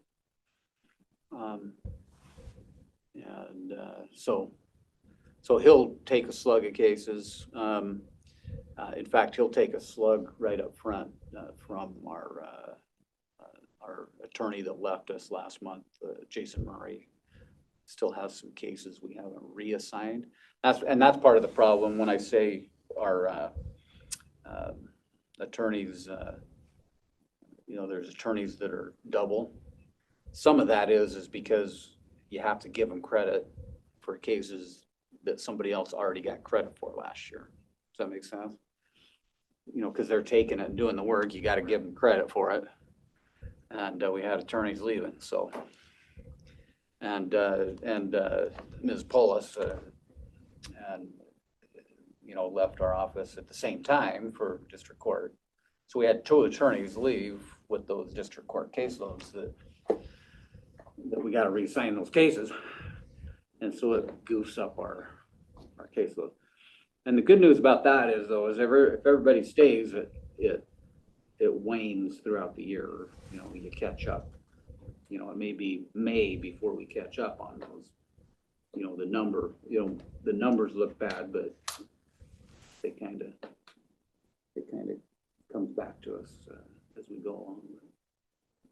If that makes sense. I mean, we've dealt with that before, and it kind of usually works out. The difference now is we're, you know, normally I just go hire another lawyer, but we're not getting any bites, no applications. Anyway. So if a contract lawyer takes a contract and they're in another office, I mean, are they doing that because to gain experience, or are they doing it because there's a lack of work in the office? Both. I mean, is that a way to like in some more? Like, and I don't know what these guys, you know, over here, you know, for an example, what Josh Decker's, you know, the inner workings of their firm, whether he's just not busy enough and they need to generate some revenue, maybe.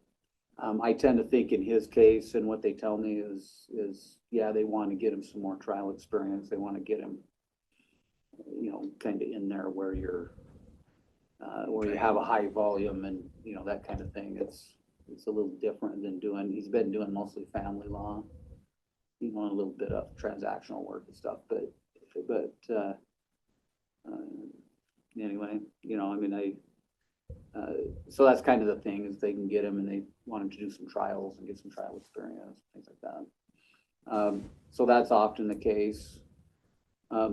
Somebody like O'Neill, who just started a couple weeks ago out of Moses Lake, he actually does, I think his plan is he wants to build a transactional, more of a practice, you know, contracts and tax laws and stuff like that. But he, you know, in the meantime, he's trying to build his practice, and you know, he needs to pay the bills. So he's doing it probably for the money, you know. That makes sense? Yeah. I mean, yeah, contractors have different reasons, but in the past, it's usually somebody who, you know, just is building a practice and needs to make the money, pay the bills. But it is good experience for a young lawyer. Yeah, not much more to it than that. Good target though. Finding more of those if you had to. Yeah, or yeah. If you can. Well, that's been one of our issues, is all the private lawyers are hiring new lawyers. So anybody who wants to return to the area, they can find work in the private sector. Where in the past, it wasn't so much the case, that if you wanted to come back to Grant County, you kind of needed to go to work for either the prosecutor's office or public defense, or do something like that. But, you know, and that's part of the issue is, you know, everybody needs a new associate, so they're hiring. But yeah, I know, like Larson Fowles, they're always hiring. They're always trying to hire somebody, you know. And Bryce McPartland, and you know, there's several of them that just always have an opening. So we compete with them too. Anyway. Am I late or you early? No, we're just 3 minutes early. You're good. Not as early as I was, but. I don't have anything else. Yeah, I have kind of a boring update. So Yeah, it's all good.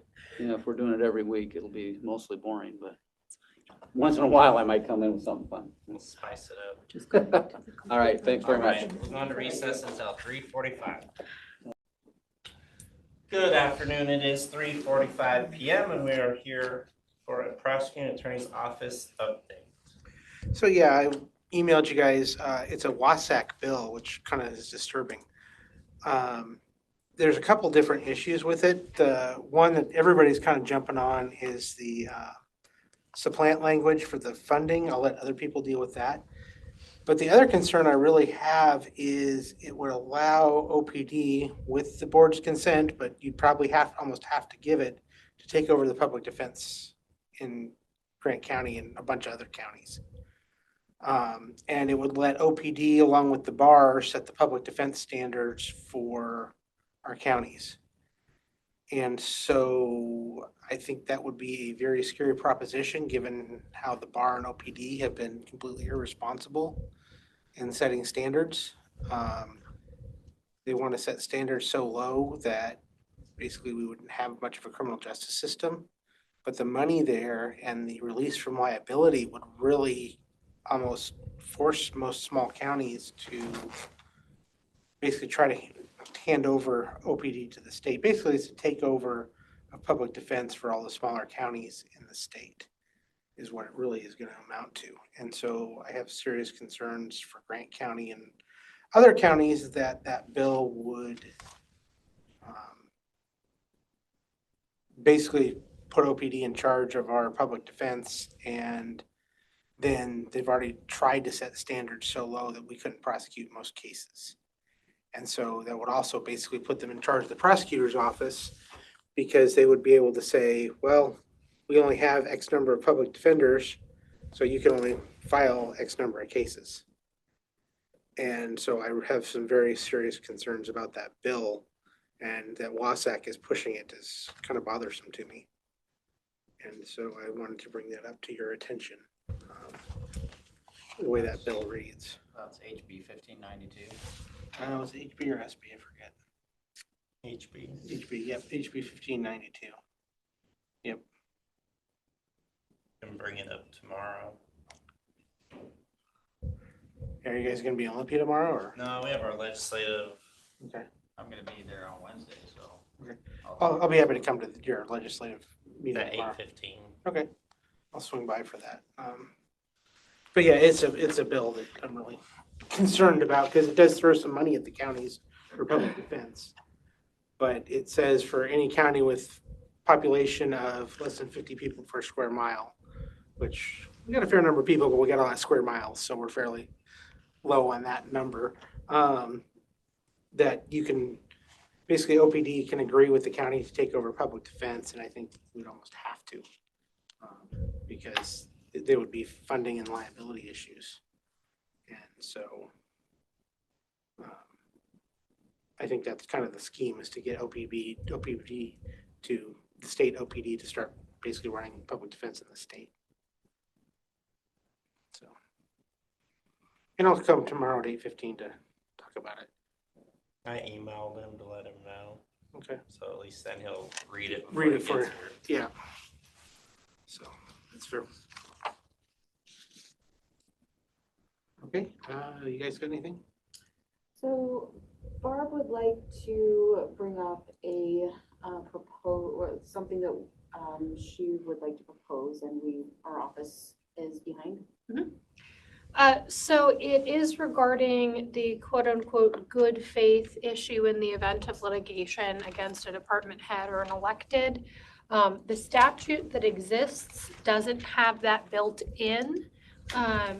The good faith mentioned in the statute, RCW 4.96.041, if you are curious, has the good faith tied to whether or not they were actually performing their duties. However, a couple of counties have taken the permissive language in the statute, which allows the local legislative authority, to either enact an ordinance or resolution codifying, one, the procedure in which the county would go about trying to determine if the person was acting within the scope of their duties. But two, it also allows them to attach that necessity of good faith, or indicate that in the event that they're acting in bad faith or committing malfeasance, then the county could decide not to defend them And there is case law addressing at least one of those ordinances indicating that that is permissible to do. So my suggestion would be that we do that we codify it as an ordinance, not a resolution, because the resolutions can get lost. I looked to see if the BOCC had passed one. I couldn't find it. But that is the problem with the resolutions, they can get lost. So if it's an ordinance, then it'll be clear and easy to find no matter how down the line we are, just because I don't know how often this gets looked at. People threaten to sue the county a lot, but they don't always do it. So I do think an ordinance would be better. So if the BOCC is interested in that, I do think it's a good idea. We can go ahead and crib what other counties have used, language that we know has passed the muster with at least one court in one case, and codify that if the board's interested. You give an example, like, of a bad faith, good faith, hypothetical, but kind of like related. Want me to take it or do you want to take it? It's up to you. I mean, I can come up with some on my own, but something that's just kind of closer. Perhaps we had an individual who would fit the bill, who would be sued. We gave them advice on an issue. Phrase we like to use a lot in the law is where reasonable minds may differ. Those are the gray areas where you have wiggle room for interpretation. Maybe courts haven't looked at this exact issue, but they looked at surrounding issues and now you have to apply it here. That's not the situation we're talking about. We're talking about situations where the line is very clear, it's binary, and they have been advised where that line is and they choose to put the county in jeopardy and disregard legal advice. That might be an example. It's of course going to be case by case, analyzing all of the pertinent facts. You know, one or two facts changing might change the situation, but that's generally an example. Here's an example, I think, from case law where the county clerk refused to follow some of the orders of the Superior Court, and it was very clear that she should have. There was, basically a power struggle between the Superior Court and the county clerk, and it was very clear whose side was on the losing side. That's just an example I could think of. I'm not saying that happened or is happening, but it could happen. One could see that happening. Likely. So we probably ought to I think we've talked about the good faith issue before, but I don't think we have a process or procedure in place. And so it'd probably be good if somebody wants to bring it up to have a process or procedure in place to determine it under the statute. Another thing that it gives the BOCC is, for lack of a better term, you can sick legal on people and have them remind legal that the codification exists if and when it exists. Yeah. Just When you making know it they're abundantly clear. Doing something that they shouldn't. Or at least reminding them that it's potentially their dollars on the table and not the county's. I can't say that that will always be effective. I can certainly tell you if someone said that to me, it would be very effective. Yeah, like I would hope that it would be effective for most people. I think most people don't want to have their own personal money in jeopardy. Another example would be a sheriff's deputy who went completely off the reservation, and started assaulting somebody for absolutely no reason. That might be a place where. So it would apply to employees as well as elected. Yeah, department heads, yeah. Yeah, it's kind of. So having that in place, would that protect us from liability? Oh, no, not a bit. But it would give us the option to not pay for their defense. Their defense and their damages, but the Which county might be would very could still have respondent superior or whatever liability. So in a lot of lawsuits, the county is one of the defendants, and it's not uncommon for individuals to also be. Most of the times, up to this point, most of what I've seen, I think people have been acting for the most part in good faith. And so it wouldn't be an issue, and the insurance the county would cover their defense. But I think we've seen enough that would indicate this probably would be helpful. It would be nice to have just as a reminder. And then if something did happen, you would choose not to opt to use it, but you have that option. Yeah, you have a little more teeth to talk to someone. Would you be interested in seeing a draft? Yeah. Okay. I can You? send that to, Yeah. Always up for protecting ourselves. Well, don't do anything crazy. Yeah. My life. let's just add within the bounds of the law to everything we say today, yeah? Alright, thank you. Is there anything else that you have for Barb? No. Okay, thank you. I mean, really the only thing I have, I just wanted to make sure I'm understanding the agenda, the new agenda correctly. There's a consent agenda review, I believe, at 8:30 tomorrow morning. Yeah. Is that taking the place of what used to be roundtable or? Sort of, but not. That's So, clear. yeah, I mean, for us, yes, but we're not expecting all of the staff to be there. With these 15-minute updates for everyone, we kind of now expect their consent agenda items to come up during their meetings. Okay, so I have a contract on this week for Axon. We've discussed it previously. Okay. Do you need any other questions or? I don't have any. Okay, so you don't need us to show up for that then? No. Okay. No, if we do have a question, we have two 15-minute breaks Mhm. on both days. And then we have a 15-minute work session before lunch. Okay. So if there's any questions that we have, then we'll just try to reach out during those times. Well, we also have our commissioners meeting from 2 to 2:05. Yeah, that's true. So if there was something we could request someone to come. Sure. Okay. But we're kind of trying to do the consent agenda. So Cindy had wanted that to be a time that they review consent agenda like they used to, where basically it's like seeing it that day in a designated time without Everybody around. with everyone, yeah. So that was kind of adding that in there as something that I've heard her say quite a few times.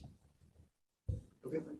So you're not looking for people to be there, it's just more for the commissioners to review things? Yeah, so we usually have the red folder consent agenda items. I figured during that time, go over each one together, discuss any questions that we have, just rather than, like our roundtable kind of became like a give the updates, talk to the staff, review some consent items, but we didn't go through them all. So the hope for that 30 minutes is where, she can have the folder, go through them. If we have any questions, anything to talk about, we'll just discuss them then. If we have anything we need from department heads or electeds, then we'll reach out at that time. Okay. Hopefully it works good. I don't know if it will, who knows? Give it a shot. I think more than anything, we're just trying to make sure everybody's time's well spent. Yeah. Cause I've only been here for 4 weeks, and like when we're going over all this stuff, you guys are all sitting out there and, we're going over signing these documents. We don't necessarily need all of you guys sitting in the room at the same time while we're going over them.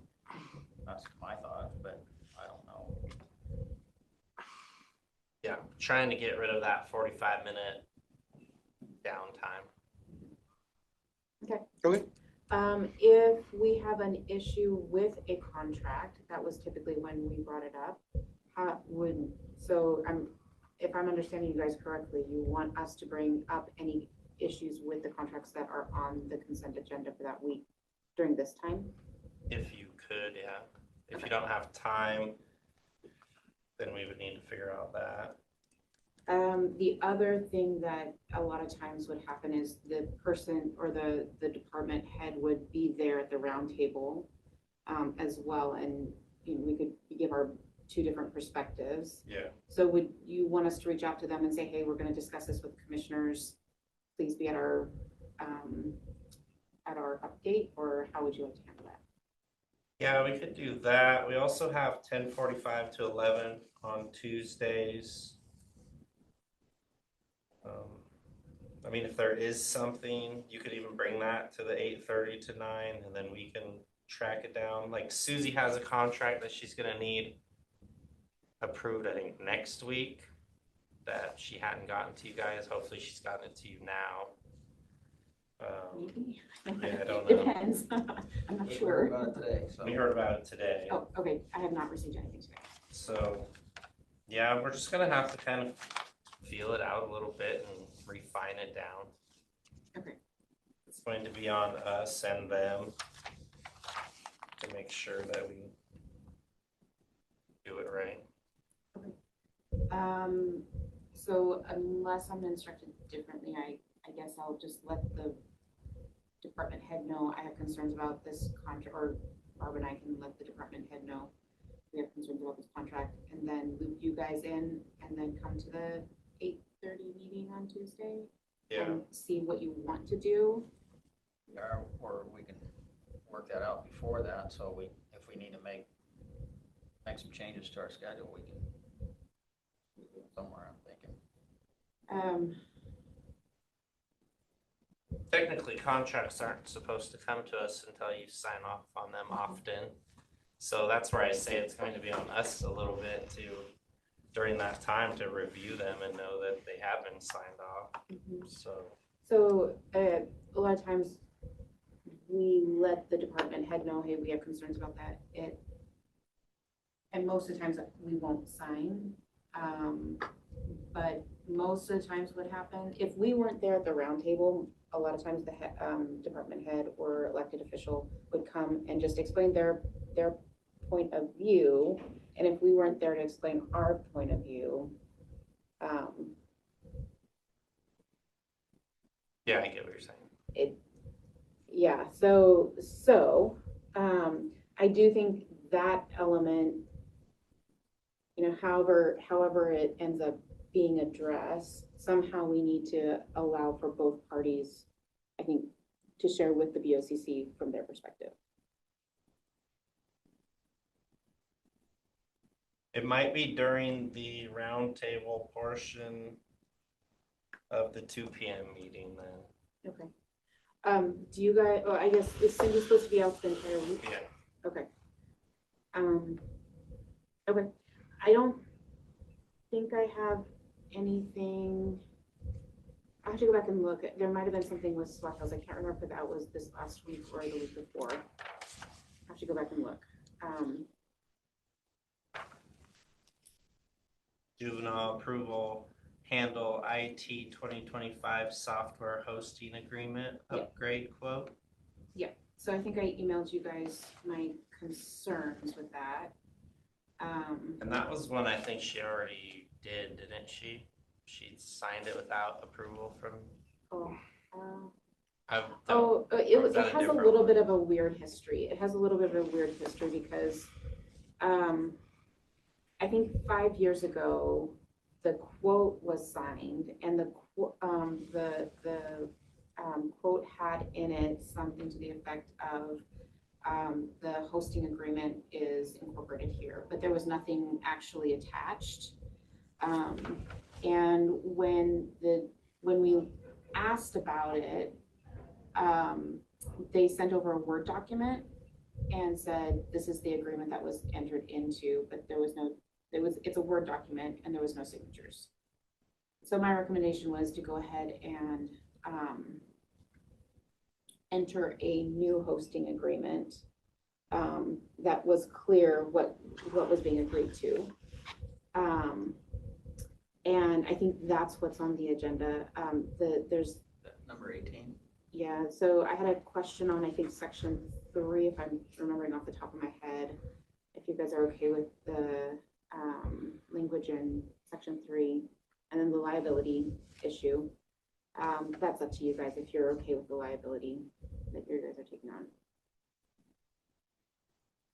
So just a couple of things. I'll have to go back and look at my email, but I did have concerns about that one. So again, with this format, I'm not quite sure how you want to handle that because Swahil has some legitimate perspectives on moving this forward. We've had some sort of something in place, whether it's this agreement or not, for the last 5 years. But there are concerns about the contract that I think you guys need to decide whether it's worth the risk. moving forward with this language.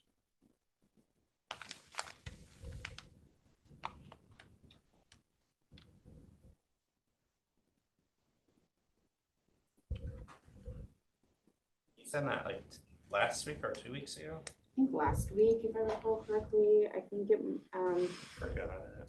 I remember. This just seems a long time ago.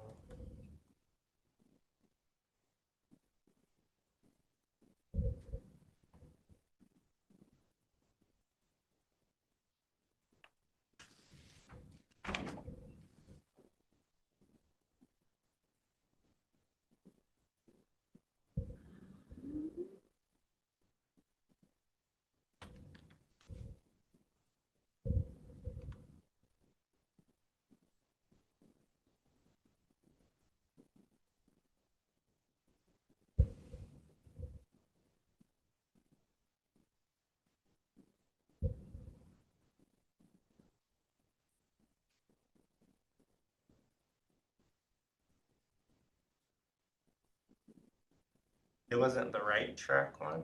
it was the right track. You had put in there that you have signed off on it. So I did sign it, but I signed it because I wasn't extremely concerned about these issues. I did send you an email though that highlighted my concerns.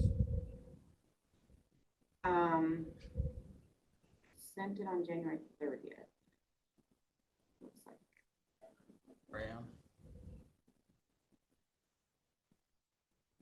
I signed off because if you guys are okay with this, I'm fine with it, but I do have a couple of concerns about it. Well, I don't see anything attached to this, to email. So if we don't, do we have a contract with them to read or? It's I think probably, so. probably in the consent items. Yeah, and I'm not sure what,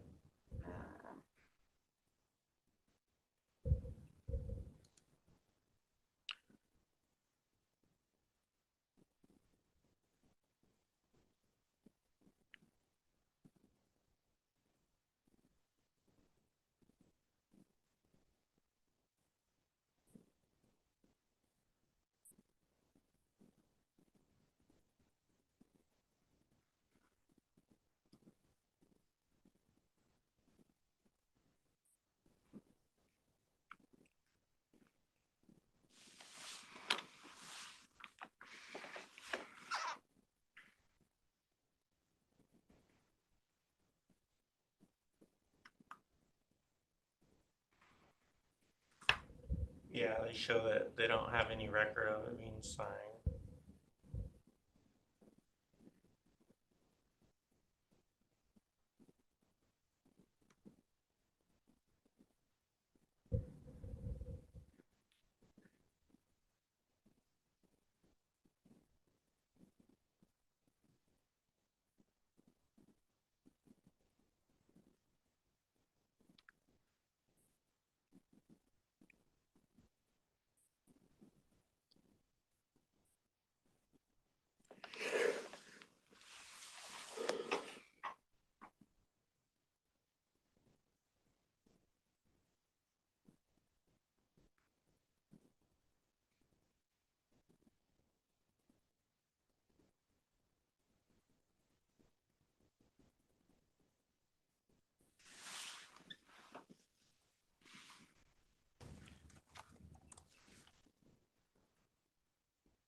So was there a contract signed previously, maybe? No. Ever? They can't find a record of it anywhere. yeah. They've just been in the contract or something.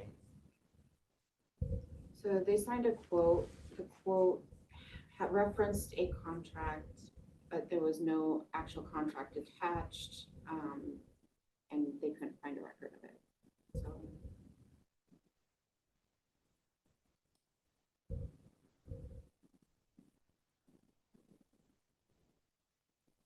Trying to find, I don't like how consent agenda is anymore.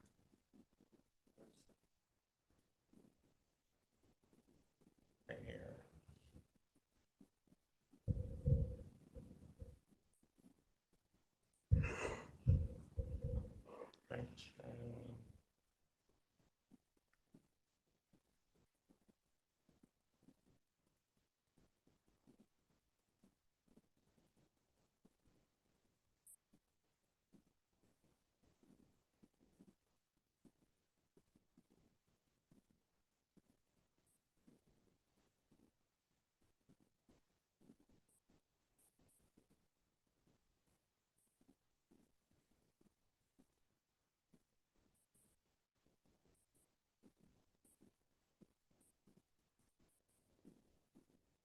So 6-1, I'm not overly concerned about.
Yeah, I'm all right with it.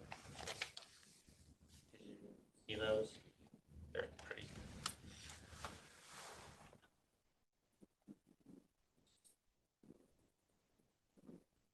One.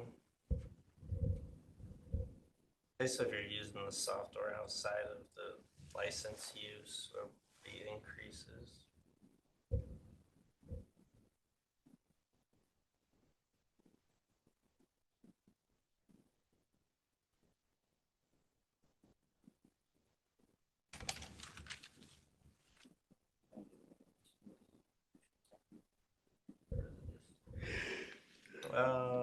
Just approve it. Yeah, it hasn't been yet. It would be tomorrow. Yeah, we're good. Okay. I'm sorry, okay. Let you guys finish up. Good. Good, okay. Yeah. So moving forward, Thanks, Kevin. if we have something to flag, we can notify you via email or whatever. You can take a look at it, and then I guess we can address it at either our update, or if you want to talk about it with the other parties, we can. So just kind of play it by ear, case by case kind of a thing, or? Well, I would say for the next few weeks, yes, Okay. until we kind of feel out where it's gonna fit best. You guys have the last meeting of a Monday, so if it was to be on yours, that would work because you have 30 minutes, 45 minutes. Not that we want to use it all the time, but Flexibility if we need to go Whatever time longer. you need. yeah. What's that? We'll take up whatever time you need, I guess, at the end of the day. Oh, okay. And then we do have that 8:30 to 9 to bring up those items. And it might be something where we do want everyone in there. We'll just see. I'm not sure yet. Or if it's something that important, could we, get them to come down at your 4 o'clock or? Yeah, or get them to remote in at time. Okay. I think that's all I have. Do you guys have anything that you need to discuss?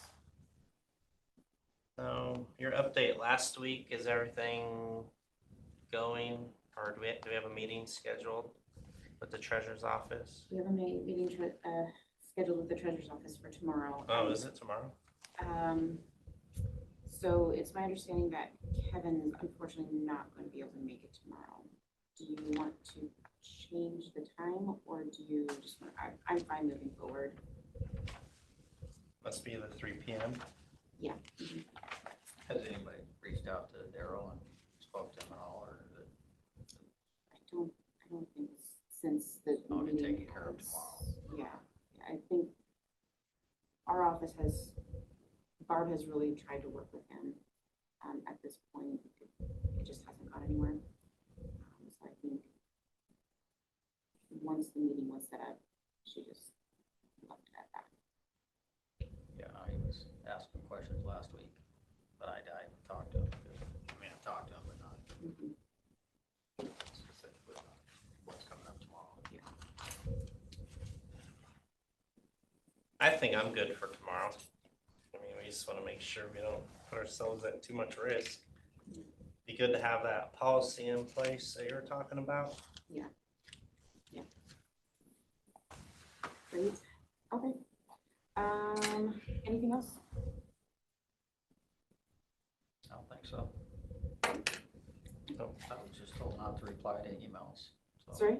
I was just told this morning not to reply to an email. Oh, yeah, Our group so emails. when there's a group email and there's, all the commissioners are involved, it,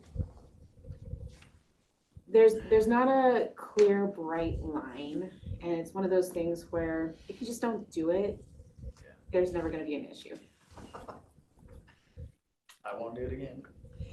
Cool. All right, thanks, guys. Thank you.